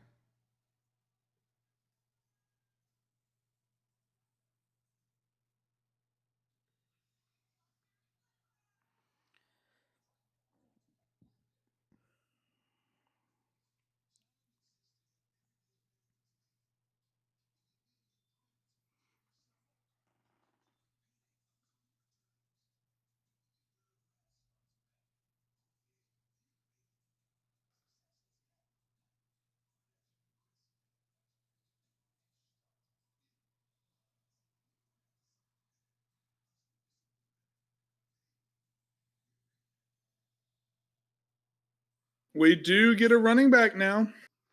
You finally had something interesting? Oh, what? Yeah, the Titans get Khalil Mullings. Okay. I look away for 1 second and we finally get a skill position player.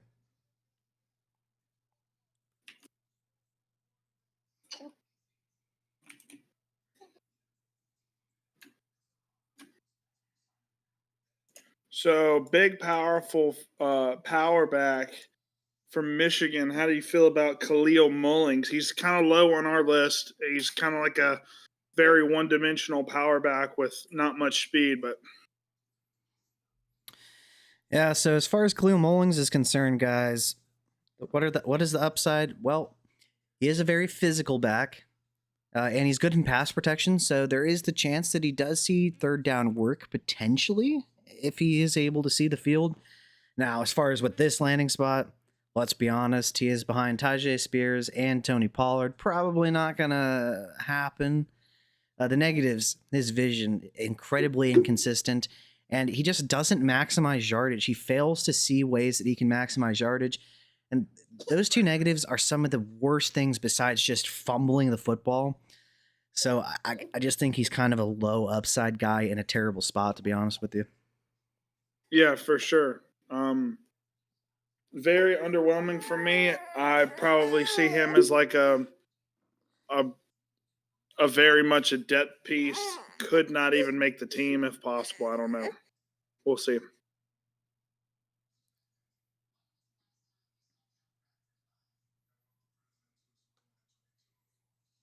All right, we'll see what the Colts do with their back-to-back sixth-round picks here.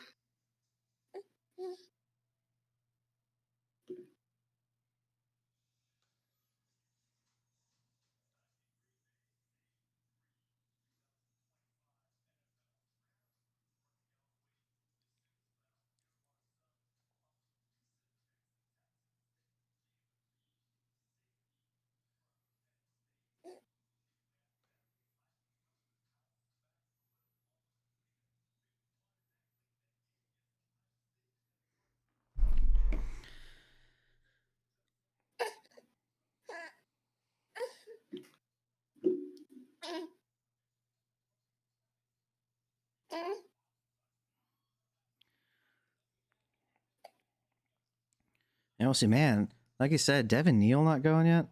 That's just Devin Neal went to the Riley Leonard to the Titans. oh yeah, Devin Neal did Riley go. Yeah, Leonard yeah, to I'm the tripping. Colts. I love this pick for the Colts. One sec. That is a Colts pick if I've ever seen one. Makes sense. That is what the Colts do.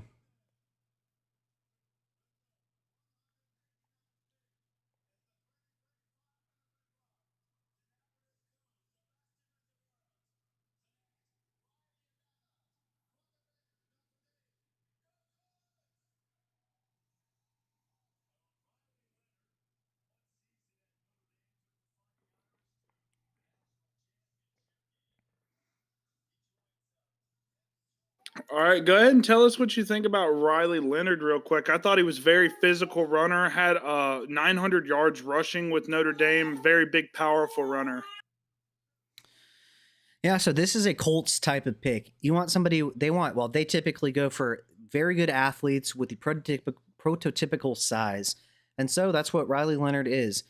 He's kind of a Josh Allen type in the sense of his build, right? Now, what does he specialize in? He specializes in accuracy off platform. That is something that we like to see because we have seen an increase in athleticism among our quarterbacks. It's kind of become a prerequisite, really, for the most part, to becoming an elite quarterback nowadays. Like I said, he has a prototypical size and he has the dual threat ability to be an asset in the running game as well.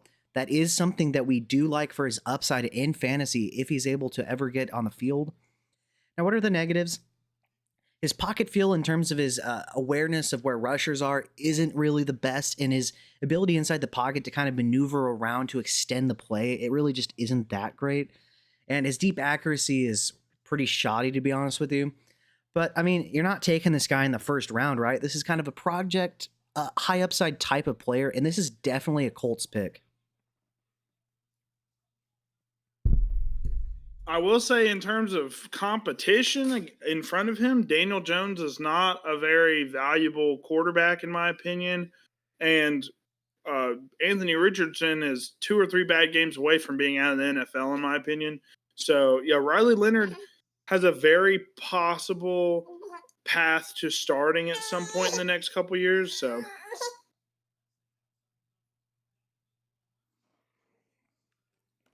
Dun dun dun.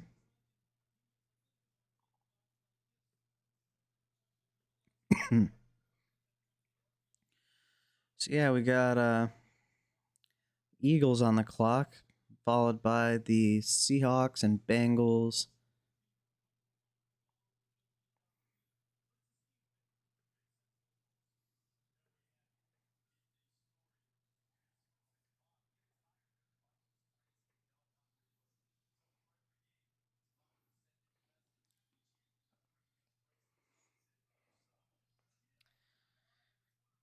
Getting kind of down to the end here. We got about a round and a half to go, along with some comp picks. So we'll see if any of the guys that we really like end up getting drafted. I really feel bad for Tez Johnson because he's so good. For him to not even be drafted is kind of ridiculous to me. I mean, there are players that have been drafted that I think are completely devoid of talent. So, pretty surprising to be honest with you, or with me.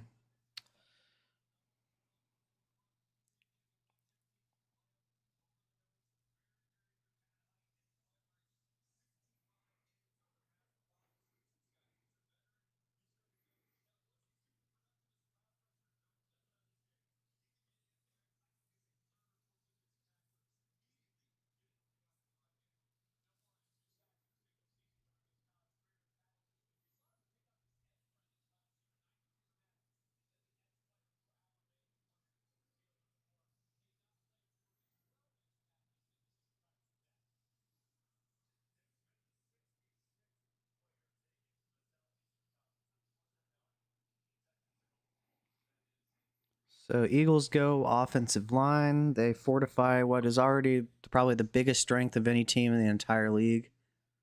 yeah, and they've had, like, I believe, 3 offensive line picks thus far. So, well, interesting. I really don't know how they do it, man. I don't even know if this guy's any good. I mean, they're running first football team 6'7", 323. Oh my God.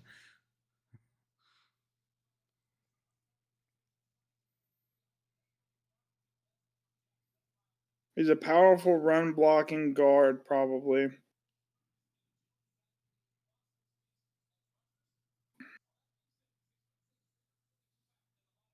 All right, the Seahawks are up next.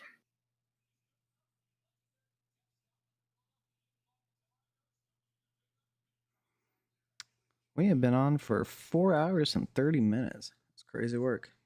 Round 1 was 4:47, I believe. The Seahawks also go tackle here. I didn't expect. They've already got their receiver. Running backs are good. Quarterback is good. They got Milrow earlier. Defense or line protect. Get as much depth as you can for your offensive line, so Sam Darnold doesn't start throwing to ghosts again.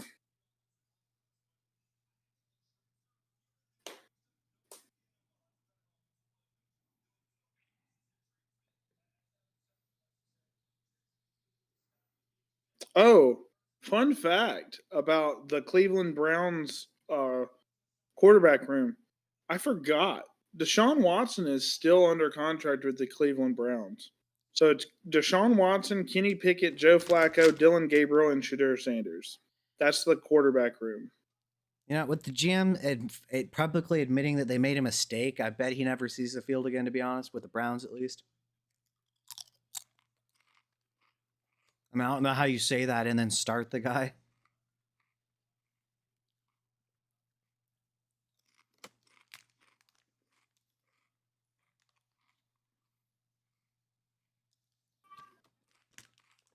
Oh, the Bengals finally go running back.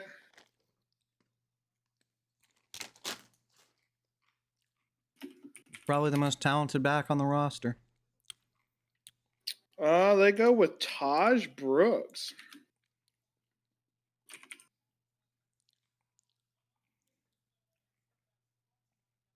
I'll talk a little bit about Taj Brooks.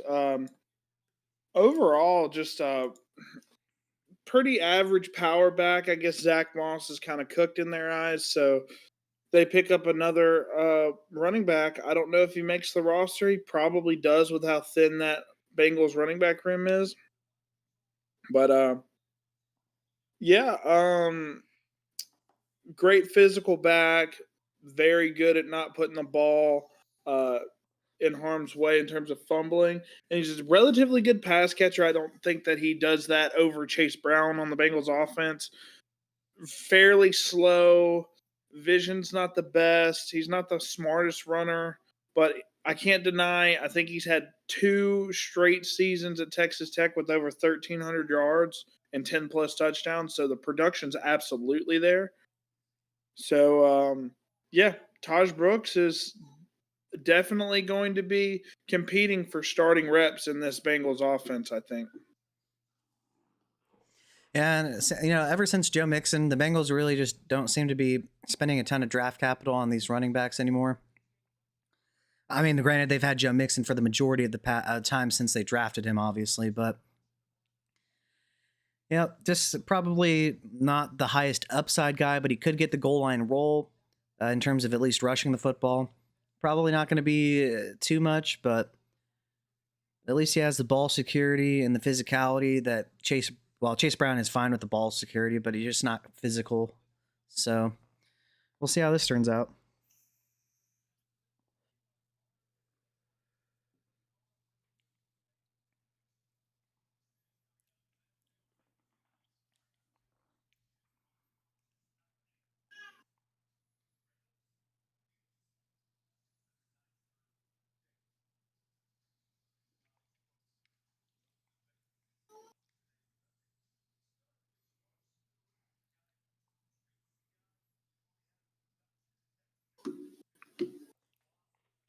All right. Wish the Bears would Running pick back, maybe? Who's our best running back left available? I think it's still Kyle Monungai. It's been Kyle Monungai for a significant amount of time. Damian Martinez would be a fantastic pick for them. I think I like Damian Martinez better as a runner. Yep. Kyle Monungai is just better in other facets.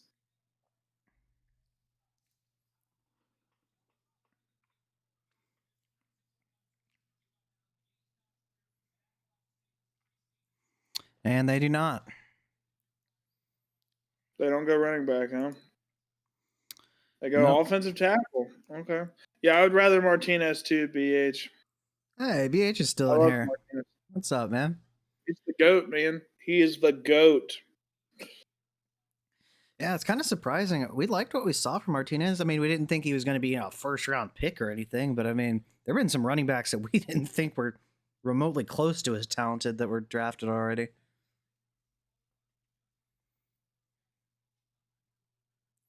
Just so you know, Luke Newman did not even be projected to be drafted. Yeah. 6'4", 315. They have nothing on him.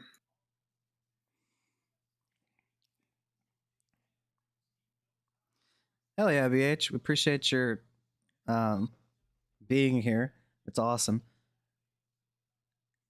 Gets a little bit less exciting to a degree for sure once you get down to like the very end here, but with some of these There's still some players, guys, man. There's still some guys that I'd be excited to see go like Tez Johnson. Obviously, this would be terrible for the Lions to draft Tez Johnson, but I don't know. We'll see. Like the Jaguars drafting Tez Johnson would be amazing. it would be at some point. That's just crazy to think. Just be, like, I wonder if he just wouldn't have run a 40. Who? Tez. I think it's mostly the size, but I mean, I think it's mostly the size too, but I don't think that it hurt his helped his draft stock.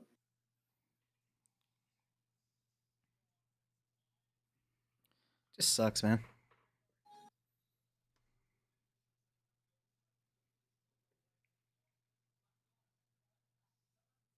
We're Left talking about guard, the left Jalen tackle. Ramsey trade.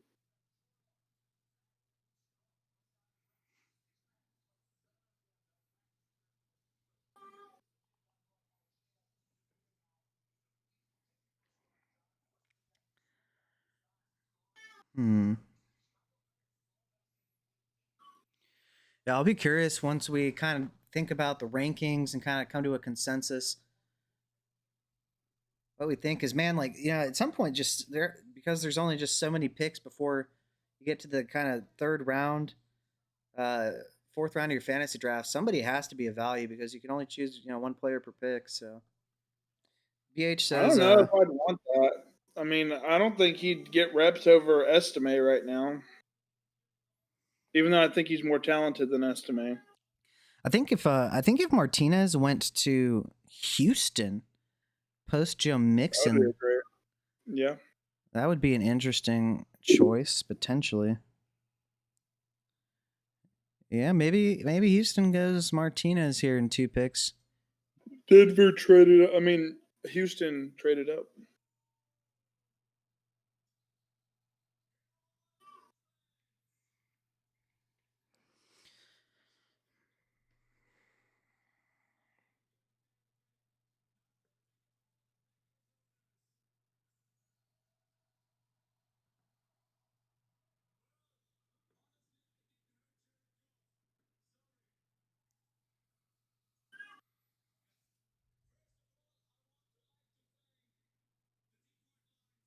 Boise State edge rusher. Interesting.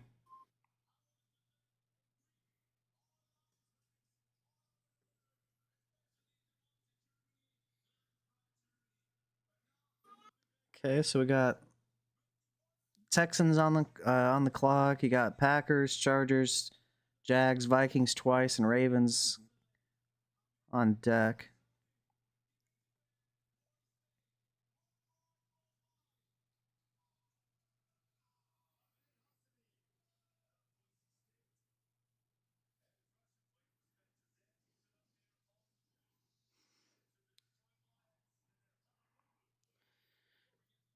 Yeah, man. It's at some point, some of these guys have to get drafted. I'm trying to think of landing spots for Tez. I think we, like you said earlier, you could potentially see some slot work maybe with the Chargers. I think you could definitely see some slot work with the Jags. Given that they have Hunter and BTJ, but don't really have a great three. I mean, Parker Washington's all right, I guess. Vikings probably not. Ravens. I do want to say something about the Egyptian guy real quick. He's a freak athlete. Ran super well at the combine. he just hasn't played a lot of football in terms of his whole life. But he's had almost 10 sacks the past couple years, so love this for him. Uh, and he's a full bred Lions player, very tough, high energy team player type of guy. So good pick for the Lions. I know Mage Jack is a Boise State fan, so I'm sure he likes the selection. He's a stud. Then yeah, let's see. Please, Texans, Halfway through the 6th round take now. running back. Take running back. Damian Martinez is sitting right there for you. Bashard Smith fell significantly. LaQuint Allen fell considerably. I thought he'd be like a 5th round guy. Corey Kiners fell considerably. Damian Martinez, Kyle Monungai, we were really high on. In terms of the receivers, though, our best receiver is Tez Johnson and Isaiah Bond. Xavier Restrepo, I thought he was going to be a early day 3 guy. He might not even be drafted due to the poor 40 time. That 4.83, that's crazy work. They're linemen faster than that.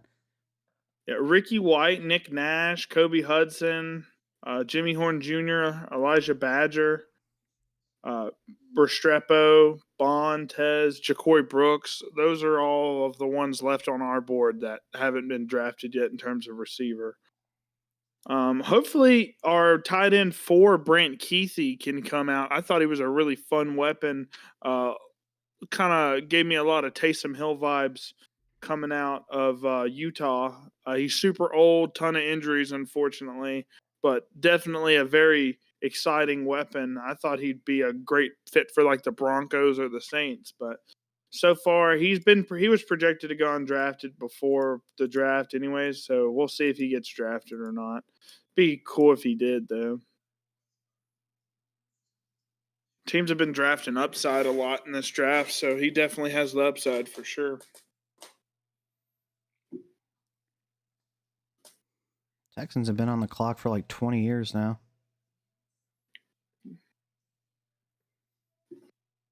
Some teams get more time than others or something.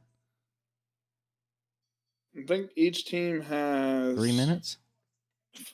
3 minutes? It's been more than 3 minutes, I feel like, with them. I've seen enough, by the way. I think Will Campbell is a Hall of Fame tackle. Oh, you changed your mind? Will Campbell? No, he's a Hall of Fame left tackle. And I miss you. And now I wonder. Hey, I'm about to send you something epic. Oh, yeah? Oh. All I can say is at least Jordan James and Royals didn't get like overtly terrible landing spots. Yeah, it's been a long wait, man. We're gonna take you with the next pick right here, man. Yeah, but you're gonna have to wait a little bit longer, man. Sorry about that.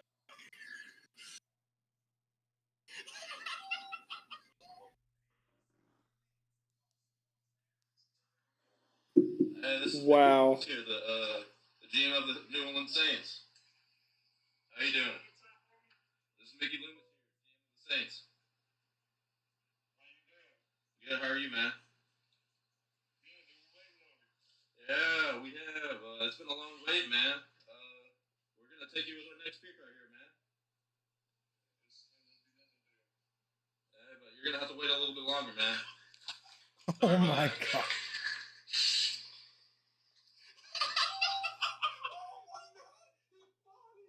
Is this Shadur? How did they get Shadur's number, I though? don't know. I don't know. Are we sure that that's actually them? I don't know. That's the video that surfaced. That's crazy. Legendary. That's legendary.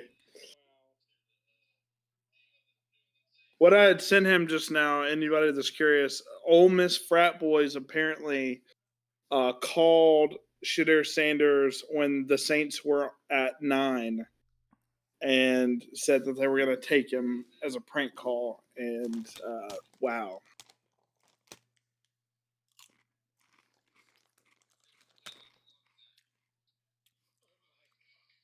In all reality, that's super messed up, though. Yes. Yes, that's crazy. That is degenerate behavior at its finest. Wow. So who's left out in terms of the quarterbacks? Curtis Rourke fell a good bit. Curtis Rourke's the only guy really, and Quinn Ewers. Obviously, we hated Quinn Ewers in terms of his talent, and he frustrated us so much on film. He was supposed to be a third or a third round pick, actually. So a late day 2 guy, and he might not even be drafted. That's how poor the amount of bad film that he has out there. So I'm glad we were right about that as well. Yeah, see, Houston's been on the clock for like 20 minutes now. I think the pick is in. They're just kind of stalling. I'm sure you are. Oh wow! What? We get another quarterback. I don't think we really. No, we did not. I thought he was going back to school. I didn't even know he declared. I actually got to watch this guy throw live. He is not anything special, in my opinion. So then,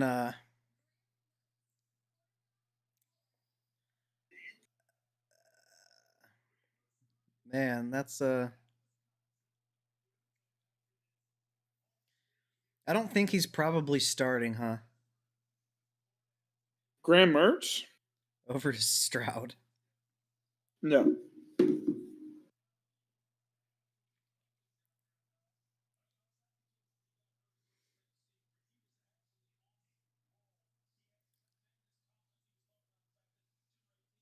Graham Mertz, huh? Looking like Caleb Williams out there, man. Let me see the QB room for.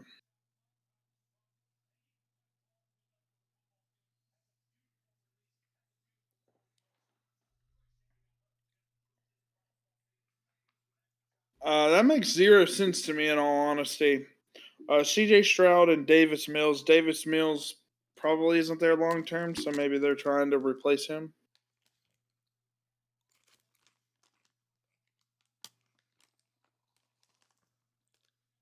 Yeah, I mean, when you got a stud QB1 like Quinn Ewers on the board, I don't know what we're doing here. Yeah, that's insane to me.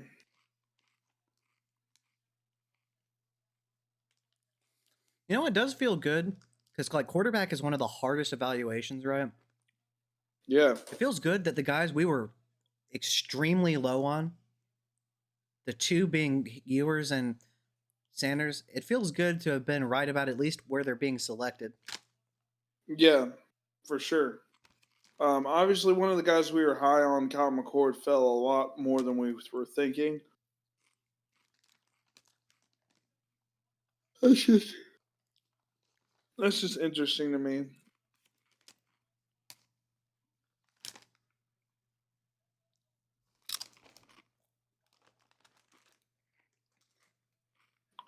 These defenses for the playing the Chicago Bears are just going to be like lost.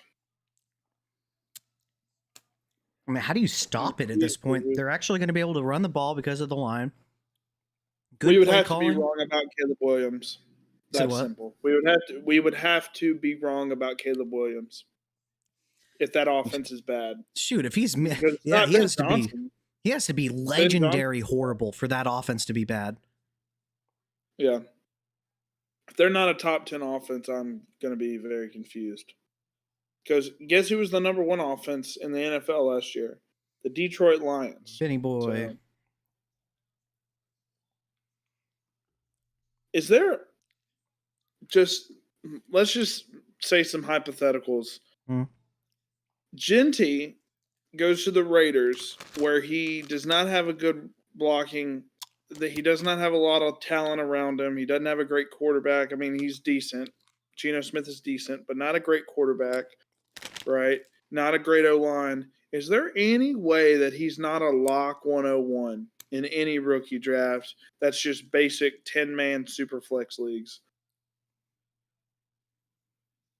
In terms of should be or will be. Like, is there any situation where somebody would take him not at the 101?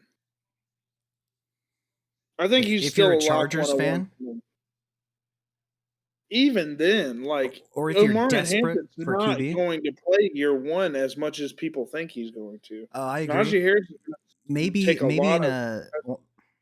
probably not in a 10 team. Maybe though the rare circumstance would be if you are QB needy and the guy at the 102 will not give you anything. Even then, like, if I you're wouldn't do QB it. needy, just start the rebuild and go grab Milrow or Dart in the second round or late first if you're wanting Dart. Like, I wouldn't do it. I'm giving you I hypotheticals would in the sense never. of what could happen if Yeah, somebody wanted to make a mistake. yeah. I think Genty has to be the 101, no matter what here. Even though the landing spot, I mean, it's great in terms of nobody to compete with him, but the efficiency in terms of the run blocking O line is going to be slightly. I got Sam Howell in another league as well. Sweet. Yeah, I mean, trying to think of some hypothetical.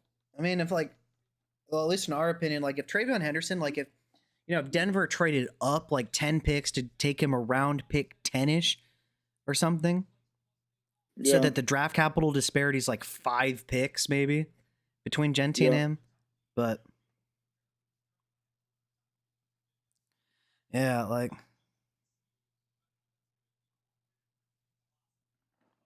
I guess I'm going to drop Calvin Austin.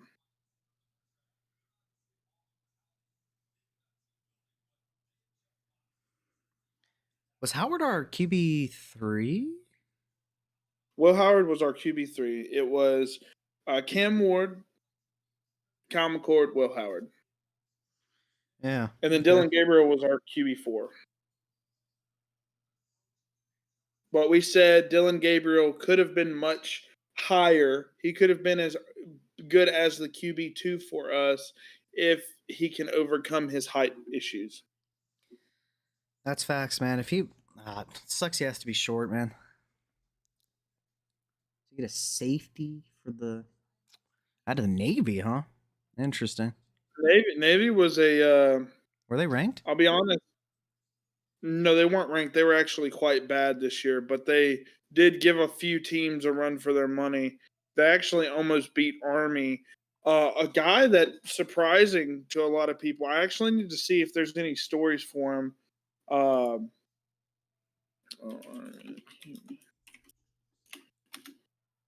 Bryson Daly.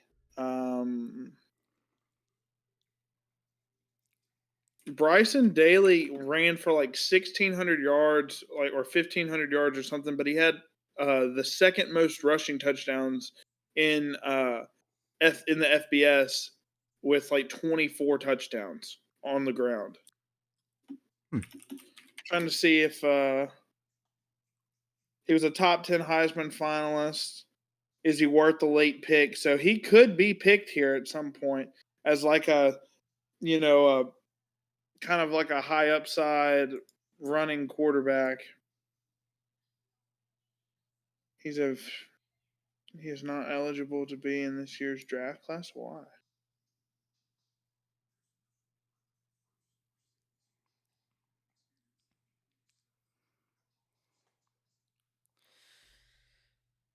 Yeah, it's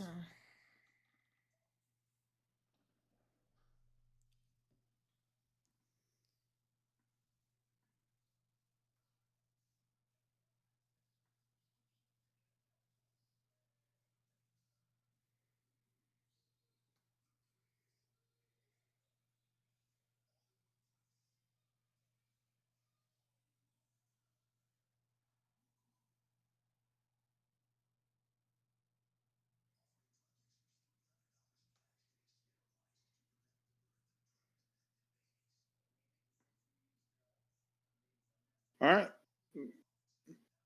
Gavin Bartholomew is the pick for the huh.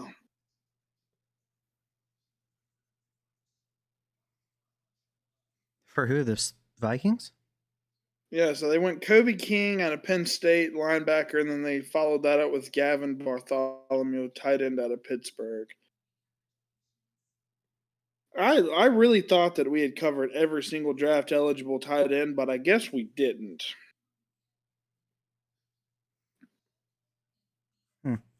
Weird, because it didn't update on the live tracker, and I just refreshed it to make sure. Oh, there it goes. Funny. Trolling me. Yeah, I mean, behind Hawkinson in an already really crowded offense, even with Ty Felton being there now too. Like, out of Pittsburgh? Never heard of her. We take LaJohntay Wester, Webster, wide huh? receiver out of Colorado. Not Jimmy Horn, 5'9", though. 163. It's 163 pounds, 5'9".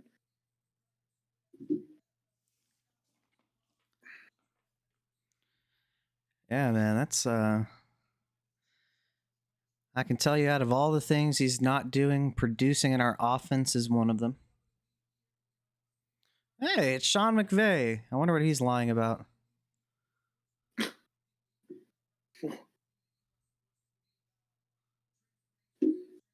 Interesting. All right. So they got Jaden Blue, who is our least talented running back in terms of who we graded. Do they go wide receiver here? They kind of do need one. They Have they haven't even drafted a taken wide one? receiver yet. They They have haven't, not, right? I don't believe. No. CeeDee Lamb or bust, man. I'm glad to have drafted him in that island startup. Yeah, for real. I'm glad to have traded for him. Ripped his ass off, that's for sure. A Johnny Cornelius, offensive lineman out of Oregon for the Cowboys. Hey, he was out there helping our boy.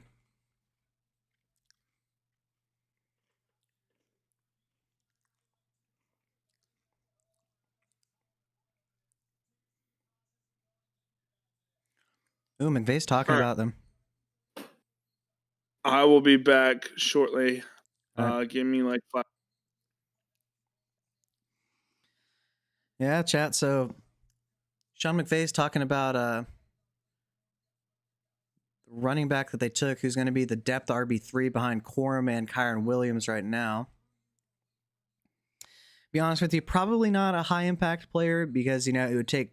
They like to run a bell cow back system, so it would necessitate 2 injuries to running backs ahead of him on the depth chart for him to really produce. So probably not going to be doing much, to be honest with you. But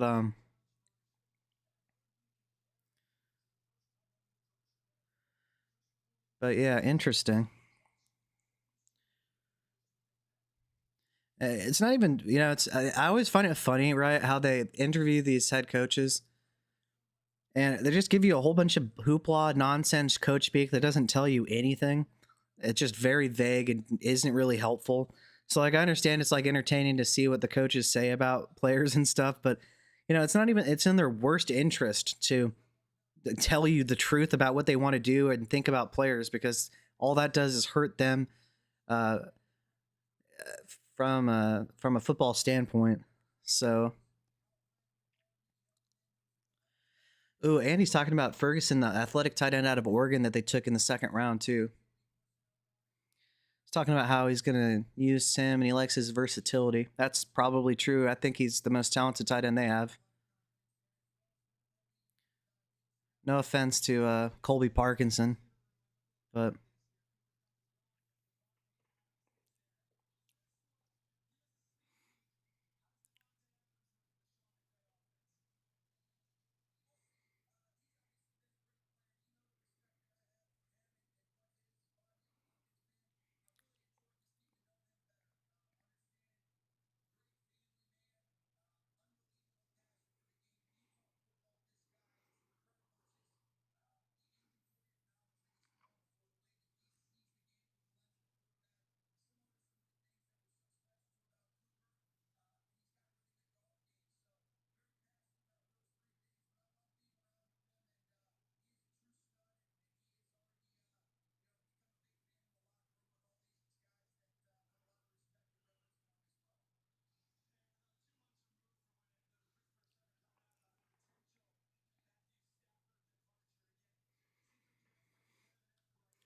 Yeah, they're talking to Sean McVay about the potential Matthew Stafford departure uh, before he signed that extension.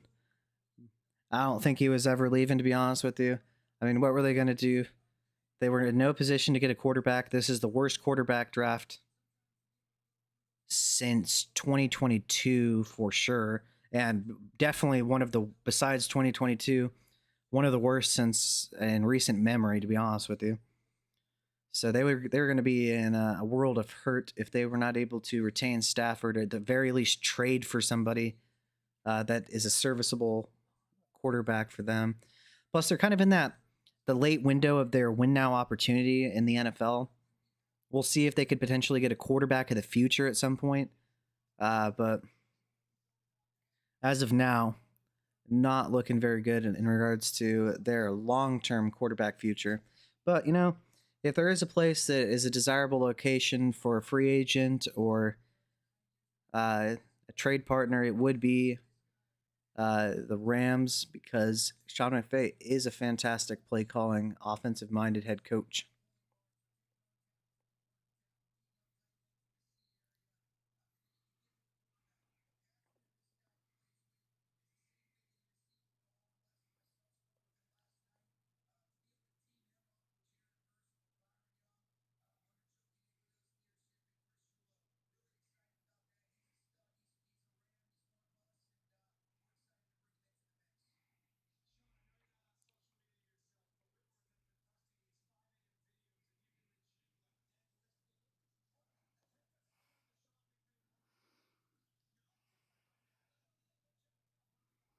Apparently, one of my leagues is drafting in an hour. I don't have any picks in this one because traded for Bijan a couple years ago.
I'm going to put in a waiver wire ad.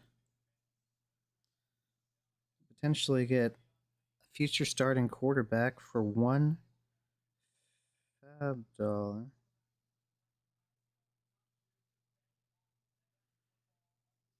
Guess I'm going to have to get creative here and move the guy out of the taxi squad that I'm not going to actually hold on to.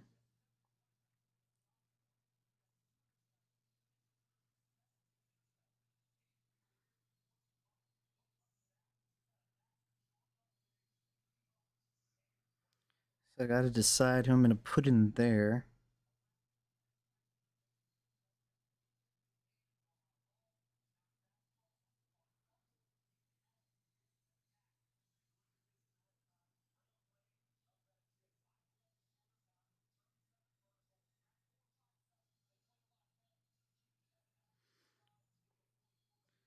So I'm going to try to go sneakily add this quarterback for a low price while I can.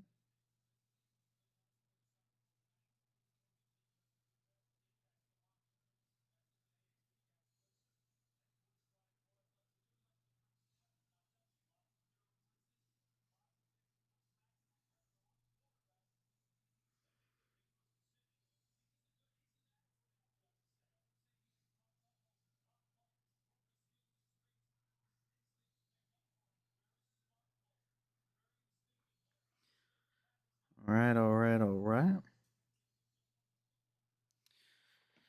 So now taking a look, have we seen any updates as far as picks are concerned? Still somehow the 6th round. It feels like it's gotten a lot slower recently.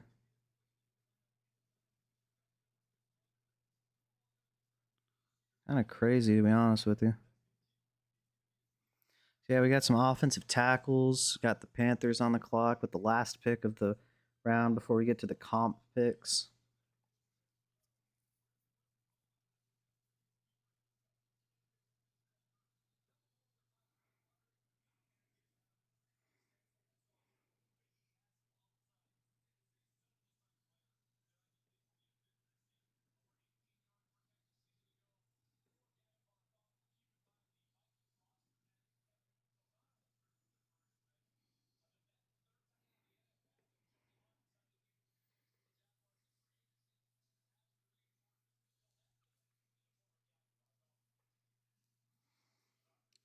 Yeah, if anybody's actually watching in the chat right now, does anybody have a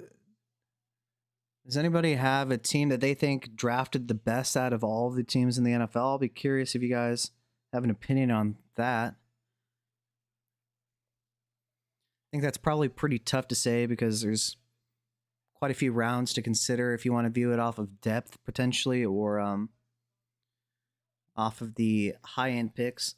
I'm probably biased, but I think the Ravens probably had one of the best drafts, getting two values with the first 2 picks, players that probably shouldn't have been available where they were, being a safety and edge rusher.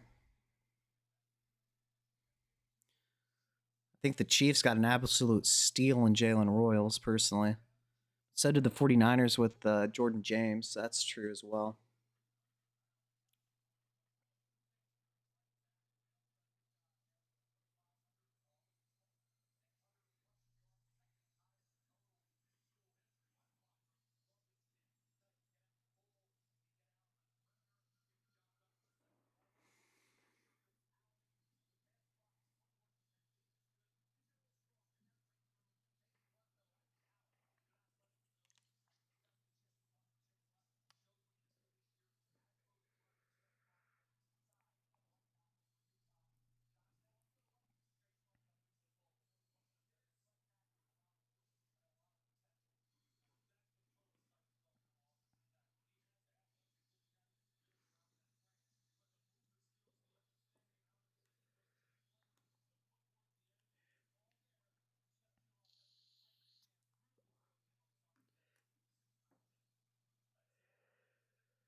It's crazy. It feels like, ooh, so we have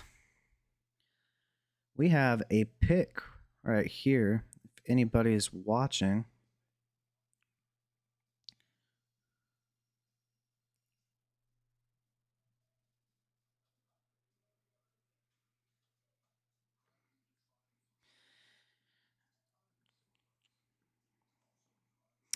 so yeah, I'm not going to put the logo in there, but the Panthers got Jimmy Horn Jr. out of Colorado. So what are the positives with Jimmy Horn? Well, unfortunately, going to the Panthers, probably not going to see a lot of volume. He's also a very, very small wide receiver. I guess the only guy he's potentially bigger than is Tez Johnson. However, Tez Johnson is just a lot better in my opinion. But yeah, the size isn't great. He doesn't have the catch and traffic abilities, just has a really small frame. He kind of gets knocked around. And as far as the downside, he is a slot only wide receiver. So, pretty limited in the sense of you can't really move him around the formation very easily. But he is very fast and accelerates quickly as well. So, I mean, given that he's really small, you would hope that he's pretty fast. So, probably not going to make an impact, to be honest with you, with Tet, Xavier Legette, Adam Thielen, Coker ahead of him. But, an interesting depth piece for sure.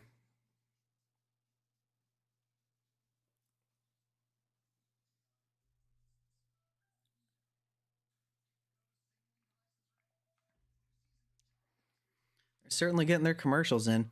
You know, it was going really quickly for a while, and then now that they got Jimmy into Horn down Jr. here, it's to the slowed down like Panthers? crazy. Jimmy Horn Jr. to the Panthers, huh? Yeah, I went over that draft pick. I didn't put the logo in. I just explained what's happening there. Kind of probably No, not going to be contributing, right? I mean, he might not even make the team. yeah, probably not. To be honest with you, wouldn't shock me in With the least. Coker being there, with Leggett being there, with Tet being there. I mean, geez.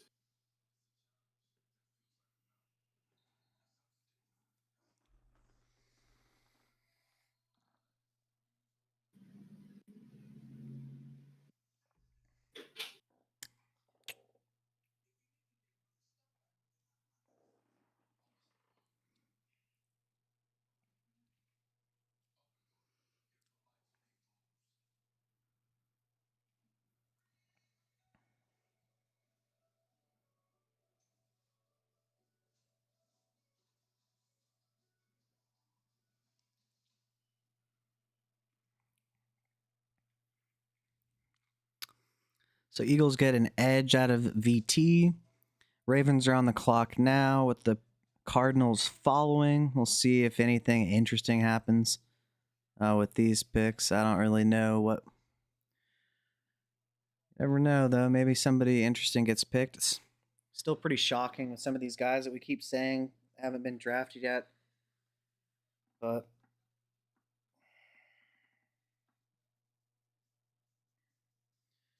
guess we shall see, man. Tez Johnson not being off the board is criminal here.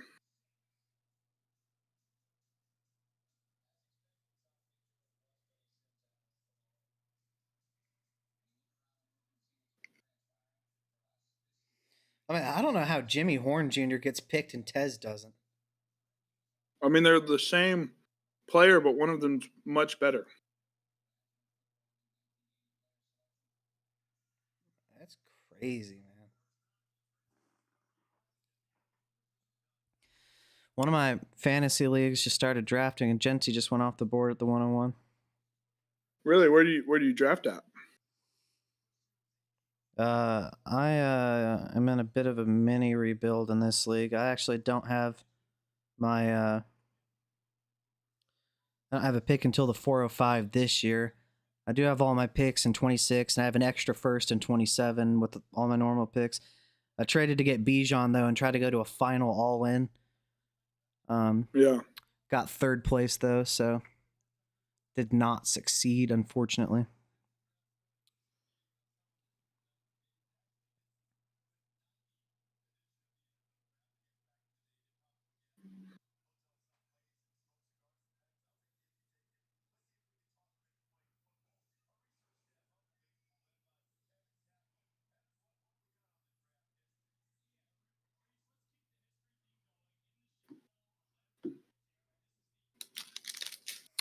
Ravens gonna D-tackle.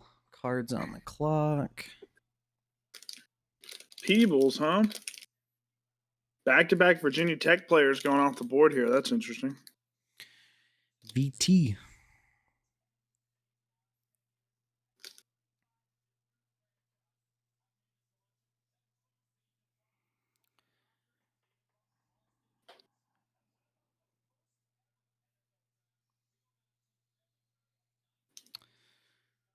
Yeah, man.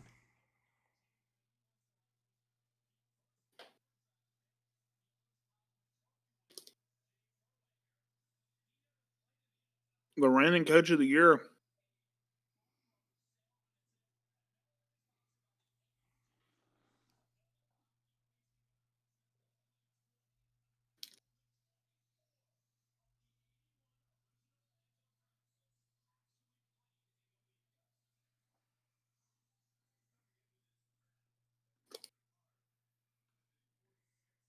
All right. Over under on how many games Dylan Gabriel starts next year versus over under on how many games Shadur Sanders starts next year.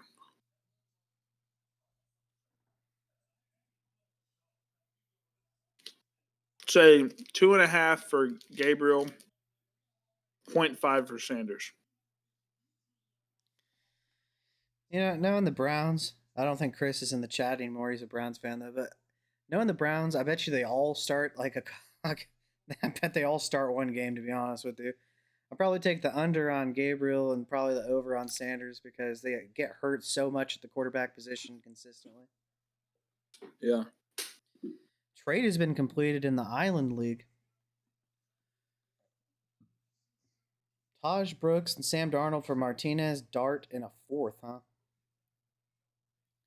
What do you think about that, Bobby? I guess I'm going to see in the league chat. What? Yeah, Dart side by a lot here.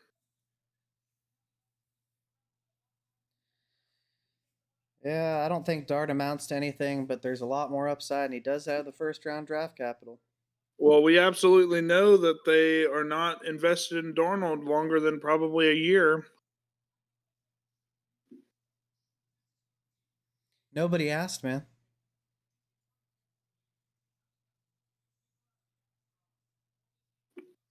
I'm kind of tempted to troll here.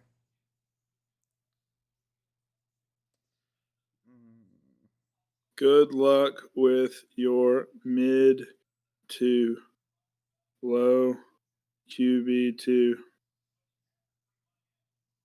that only has one year of investment, and they just drafted his replacement.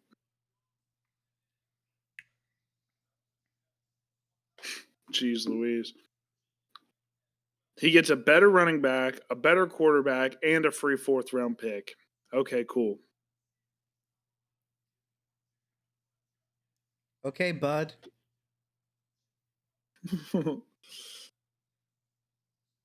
He gets the better running back, a better quarterback, and a free 4th. Wow.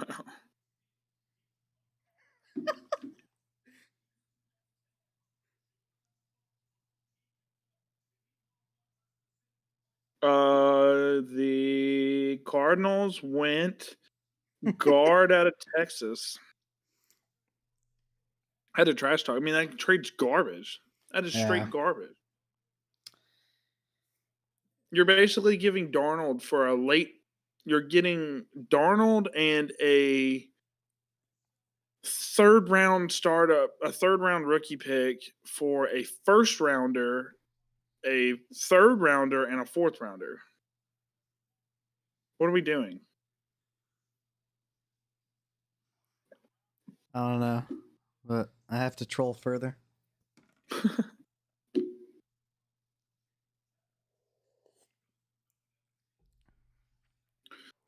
Is it just me or has Kevin O'Connell been talking for like 2 hours?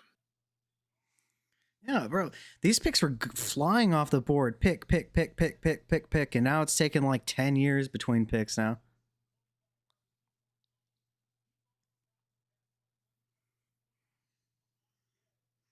I mean, Taj could replace Chase Brown and then I'm cooked. He should replace Nice. Chase Brown, to be honest.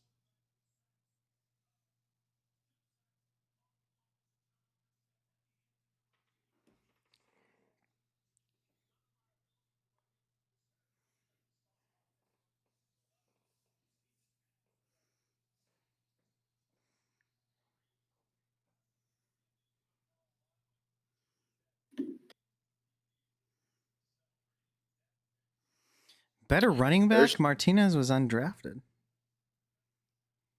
Oh, okay. There's literally still 5 picks in the 6th round and a whole 7th round. So I don't know if he's undrafted, but it's okay. That's not even worth a response, in all honesty.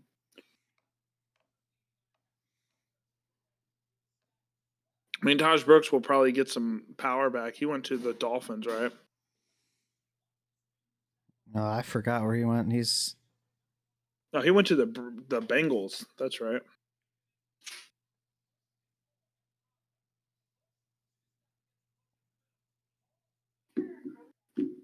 No.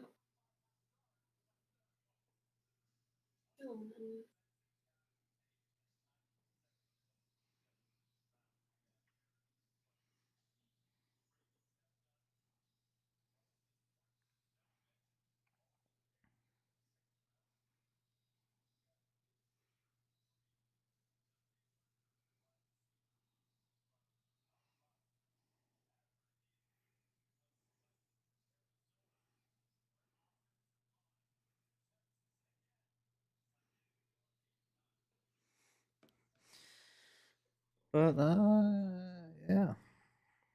So interesting. Got some smack talk going on in the chat. Ravens get a cornerback.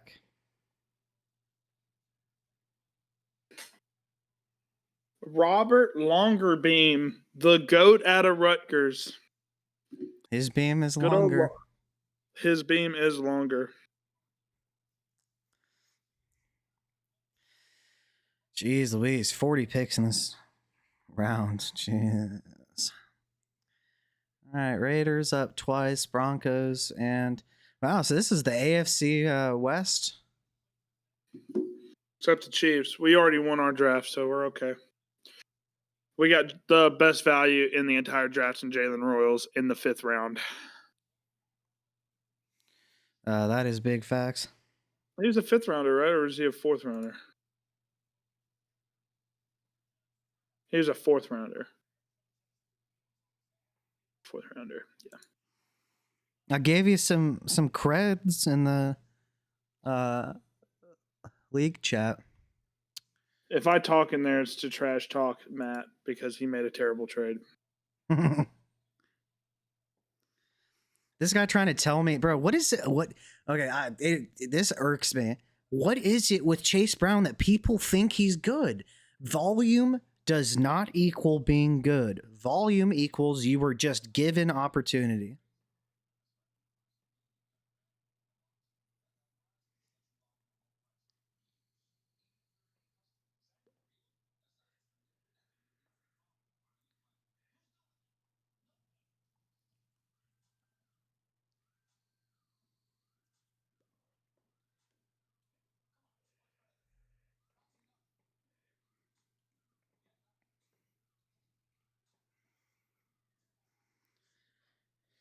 Yeah, hopefully we see some Damian Martinez love at some point.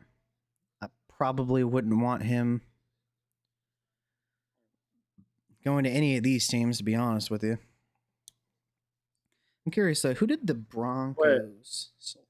The Panthers drafted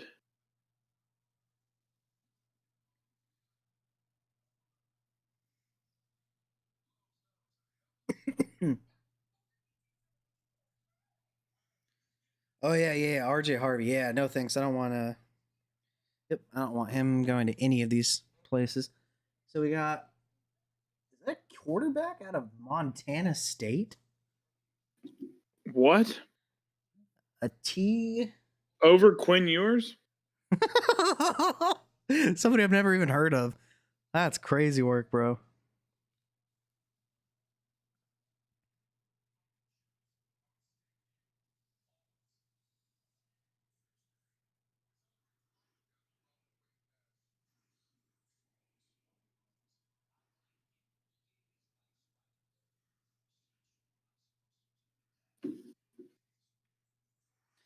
You know, I don't know if you're. Let me know when you're back. Oh, yeah. Do you think then that maybe they kind of view Burden as the long-term DJ Moore replacement, and maybe I've heard that after this, like not this season, but after this season, they can get out of Moore for like 8 million dead cap or something, man. Yeah, if they wanted to. Absolutely. I wonder if they was just like if it was just an overflooded with, you know, I mean, it's probably both, to be honest. It's overflood with talent, but then also have the replacement so they can. get out of that contract that's probably way too expensive for him.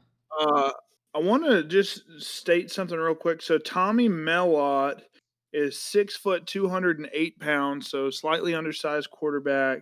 He finished his college career with 3,500 rushing yards, 5,800 passing yards.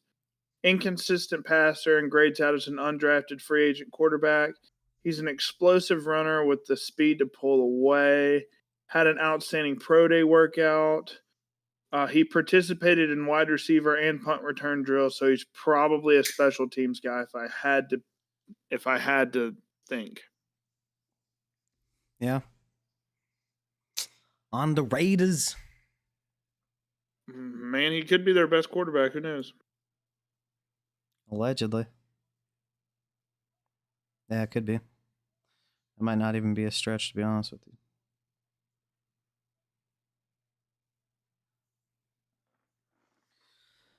Somebody's asking me what late landing spots I like in a league that Bobby is not in. So I'm probably saying Royals, 2KC. Love that. Jordan James to San Francisco. Love that. Trying to think, who were some other draft picks that were a lot later? Gonna have to go by NFL pick tracker. Gonna have to look down here and see which late round selections. Probably go to round 4 is what I'm guessing. I like Bashal Tootin.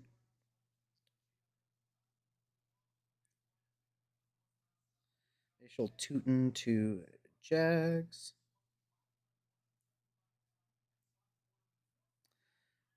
Love that. Cam Scat to Giants. Smash. Then we got players like Woody Marks to the Texans is a bit interesting. All right, everybody, I'm about to head out to this concert. This draft has been absolutely electric. I cannot wait to do our rankings later on today. This is going to be absolutely awesome next year as well. I cannot wait. And I'll be keeping an eye on the 7th round, see if any of our guys go. And that'll factor into our rankings, of course. This is going to be. There's some awesome landing spots. Royals, to be specific. It was just a great pick. So, but See you yeah, later, man. You have a good one. See ya. Hold Yeah, down of the fort. course. And I'll hit you up after the concert and we can discuss our rankings and stuff. Hell yeah, man. I'll see you. Gang, gang.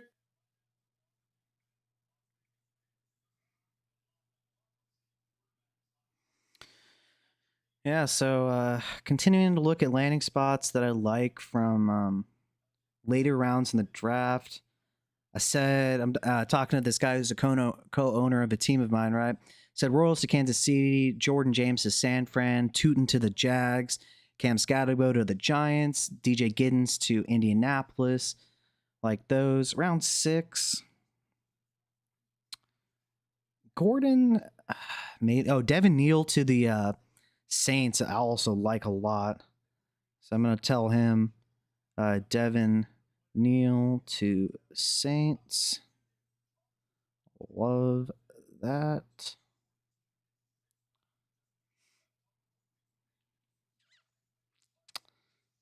And we got.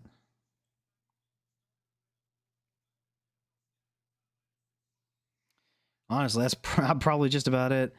Raiders go Cam Miller out of North Dakota State, huh? That is an interesting selection. I don't honestly know too much about him. He was not somebody that we had in our rankings.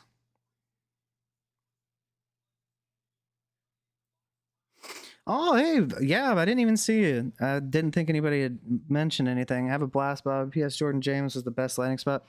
Yeah, man. If you're still in the chat, yeah, Jordan James, that is a smash landing spot, man. Like, you're probably not going to get a second round pick. I couldn't imagine for him. Just I don't think people are going to value that because it's just contingent on an injury for his upside.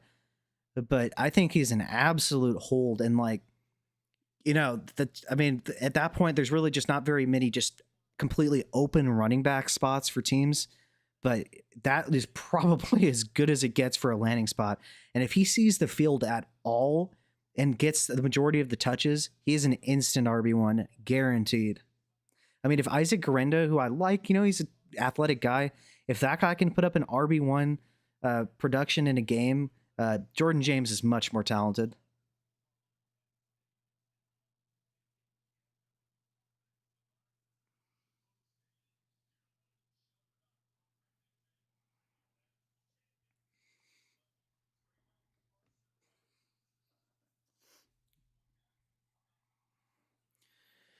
Yeah, we'll have to see, though. I'm going to make sure the draft tracker didn't get stuck.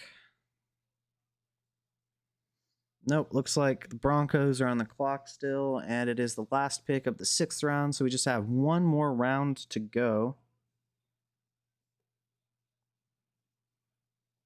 Raiders probably had the best draft, in your opinion? I'm going to take a look at the Raiders draft, and I'll see what... Raiders draft picks. Yeah, so you got Genty, you got Jack Besh. I mean, you know, I personally don't know quite as much from the defensive standpoint, but I understand, yeah. And I know why you like it a lot too.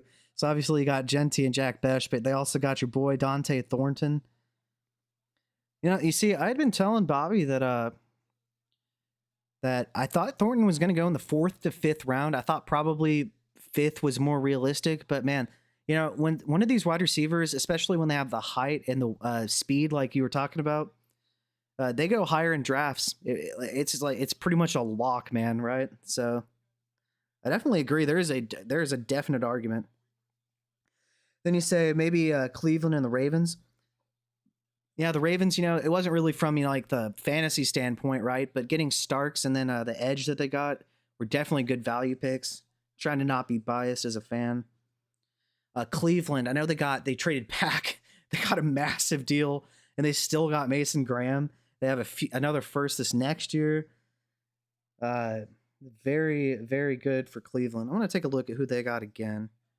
Browns draft picks 2025. Oh yeah, Quinshawn. Oh man, yeah. I definitely agree with you there. You got Mason Graham, who you traded back to get. You got all that extra draft capital for. Then you got Quinshawn Judkins, absolute smash. Harold Fannin Jr., smash. Then you got Dylan Sampson to be your backup, change of pace back. And then you got 2 options to try out at quarterback, you know, later in the draft, and you didn't have to give up a ton to get them. Or you didn't have to give up anything, really. And there's no commitment, so if they suck, then it's fine. Could not agree more with you, yeah.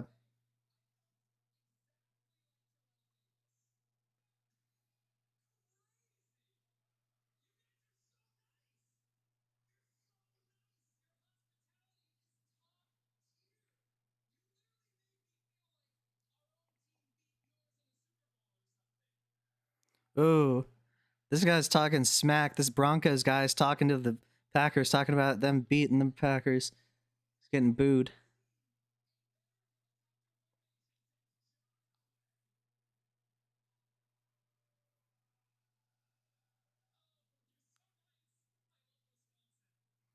The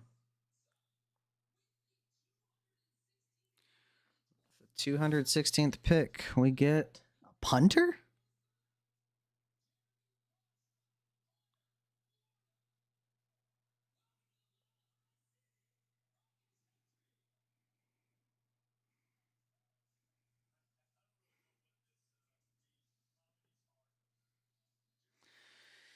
Yeah, so let's take a look real quick at the 7th round. Who do they have? How many picks do we have? Probably a ton, honestly.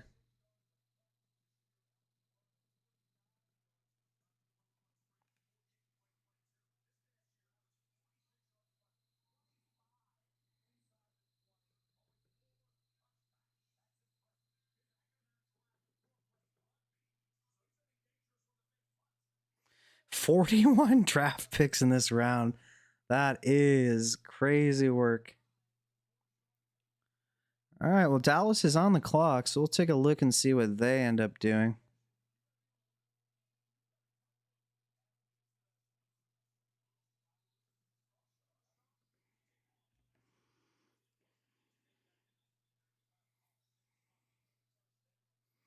And we'll see if there's any more interesting selections here. Seventh round picks probably aren't going to make the team or really contribute too often. But, I mean, you did have, Brock Purdy, who is Mr. Irrelevant, the last selection in the entire draft, who is a current starting quarterback with some upside for us in fantasy. So there is always a chance if that can happen, anything can happen. I mean, Tom Brady, people always say it, but late round draft pick, and he's the GOAT.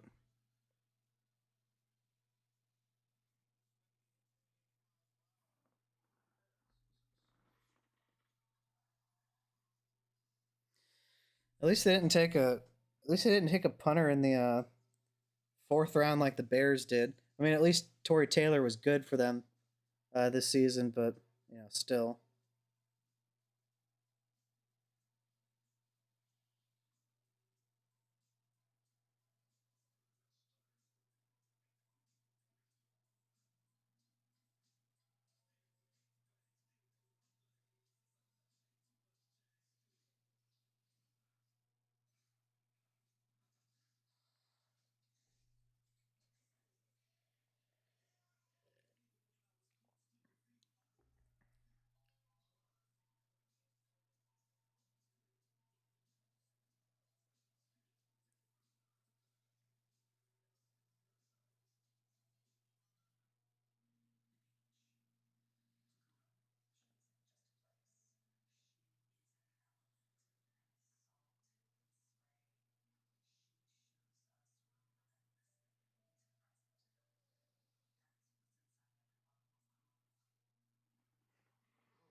And so now they're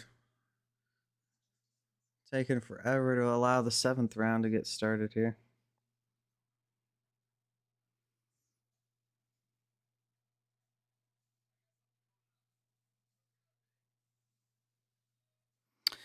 Ooh, if anybody, Yab or anybody's still in the live, apparently Caleb Johnson posted with Aaron Rodgers.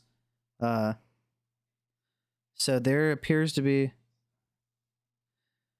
a good chance that Aaron Rodgers is indeed going to be a Pittsburgh Steeler, at least if that means anything.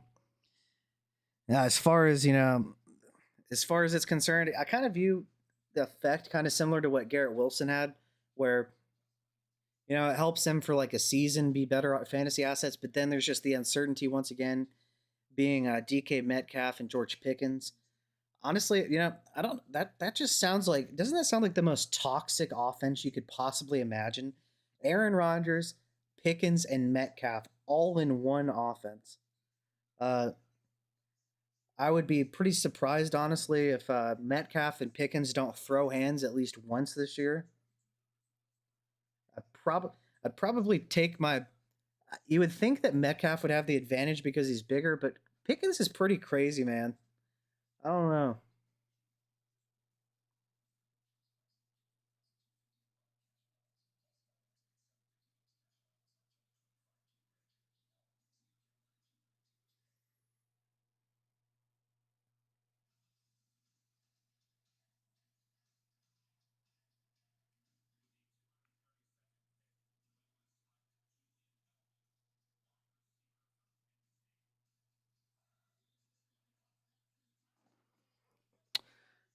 Cowboys apparently selected a defensive tackle. Yeah, I guess.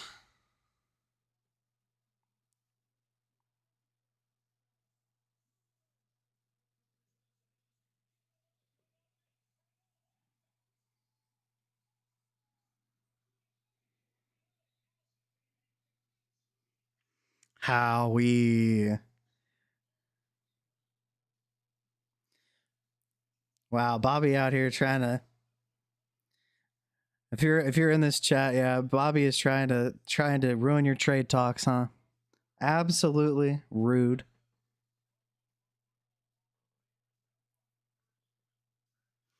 Bobby's just a hater, right?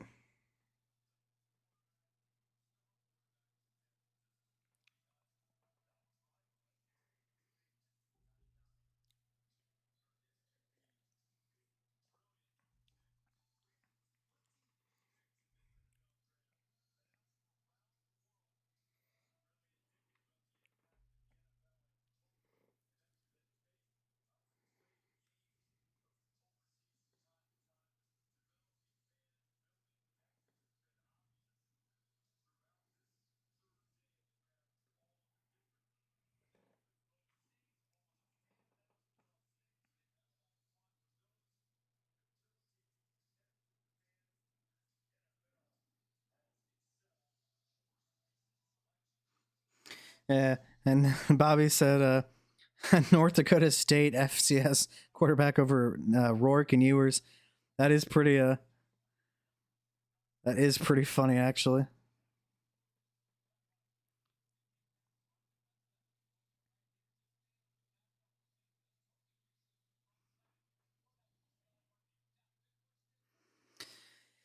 Does that add 20% value, Howie?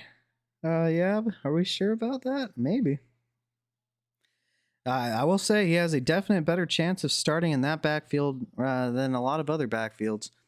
That's crazy to me. I mean, there was talking about Dallas trying to trade up for Genty or drafting Hampton, and they ended up waiting all the way until then to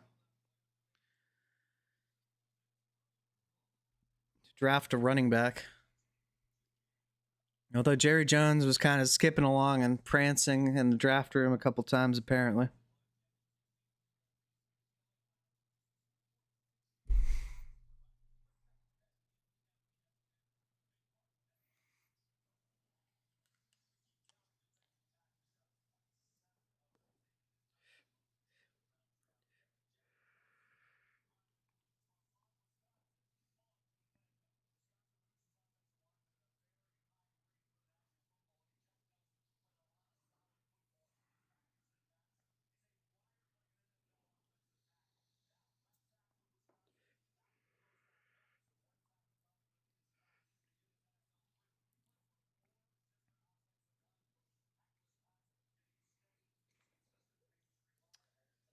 Ooh, who did we get?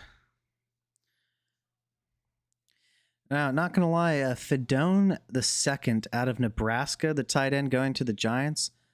I am not gonna lie, I've never heard of him, so I'm gonna take a look and see what kind of production we get out of him. Fionn the second, huh?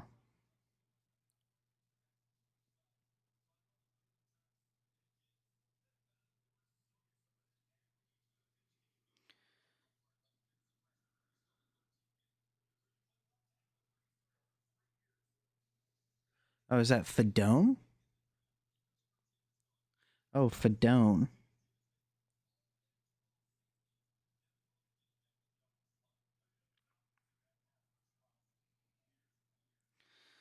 Take a look at Fedone here.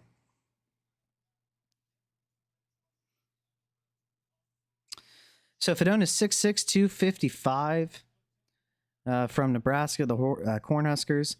He's played 2 years of collegiate football, apparently, and 23 and 24. He had 260 yards and 4 touchdowns in 2023, and then 373 yards and no touchdowns in 2024. Being 6'6", 255, I'm guessing he's probably brought in to be a blocking tight end because the Giants already have Theo Johnson, so I'm guessing that he's probably not going to end up amounting to too much, especially with Neighbors getting 95% of all the targets that they have in that offense.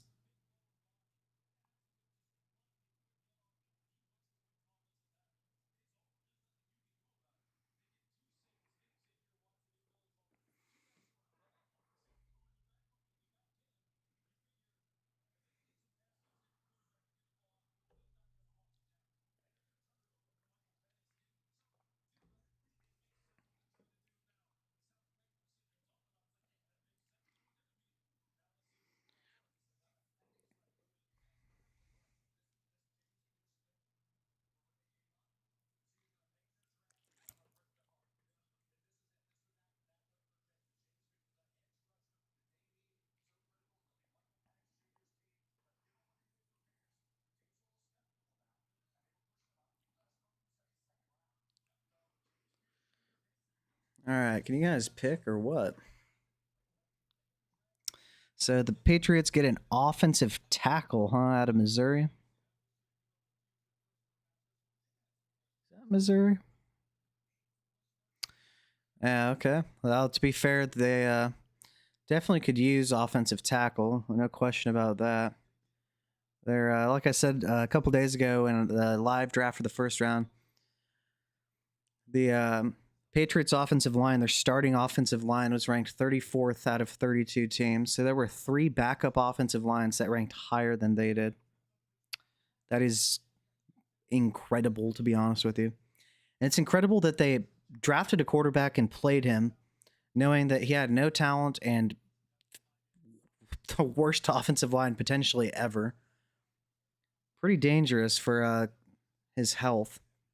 So they're showing Fedone the second, that tight end out of Nebraska, on the television right now.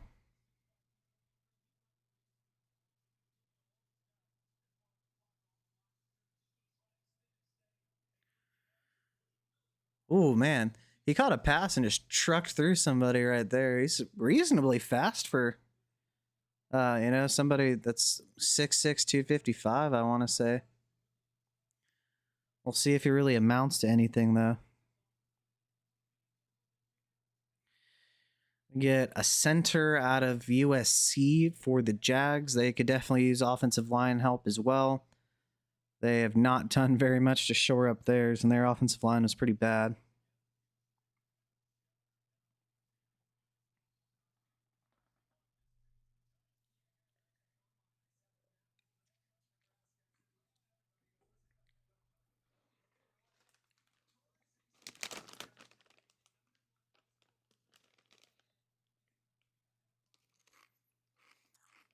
Yo, this guy was apparently the top high school recruit at tight end above Brock Bowers. And he just tore his ACL, and that's why.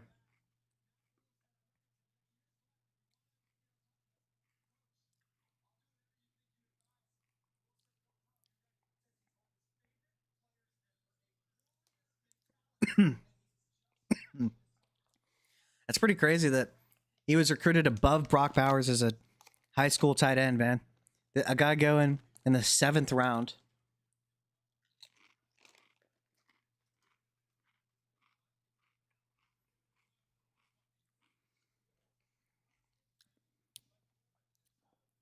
Raiders get a left guard, or it's a guard, right?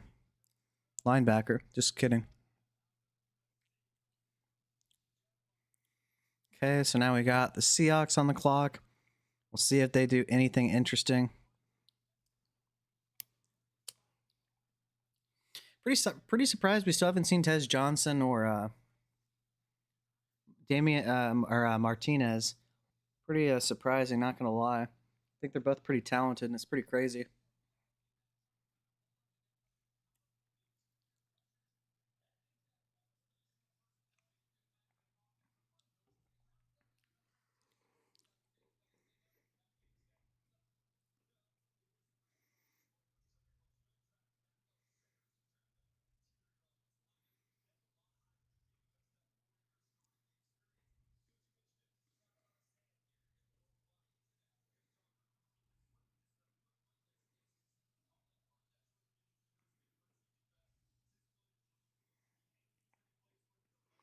Seahawks are on the clock now.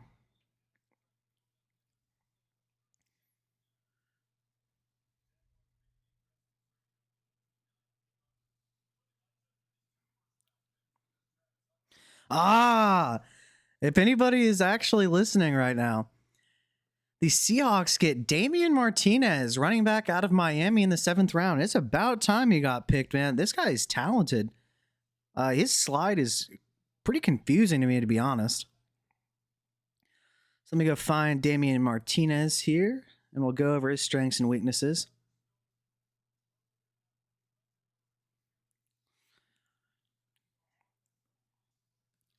All right, so getting to Damian Martinez, right? Out of the U, Miami, he played with Cam Ward this season. Now, what are the positives with him? Well, he's very physical. He looks for contact. He wants to bully you. He wants to embarrass you. As far as his contact balance, he is able to stay upright and truck through people. He has good pad level. We do like that. He's also a plus in pass protection.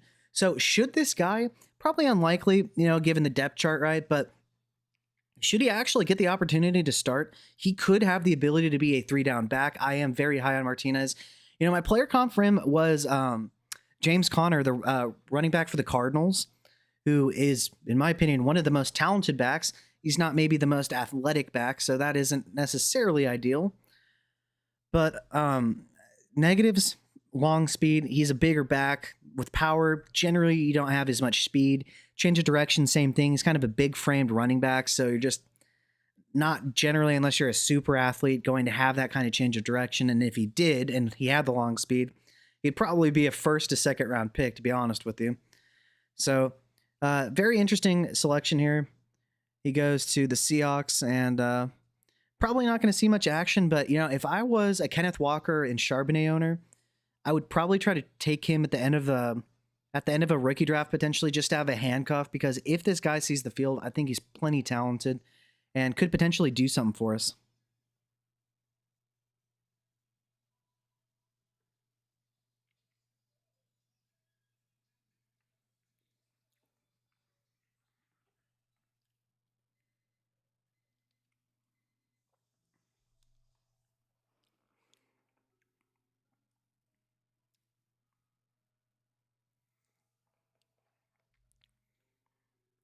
I will be right back.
Yeah, what's up, man? I had to step away for a second. Bobby had to go to a concert with his wife, so he had to dip. As far as what's happened recently, throughout the 7th round, really all we've seen so far is Damian Martinez go. I went over some of his strengths and weaknesses. I think he isn't probably going to see the field very much, but he does have the 3-down skill set. I comped him to James Conner. Very good in pass protection, very powerful, has good contact balance, just doesn't have the long speed and change of direction that comes with somebody with that frame. So probably, a good handcuff if you own the Seattle backfield, and you could probably get him potentially in this 5th round of your rookie drafts, or maybe even undrafted too.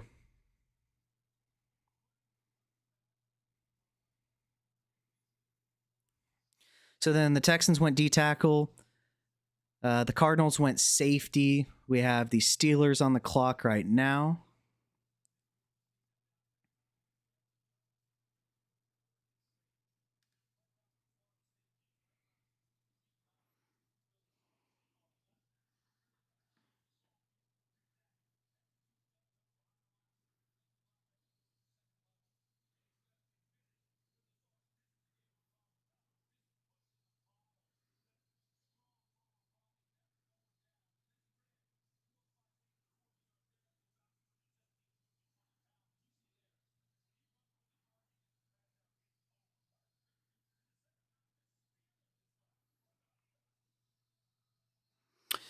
In other news, while we kind of wait to see if anybody that we care about gets drafted,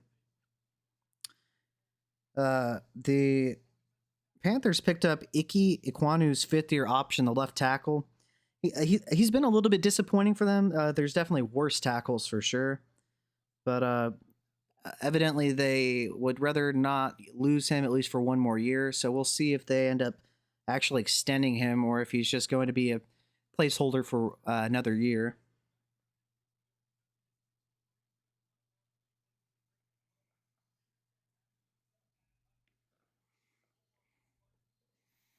Certainly taking their time with these draft picks.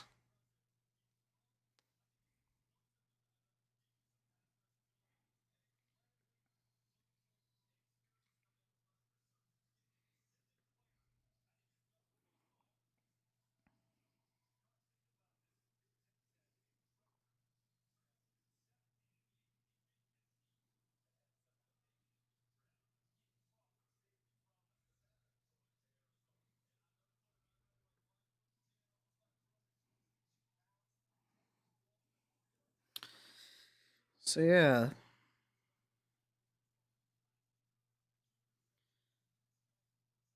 going over some of the pick trackers while we wait for the Steelers to decide if they want to pick today or not.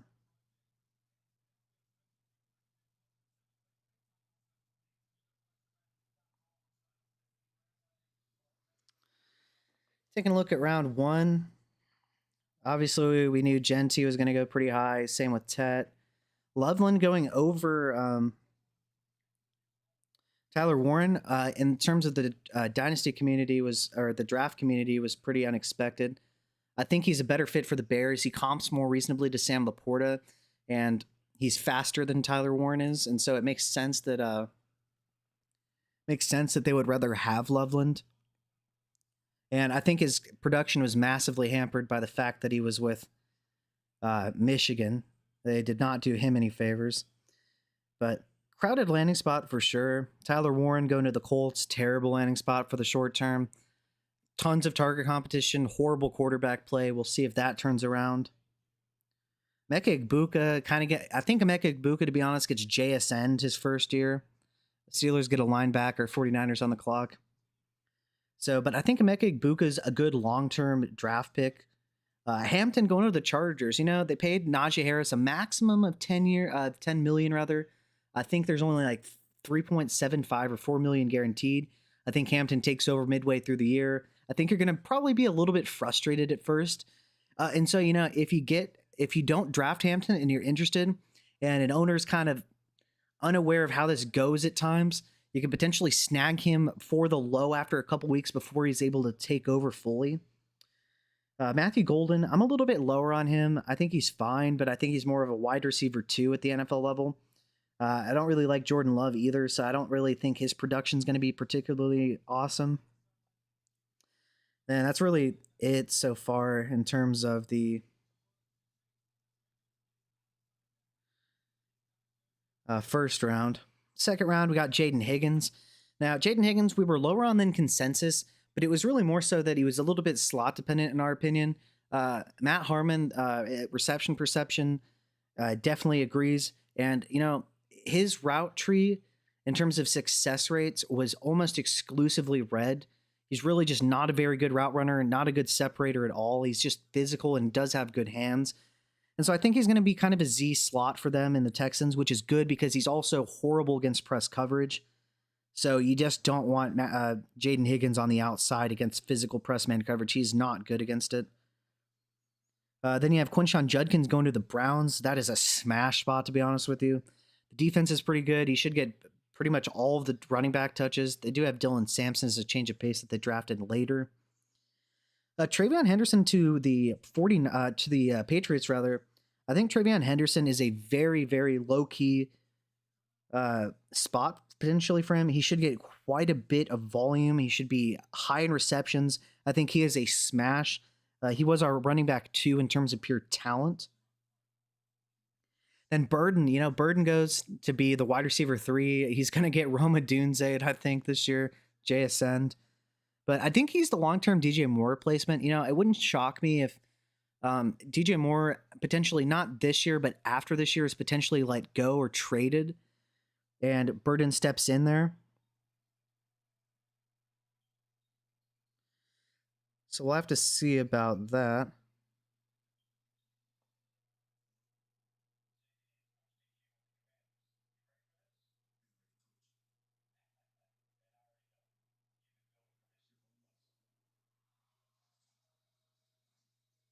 My YouTube is acting funny, so I can't read the chat.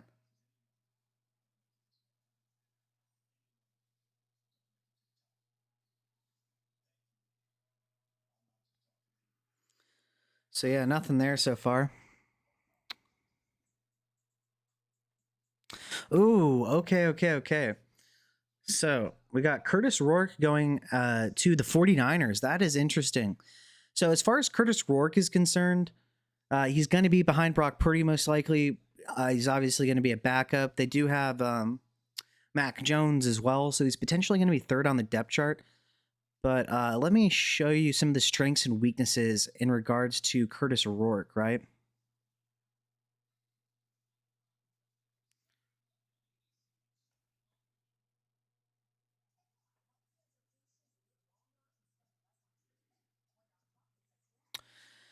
So yeah, he goes to the 49ers. Let's talk about Curtis Rourke though, right? In terms of the positives, he does have good arm talent, above average at the NFL level. I wouldn't say it's elite, but plenty of arm talent to get the ball where he needs to when he wants to get it there. His short accuracy in terms of not only just generally throwing a catchable ball, but the ball placement as well is pretty good on those shallow crosses, those speed outs, those slants, right? Then post snap, he generally does make correct decisions. He doesn't make a ton of errors, so the floor is generally pretty good with him. Now, what are the negatives? Well, he just is not fast. So, in terms of, well, that kind of leaks into the next negative, extending the play. He's not really going to be Mahomes or Caleb Williams out there just flying around extending the play to get positive plays. He just kind of needs to stick to the script, play on schedule, and get the ball out of his hands. And then also his throw off platform, which kind of coincides with all these other things, is just not very good. And, just in today's NFL, you kind of just need to be fast, be able to extend plays and throw off platform when things aren't there. And so it just kind of limits his ceiling, despite the fact that traditionally, quarterbacks with good arm talent, short accuracy, and a good post-snap ability to understand what's happening and get the ball out, traditionally would have been just about anything you wanted out of a quarterback prospect back in the day. But just, yeah, probably not the upside as an athlete that we typically would like. Oh, okay. And of course, right afterwards, we get Brashard Smith out of SMU, the running back, going to the Chiefs. Now, that isn't good draft capital, but that is an intriguing landing spot. Let me find Brashard Smith real quick.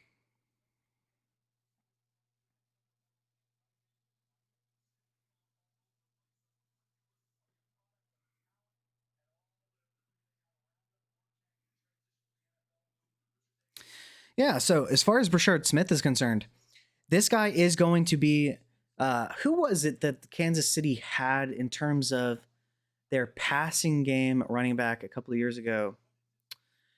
It is I cannot remember who it was, but he's going to be the passing down back for them.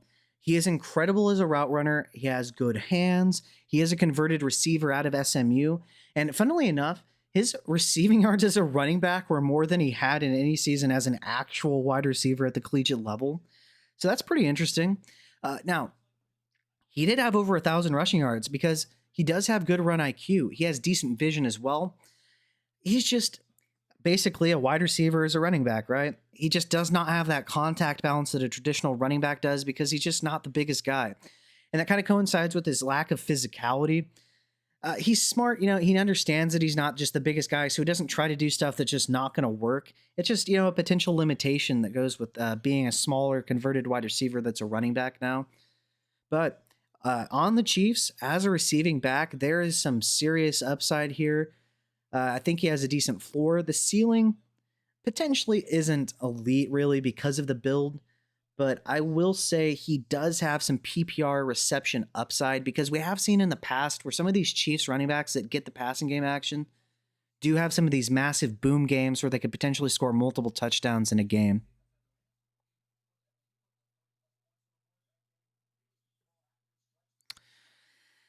Then we get a cornerback to the Steelers and a safety to the Lions rather, with the Dolphins on the clock. We'll see what the Dolphins do. I really think that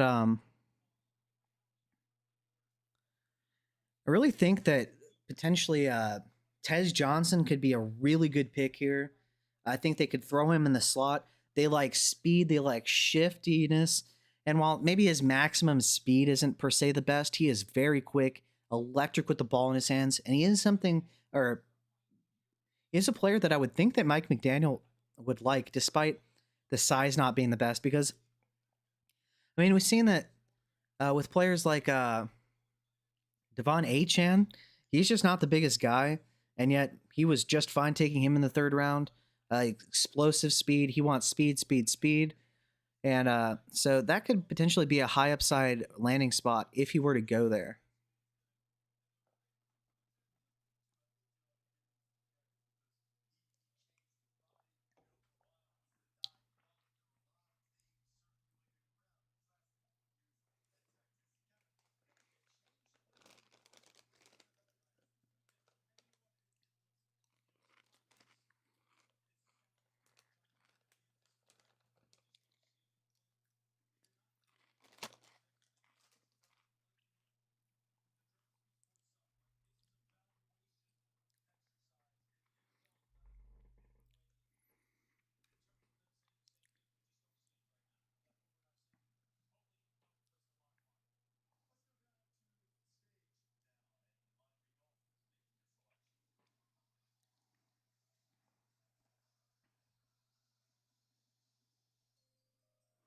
Do.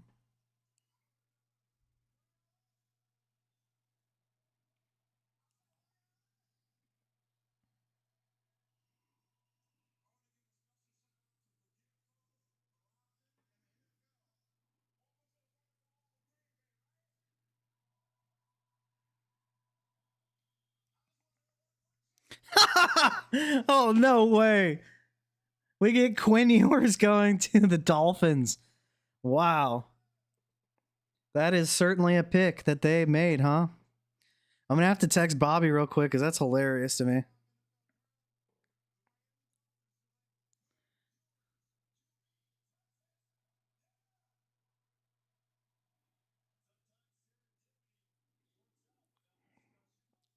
Yeah, Bobby said he didn't go undrafted. Wow. I'm kind of surprised as well. We are not big Quinn Ewers guys.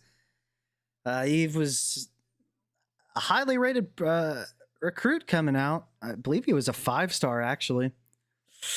Yikes. So we're going to get into a little bit of Quinn Ewers. I'm not going to lie. He is our by far the worst quarterback that we scouted.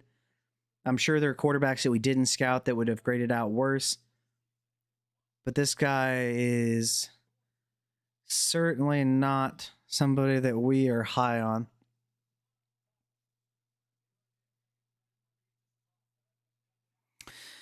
So as far as Quinn Ewers is concerned, you can see the picture. We made sure to put that in there for him.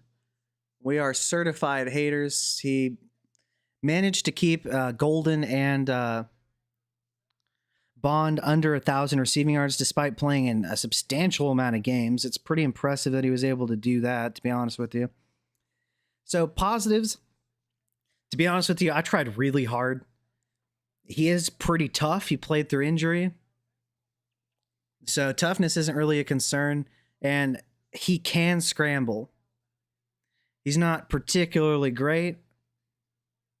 I will say one thing I noticed is he put more effort into converting a first down by scrambling forward, which they actually show right there. Well, that's not in, actually. Just kidding. That's way too... Oh. Yeah. Well, regardless, he put in more effort scrambling than he did trying to prevent a pick six that he threw. He just let the guy score a touchdown. So some of the negatives, post-snap, he makes erratic decisions. He doesn't stay on time, which kind of coincides with the progression through reads. Kind of choppy. He doesn't, at least hasn't consistently done so. The footwork is extremely sloppy. Does not set his feet all the time when he throws. And the accuracy is also pretty poor. And I think the footwork has a lot to do with that. He gets hurried. He gets himself in trouble. And I just think he is a very low upside and low floor quarterback. I'm kind of surprised he was drafted, to be honest with you.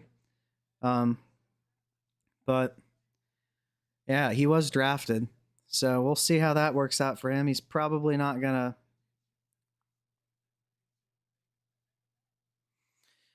Yeah, but not a high upside play by any stretch of the imagination, in my opinion. So then we got a safety from Wisconsin going to the Colts. And then we got the Bears on the clock at the moment. We'll see what they end up doing.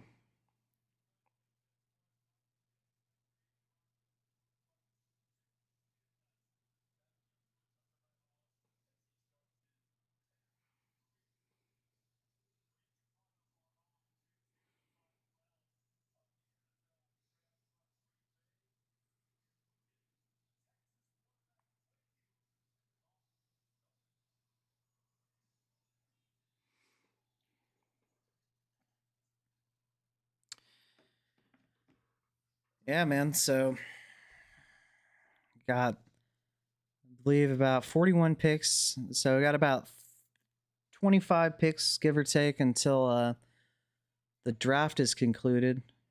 We're taking plenty of breaks here. The Bears on the clock.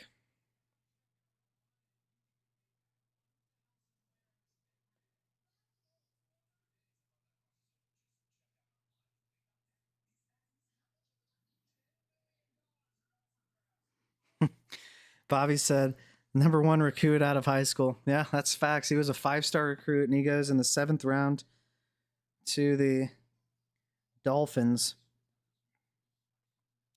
Now, I will say there is, I guess, a chance that he actually ends up playing because Tua does have concussion issues, so that's potentially an option.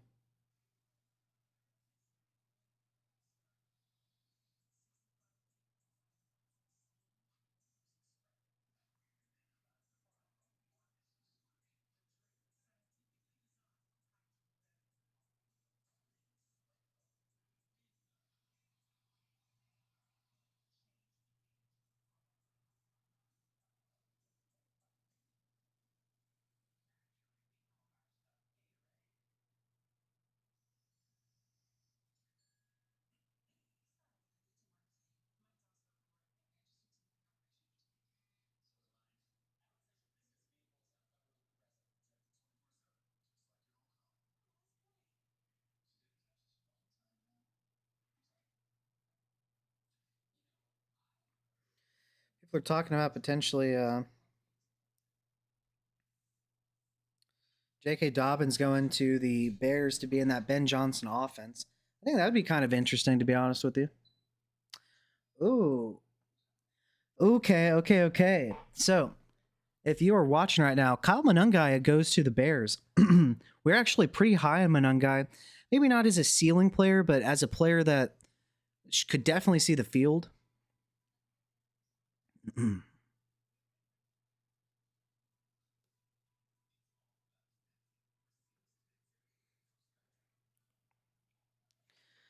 So, as far as Monangai is concerned, thinking about the positives with him, he is a big dude. Physicality is the name of his game. He purposefully seeks contact. He wants to truck through you, embarrass you, absolutely destroy your day, to be honest.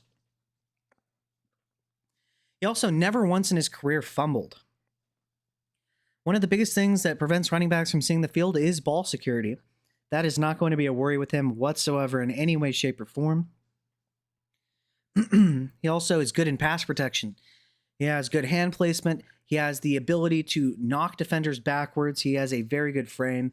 So while he's probably not going to be a receiver, because as you can see, the passing game work itself isn't really great with him, he does have the pass protection ability to be out there. So Probably not going to be an upside play at running back because of that reason. But then he also does not really have the long speed. He's a bigger back, kind of just chugs along. He actually, I say that, but he has decent burst. It's just that the top speed is very, very slow.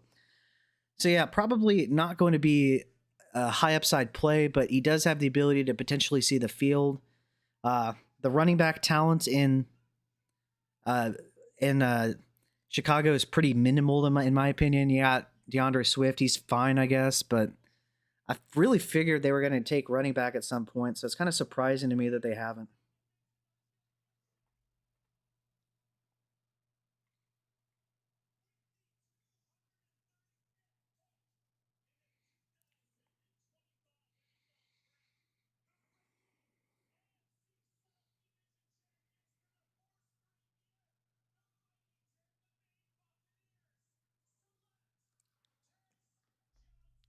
Ooh, Tez Johnson, huh?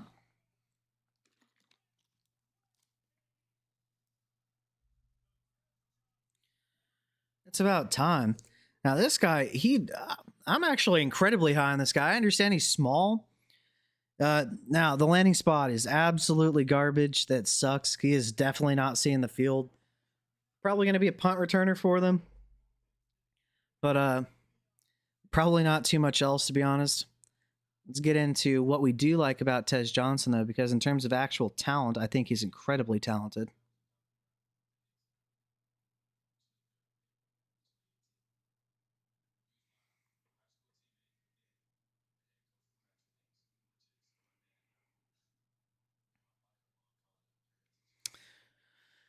Okay, so as far as Tez Johnson is concerned, right?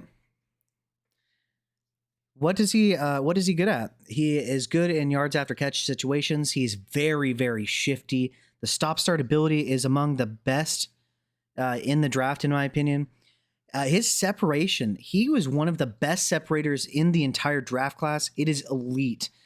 This guy reminds me so much of Tank Dell and Deshaun Jackson. Now, we've seen that players like Tank Dell have had multiple injuries. So longevity is potentially concerned, but he didn't really have any injury issues at Oregon. So he's very smart. He makes sure to get down so he doesn't get decked, despite being very good and getting a lot of yards after catch, right? He's a very aware player. So what is there to not like? Well, it's really positional versatility, which is once again due to the size, which is also a negative. So the size, he's only 150 something pounds at 5'10", so very, very small. And that just kind of limits his positional versatility because you really don't want him on the outside as an X because he would get thrown around like a rag doll if a corner is able to get his hands on him and press coverage, right? But he does have incredible releases off the line of scrimmage. He's very shifty, a good route runner, great after the catch. He's also a good punt returner and kick returner. I highly suspect he is going to be used in the return game. I think he will provide his team with a bunch of value there.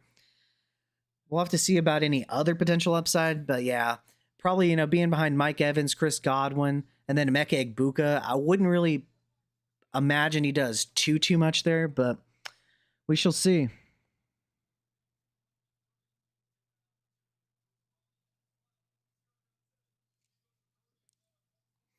Okay, and immediately after that, we get LaQuint Allen going to the Jacksonville Jaguars. I actually liked LaQuint Allen.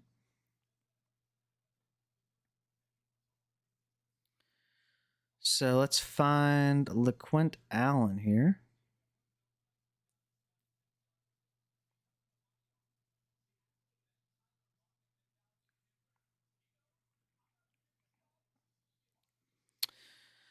So yeah, talking about LaQuint Allen here, right? What are his pros and cons? In terms of the positives, he is incredible at route running. He is a legitimate wide receiver at running back in terms of his route running. He can be used deep down the field. His ADOT, his average depth of target, was very, very deep down the field. His hands are fantastic. Even in contested catch situations, soft hands. This guy's potentially the best passing game asset in this entire draft at the running back position. In physicality, he is not afraid to put his shoulder down. He has decent ability to kind of truck through people despite not being the biggest guy overall. But what are the negatives, right? The negatives. he just does not have the best vision. The hole just kind of has to be there for him to exploit it. Not going to create too much on his own. He's also not a very agile running back. He's just kind of a north-south type of guy. And then as far as change of direction, probably not very good with that either. He's just kind of a north-south guy. He can break tackles once again, and he's very good in the receiving game. But as you can see, if you're watching the highlights from there, kind of just bowls through people. He doesn't really evade them very well. So probably not going to get much better at that at the NFL level. But, he has Travis Etienne and Tank Bigsby ahead of him. With Travis Etienne, he's been on the decline each of the past couple years. With Tank Bigsby, he's looked good in flashes, but he's really not a very good receiving back. So he probably doesn't see the field without an injury to either one of those two running backs ahead of him. But I do think that he is a talented runner of the football, but more so a very good receiving back.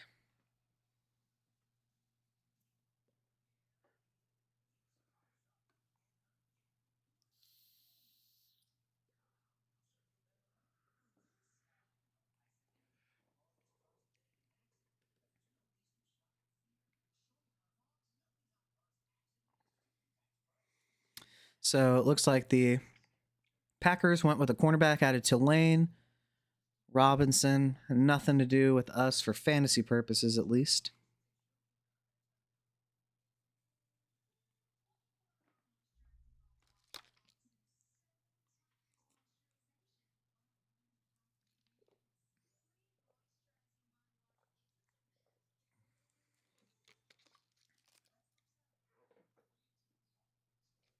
I'll be right back.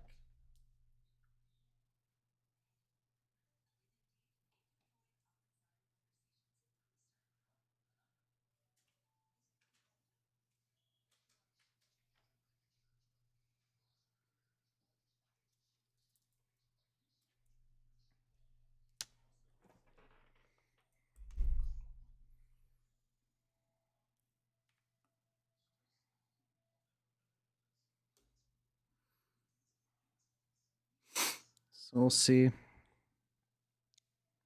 Okay. So we get another receiver off the board, with the Seahawks going with Ricky White.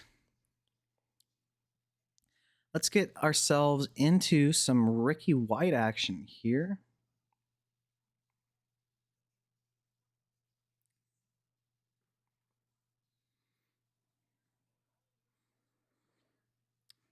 So, as far as Ricky White's concerned, man, you want to talk about production? He has been an incredibly productive receiver.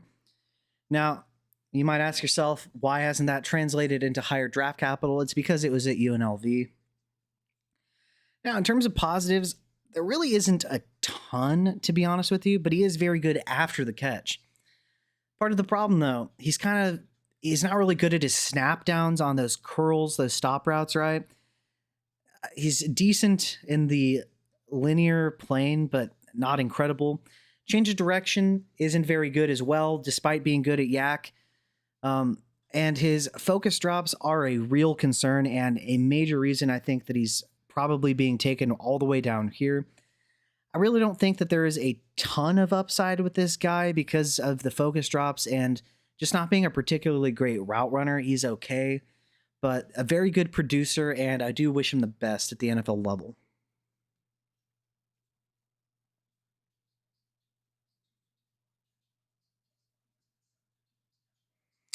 Okay, the Cowboys select Phil Maffa. Let's get into him. There's a lot of, we went from 20 minutes of no skill position players to everybody being a skill position player now, right?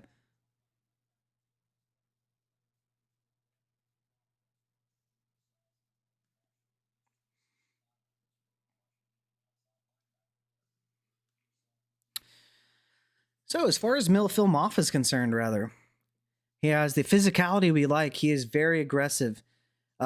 He kind of reminds me of J.K. Dobbins in a way, I want to say, running the football.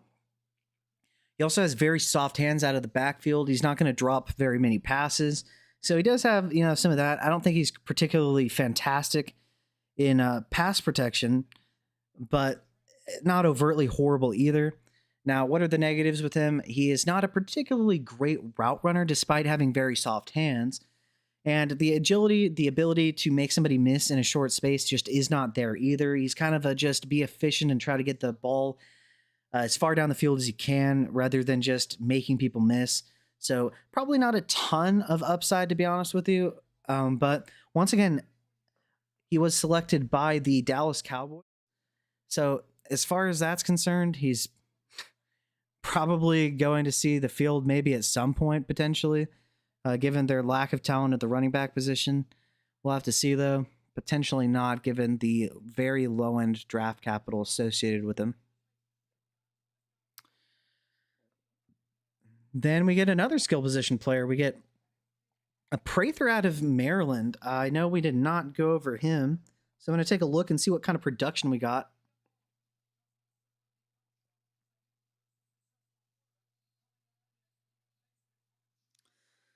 So Caden Prather, he is 22 years old at the time.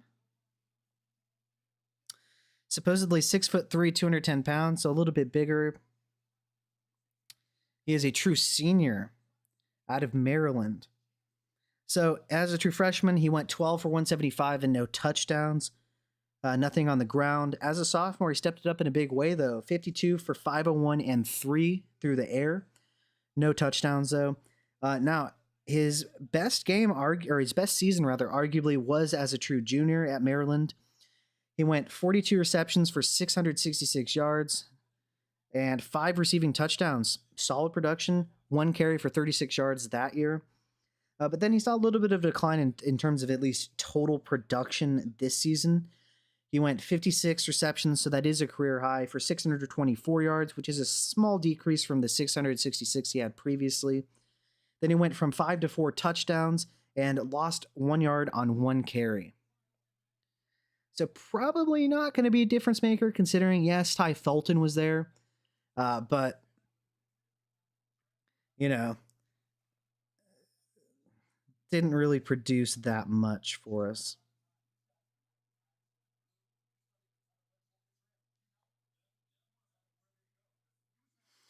Co-owner of mine was talking about some of our strategies in terms of players we potentially like with the late round picks. Like I was saying to him, I like Royals to Kansas City.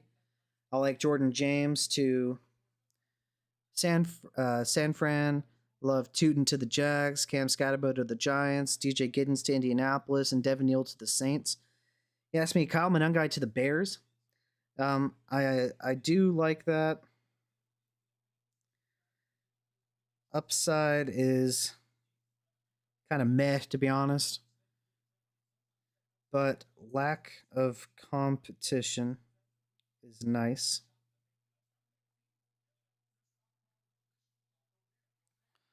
So we'll have to see. Are we going to get anybody from Denver here? Lots of skill position players going all in a row. It's been kind of nice. We had kind of a dry spell, to be honest with you.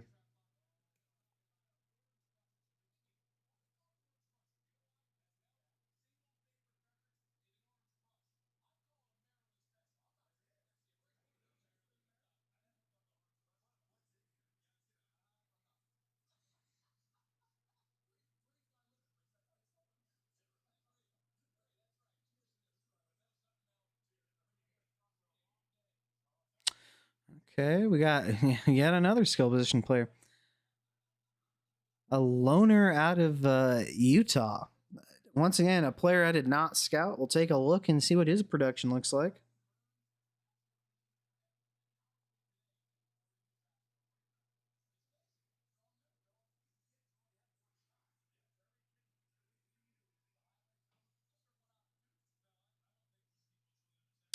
So Loner was a basketball player and a football player, actually.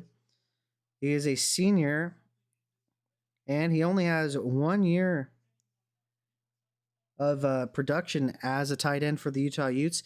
This guy, holy crap, this guy is 6'7", apparently, 250 pounds. That is a massive human being. I definitely understand why the Broncos would like that. He is a big guy. They probably want him to be able to block. I'm guessing they're going to do some 12 personnel. And I say that because in terms of his production, he had 4 receptions for 54 yards and 4 touchdowns. So somehow he scored on every single one of his receptions, funnily enough. His game logs this season include 1 for 20 and a touchdown, 1 for 11 and a touchdown, 1 for 20 and a touchdown, and 1 for 3 and a touchdown. You want to talk about something that's interesting? Oh, and apparently, per Ian Rappaport, this guy is actually 6'8", not 6'7". One of the rare scenarios where somebody's listed weight or listed height rather is actually shorter than he is. 241 though at 6'8" is pretty small. Interesting though. Maybe they view him as a potential red zone threat. That would be kind of interesting, to be honest with you.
And we have another skill position player.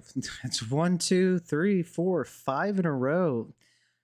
K Mumpfield going to out of Pittsburgh going to the Rams. Let's take a look and see if there's anything with him.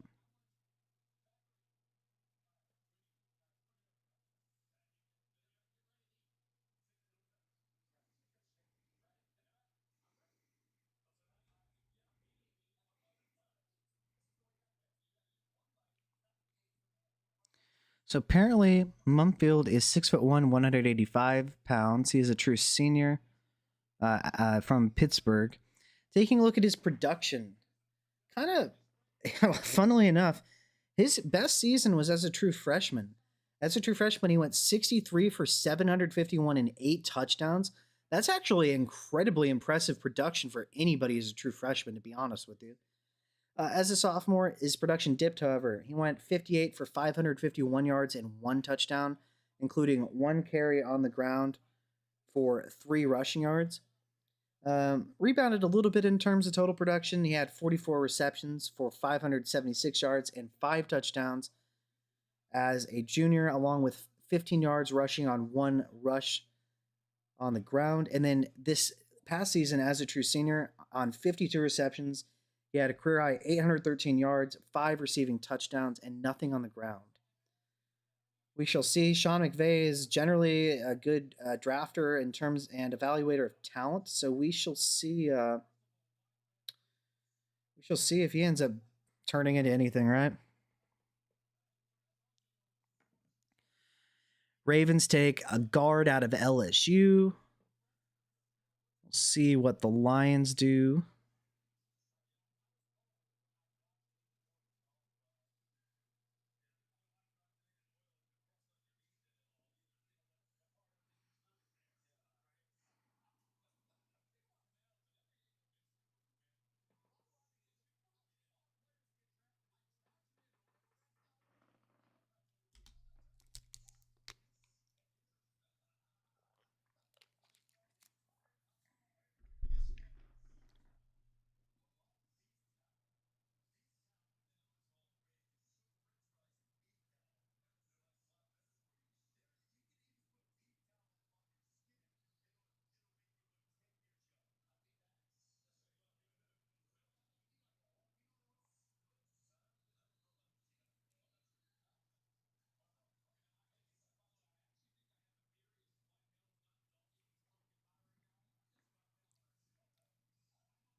Lions have been on the clock for about 25 minutes. We'll see if they ever choose a player.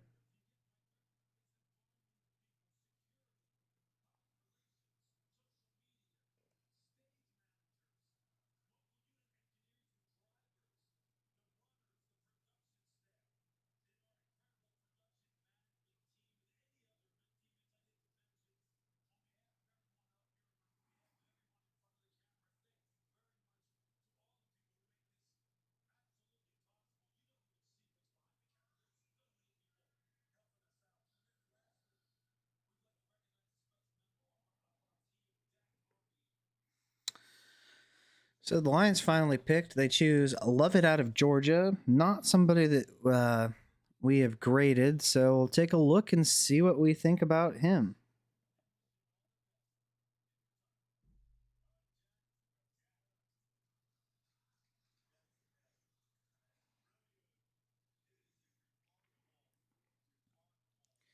So Dominic Lovett, he is a senior, 5'10", 187 pounds, out of Georgia. Taking a look at his production, okay. As a true freshman, he had 26 receptions for 173 yards, no touchdown, but 4 for 40 and a touchdown on the ground, including a long of 15. Then as a sophomore, did step it up in a big way. He had 56 receptions, 846 yards, 3 touchdowns, and 7 carries for 6 yards on the ground. Then as a junior, he had 54 receptions, 613 yards, and 4 touchdowns through the air. Did not have any rushing production. And then this past season, on 59 receptions, he had 607 receiving yards and 6 receiving touchdowns, including a long of 38, with no production on the ground. So interesting, no high-end production, but he was doing this in the SEC, so that is something to note. And I really doubt he does very much with the Lions, to be honest. We know how crowded that offense is. Probably not going to be a high-end asset for us in terms of fantasy production with that draft capital in the situation.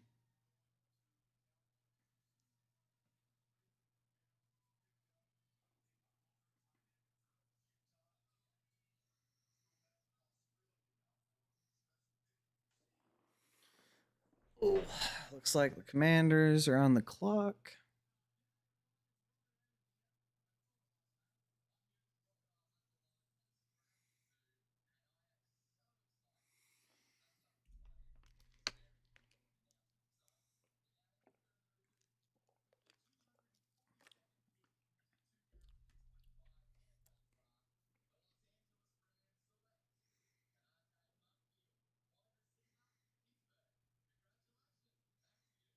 Ooh, okay, Chad. If anybody is actually watching this right now, Krosky Merritt, a very, very fast running back, went off the board here, and he actually was somebody that we scouted, I believe. Or was he? Ooh, no, he was not. But I do know about this guy. He is very fast. I'm going to take a look real quick at the production on the ground, and we'll take a look and see what that is.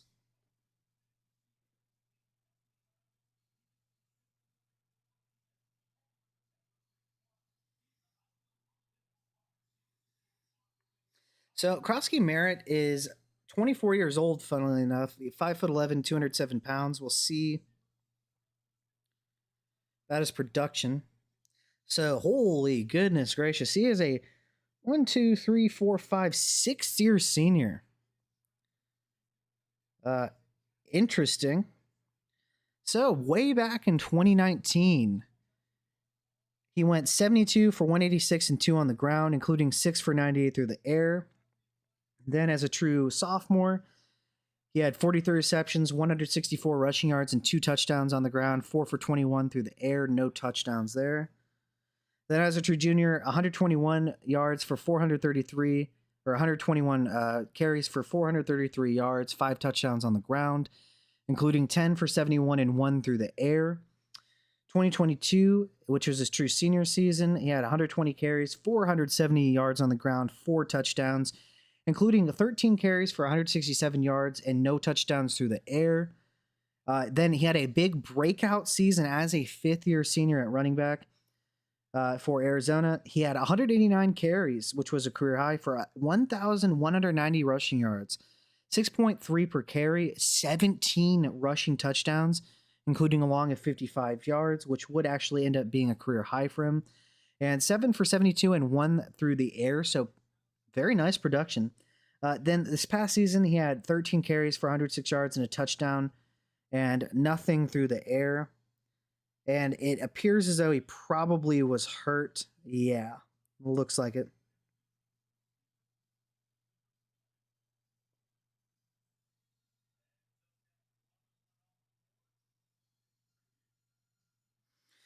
Hey, shout out to you, Scott Sharp. I appreciate it. I wasn't sure if I was just talking to nobody, to be honest, but it helps it helps knowing that. I appreciate it.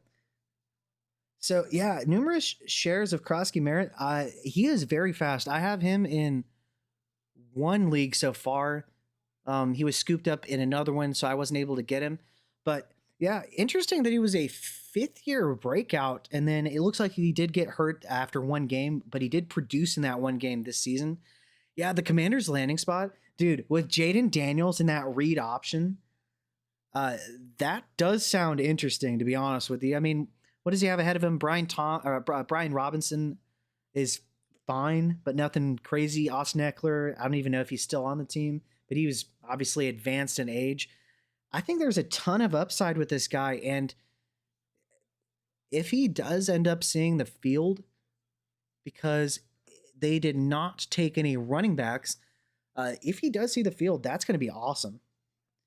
So you say on DraftKings, Best Ball drafted him on 4 teams, and a lot of Tootin and Brashard Smith. Yeah. Okay. Yeah. I love the selection of both Tootin and Brashard Smith. Brashard Smith is rivaling the running back out of Syracuse. I'm blanking on his name. To be the best receiving back in this class, in my opinion, at least. Very smart selections. We know Tootin is an absolute blazer, right?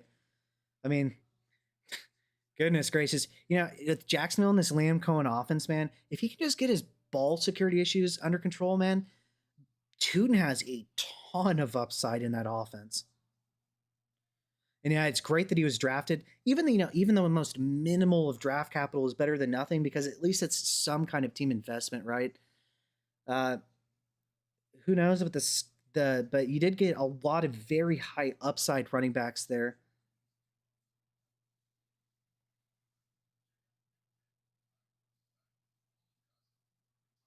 Oh yeah, you did say that. You're 100% right. 5th-ranked running back.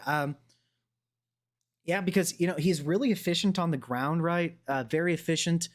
Maybe not the best contact balance, but he still got the rushing production. And then, like you said, as far as being a receiving back, one of the better route runners, very soft hands.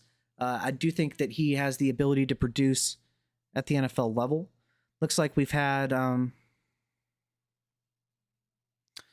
cornerback for the Giants and a D tackle for the Dallas Cowboys. So nothing at that point, I guess.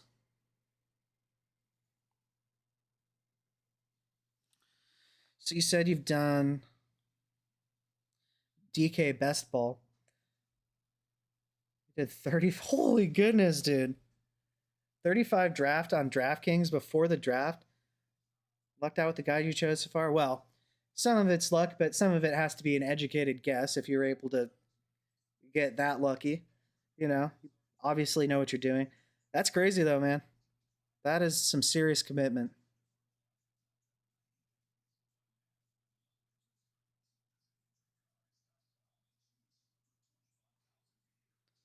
Yeah, I mean, to be honest with you, I didn't hear about Kyle Williams until Bobby put me on to him maybe about 3 months ago, maybe. So I mean, kind of interesting, right? That Williams didn't really do too much with Cam Ward at the helm, and then this season he did. But yeah, I love him, and dude, this fit in the Patriots offense. What does he have to compete against? A 31-year-old Diggs off an ACL and Kayshon Boutte. I like Pop Douglas, but probably not going to be doing too much there. But yeah, it's really nice. It's really nice getting some ideas from other people, getting a consensus idea so we can dominate our drafts. It helps remove some of the bias, because anybody's going to have some sort of bias. So if you can just get educated guesses from people that know what they're looking for and know how to evaluate players, it really does help. We'll see if anything else. So we got M. Matavo to the Saints. The Patriots have built a dynasty.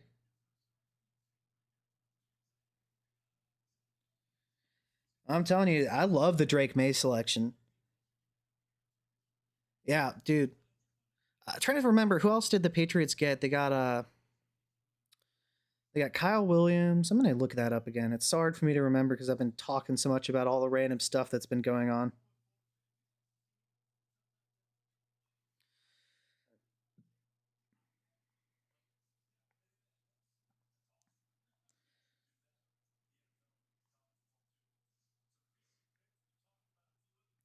So yeah, you got Will Campbell. I really like him. I know people were worried about the arm length.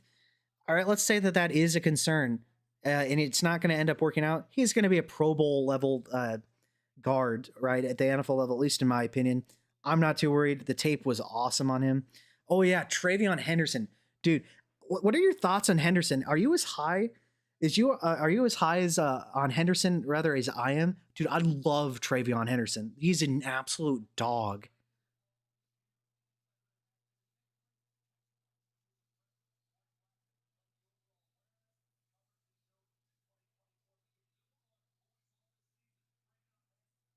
Yeah, I wouldn't be either. I mean, this guy, and then when he was shown all out emotion about being picked, he's going to do anything he is, and he's going to bust his butt to protect Drake May.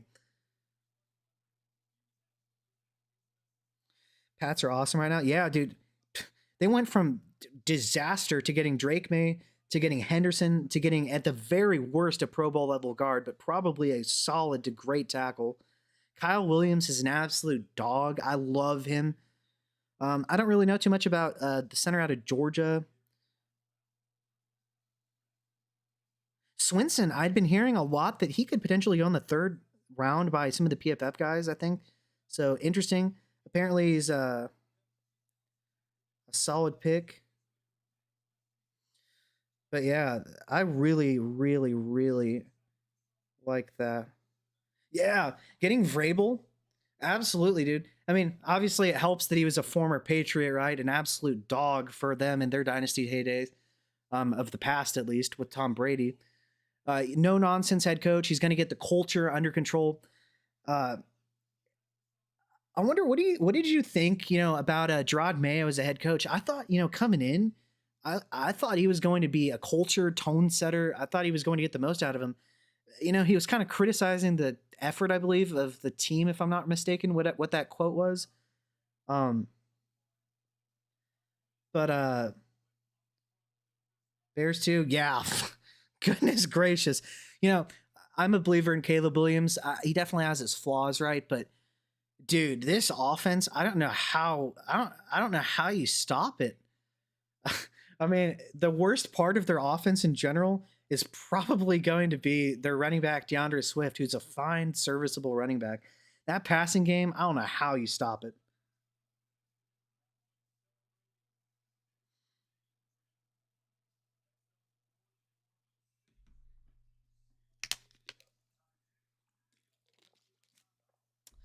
Okay, so we get an offensive guard to the 49ers out of Iowa, an offensive tackle Looks like your Patriots are on the clock right now. We'll see if they add anybody that is interesting in terms of fantasy specifically.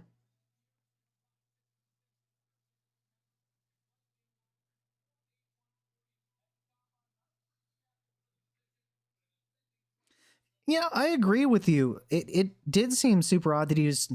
I agree. It seemed like he was kind of predetermined.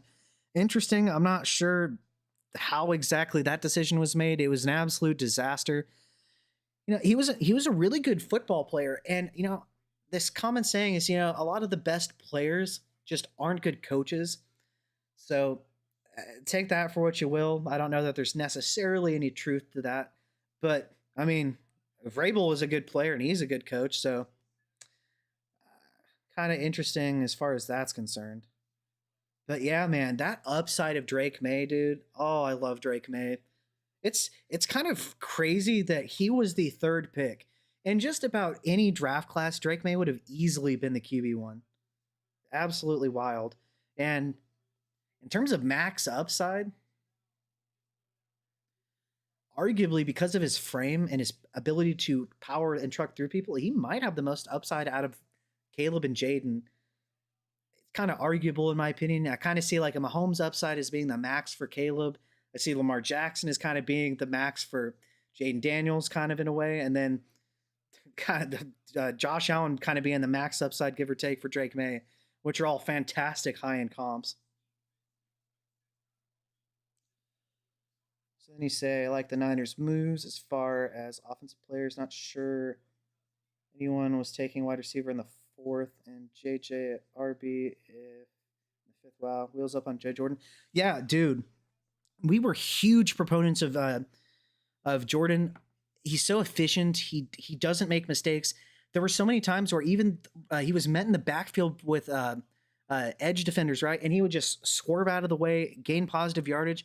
We seriously, between grading Dylan Gabriel, Tez Johnson, and Jordan James, we might have seen one, at worst two, plays that went for negative yardage. He's so efficient. He's a solid pass catcher. He's not the most powerful initially, but he does get that speed to power component. And then, yeah, just efficient with decent burst as well. I'm kind of surprised, but yeah, with those 49ers, man, with, given the injury history of McCaffrey and with the Garendo, there's a very real chance, if you could get him in the late rounds, I don't know what kind of fantasy, if you play traditional dynasty necessarily, I think you could potentially get a ton of upside with him. So looks like the Patriots did a very Patriots thing and get a long snapper out of Vanderbilt. We got Burgeon to San Francisco out of Montana. Definitely did not grade him. I'm going to see real quick what his stats look like. So Burgeon.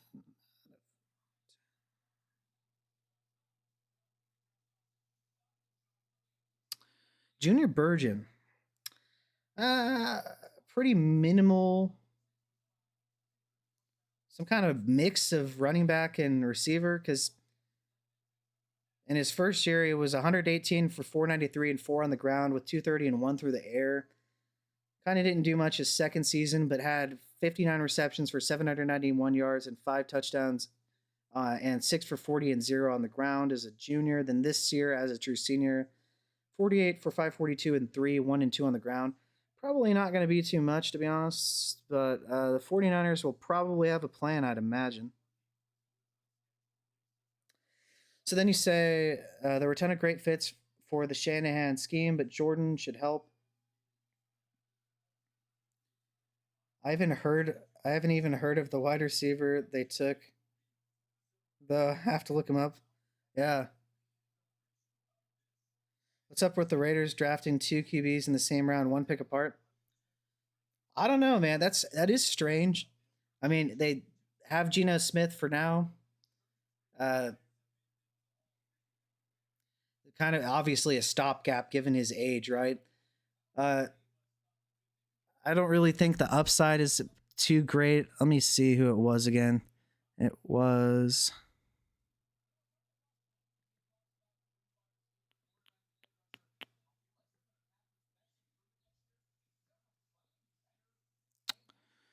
Yeah, it was that Malott guy who's listed as a wide receiver on ESPN, but I thought it said quarterback, right? And then a Miller out of North Dakota State. Now, you know, helmet scouting isn't really smart, but we saw the last North Dakota State quarterback. We'll see about the production week if he ever sees the field. Probably won't, to be honest. So then the Dolphins get a D tackle.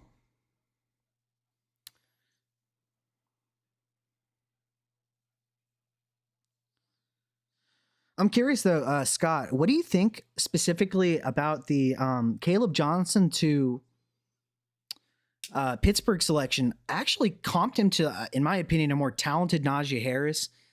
Maybe not quite as good coming out as Najee was in the passing game, but I think it's a good fit for the wide zone scheme that the Steelers run. I'm curious what your thoughts are on Caleb Johnson there, because, you know, his competition is still only Jalen Warren. I don't think that's very much competition to be worried about. Usually third round picks, I'm kind of like, eh. And you don't hate the move. It's just super odd to see a team do that. Heard Malott is going to be an athlete or wide receiver. Yeah. At some point, I guess it's valuable to just be a good athlete.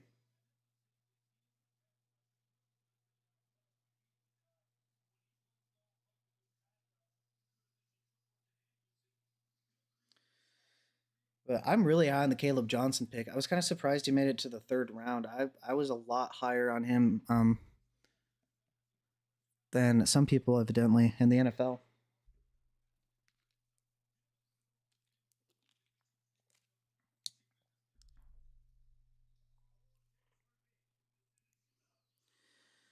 Say, love it, love it, love it. He's dope and should slide directly in the starting role. I'll absolutely agree he should be in the starting role. Warren's solid, but he's a role player and a very efficient role player. Yeah, and there's nothing wrong with that. You know, you can't. Not everybody can just be a starting running back. He doesn't really have the build being. Let me rephrase that. Jalen Warren is a very sturdy and obviously very short and thick running back, but he just hasn't been able to stay healthy, and he's obviously, like you said, a better complementary role player than an overt starting back. But yeah, fantastic landing spot. Isn't it hilarious that they just got Najee Harris again? Except, you know, this time you don't have to spend such a significant price to be able to get Najee Harris. It was kind of interesting. Coming out, actually, I wasn't as high as on Najee Harris as I was on Travis Etienne coming out, but hopefully he's better than Najee in terms of the longevity, in terms of really what I'm really trying to say is Caleb Johnson. I hope he is consistently more productive, is I guess the way to phrase that.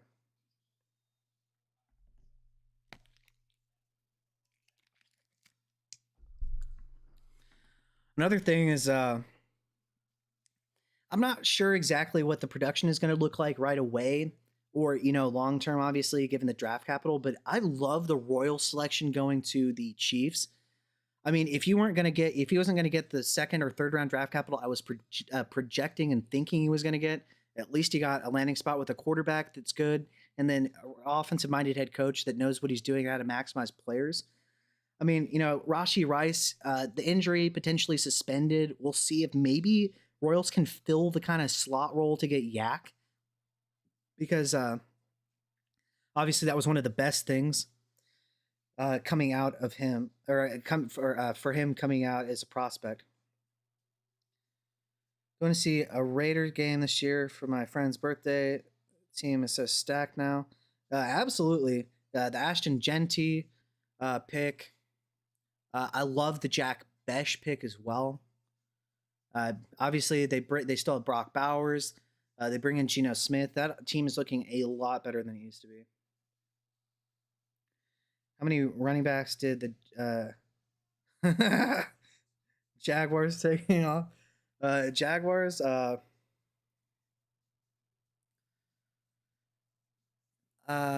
don't think it was very many. I think it would have. Oh no, yeah, it was LaQuint Allen, I believe, if I'm not mistaken. who I do like LaQuint Allen, but he's kind of like more so just I think he's kind of like a Rex Burkhead, maybe kind of in a way, in my opinion, but maybe a little bit better even as a receiving back. Yeah, the Chiefs did awesome. I'm a huge Royals fan. One thing that did worry me about Royals, and I didn't learn this until somebody that I follow told me, is that he predominantly, that it's not that I didn't know he predominantly lined up on the left side of the field, but there's actually been a negative correlation between success and wide receivers who predominantly lined up on one particular side of the field as boundary receivers. So that is something to note. But as far as the landing spot, I couldn't have asked for much of a better one. Taking a look, I actually do have a slide for Luke Lackey out of Iowa. I'm going to take a look at Luke real quick.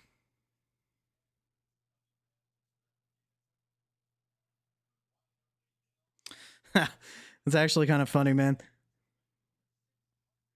So as far as Luke Lackey, right? The positives. Iowa. He went there. They typically have good production from their tight ends. And he does have good hands for catching traffic ability. It's just the acceleration is quite poor. He's just not quite as much of an athlete as some of these guys coming out of Iowa have been. The snap down on his curl routes is just not very good. It's very, it requires a lot of extra wasted movement, which is just not desirable. And he's kind of just more of a linear guy. He's kind of big, so it's kind of hard for him to change direction. I think he's really, obviously, with the poor draft capital, probably going to be a blocking tight end.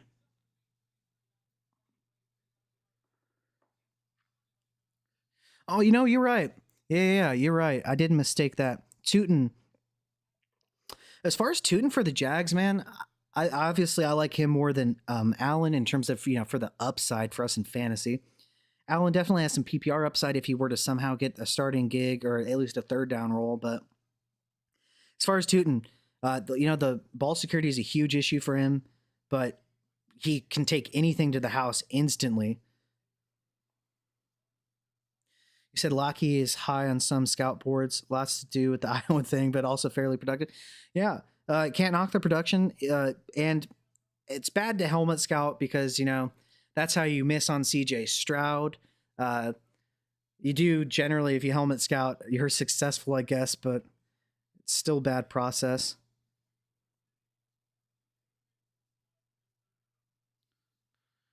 So let's see. Then the Jags get Bridges out of the safety out of Florida. And now we have the Patriots who are picking Mr. Irrelevant. Let's see how that turns out.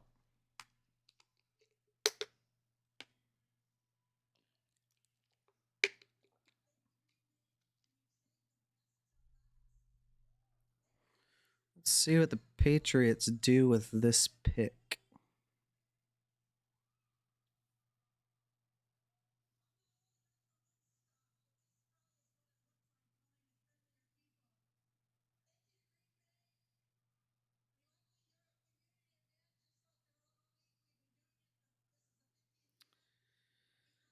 Yada, yada, yada, talking, instead of just announcing whatever the pick is going to be.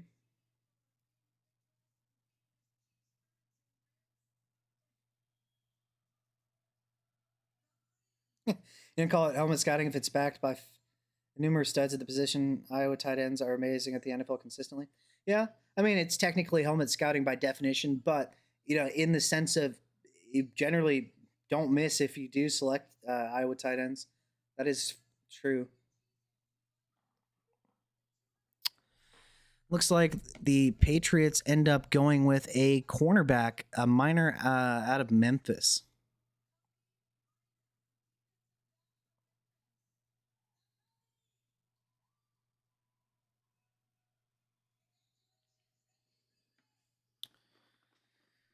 But yeah, interesting draft. I like the Patriots draft quite a bit. I like the Raiders draft quite a bit. Less so for fantasy, but more so for real life. I like the Ravens draft, specifically their first two picks. I I think the Bears offense is now going to be ridiculous. I don't know how you stop it. You have a creative mastermind in Ben Johnson. You have Cole Kmet as your second tight end now. It's just ridiculous. Burden is your slot. Moore is your Z. Rome is your X generally. Some positional versatility between them as well. That's going to be a nasty offense that I would want nothing to do with if I was facing them. And you say, thanks for the coverage. You guys killed it. Really appreciate it. Thank you for watching. Towards the end here, kind of people lose interest because, it's the end of the draft. And then Bobby had to leave. So I do appreciate you coming and staying and watching till the end, man, because I felt like I was just talking to myself for the longest time and I started to feel crazy. But yeah, thank you very much. We're going to be doing a lot of consistent videos. It started to get kind of difficult to create new videos when there was just nothing going on and it was just a bunch of mock drafts and the like, right? So we'll be doing a lot of rankings videos. We're going to add some more film breakdowns to the channel here on some of these rookies, I think. We're going to talk about, their potential fits into the offense. We'll ask you guys potentially what you think, because it's always good to get other opinions to help, once again, remove some bias or potentially find out stuff that you don't know. And you say, I thought the first few rounds were whacked in so many ways, and it seemed like most teams did very well in the 4th through 7th. I was really confused with some of the 2nd to 3rd round picks. I thought the 4th round picks were a lot better, and then kind of towards the end, it's just kind of some players that are kind of fringe players, so the impact may or may not be good depending. So the first couple rounds, teams are doing so many stupid trades. Yeah, dude. Specifically that Falcons trade. The Falcons, dude. What are they doing as an organization? They signed Cousins to this ridiculous deal to then just draft Michael Penix anyways, to then try to trade Cousins, and then they spend a bunch of future draft capital to move up back into the first round, including a second and their own first for a late first. That is crazy trade draft capital in my opinion, man. But thanks for watching, man. Thank you to everybody who watched, liked and subscribed and shared. It has been a good and fun 7 hours and 12 minutes right now. I am going to eat and take care of my dog. So thanks for watching. We're going to create more content. We're going to have more live streams. And thanks and have a good day.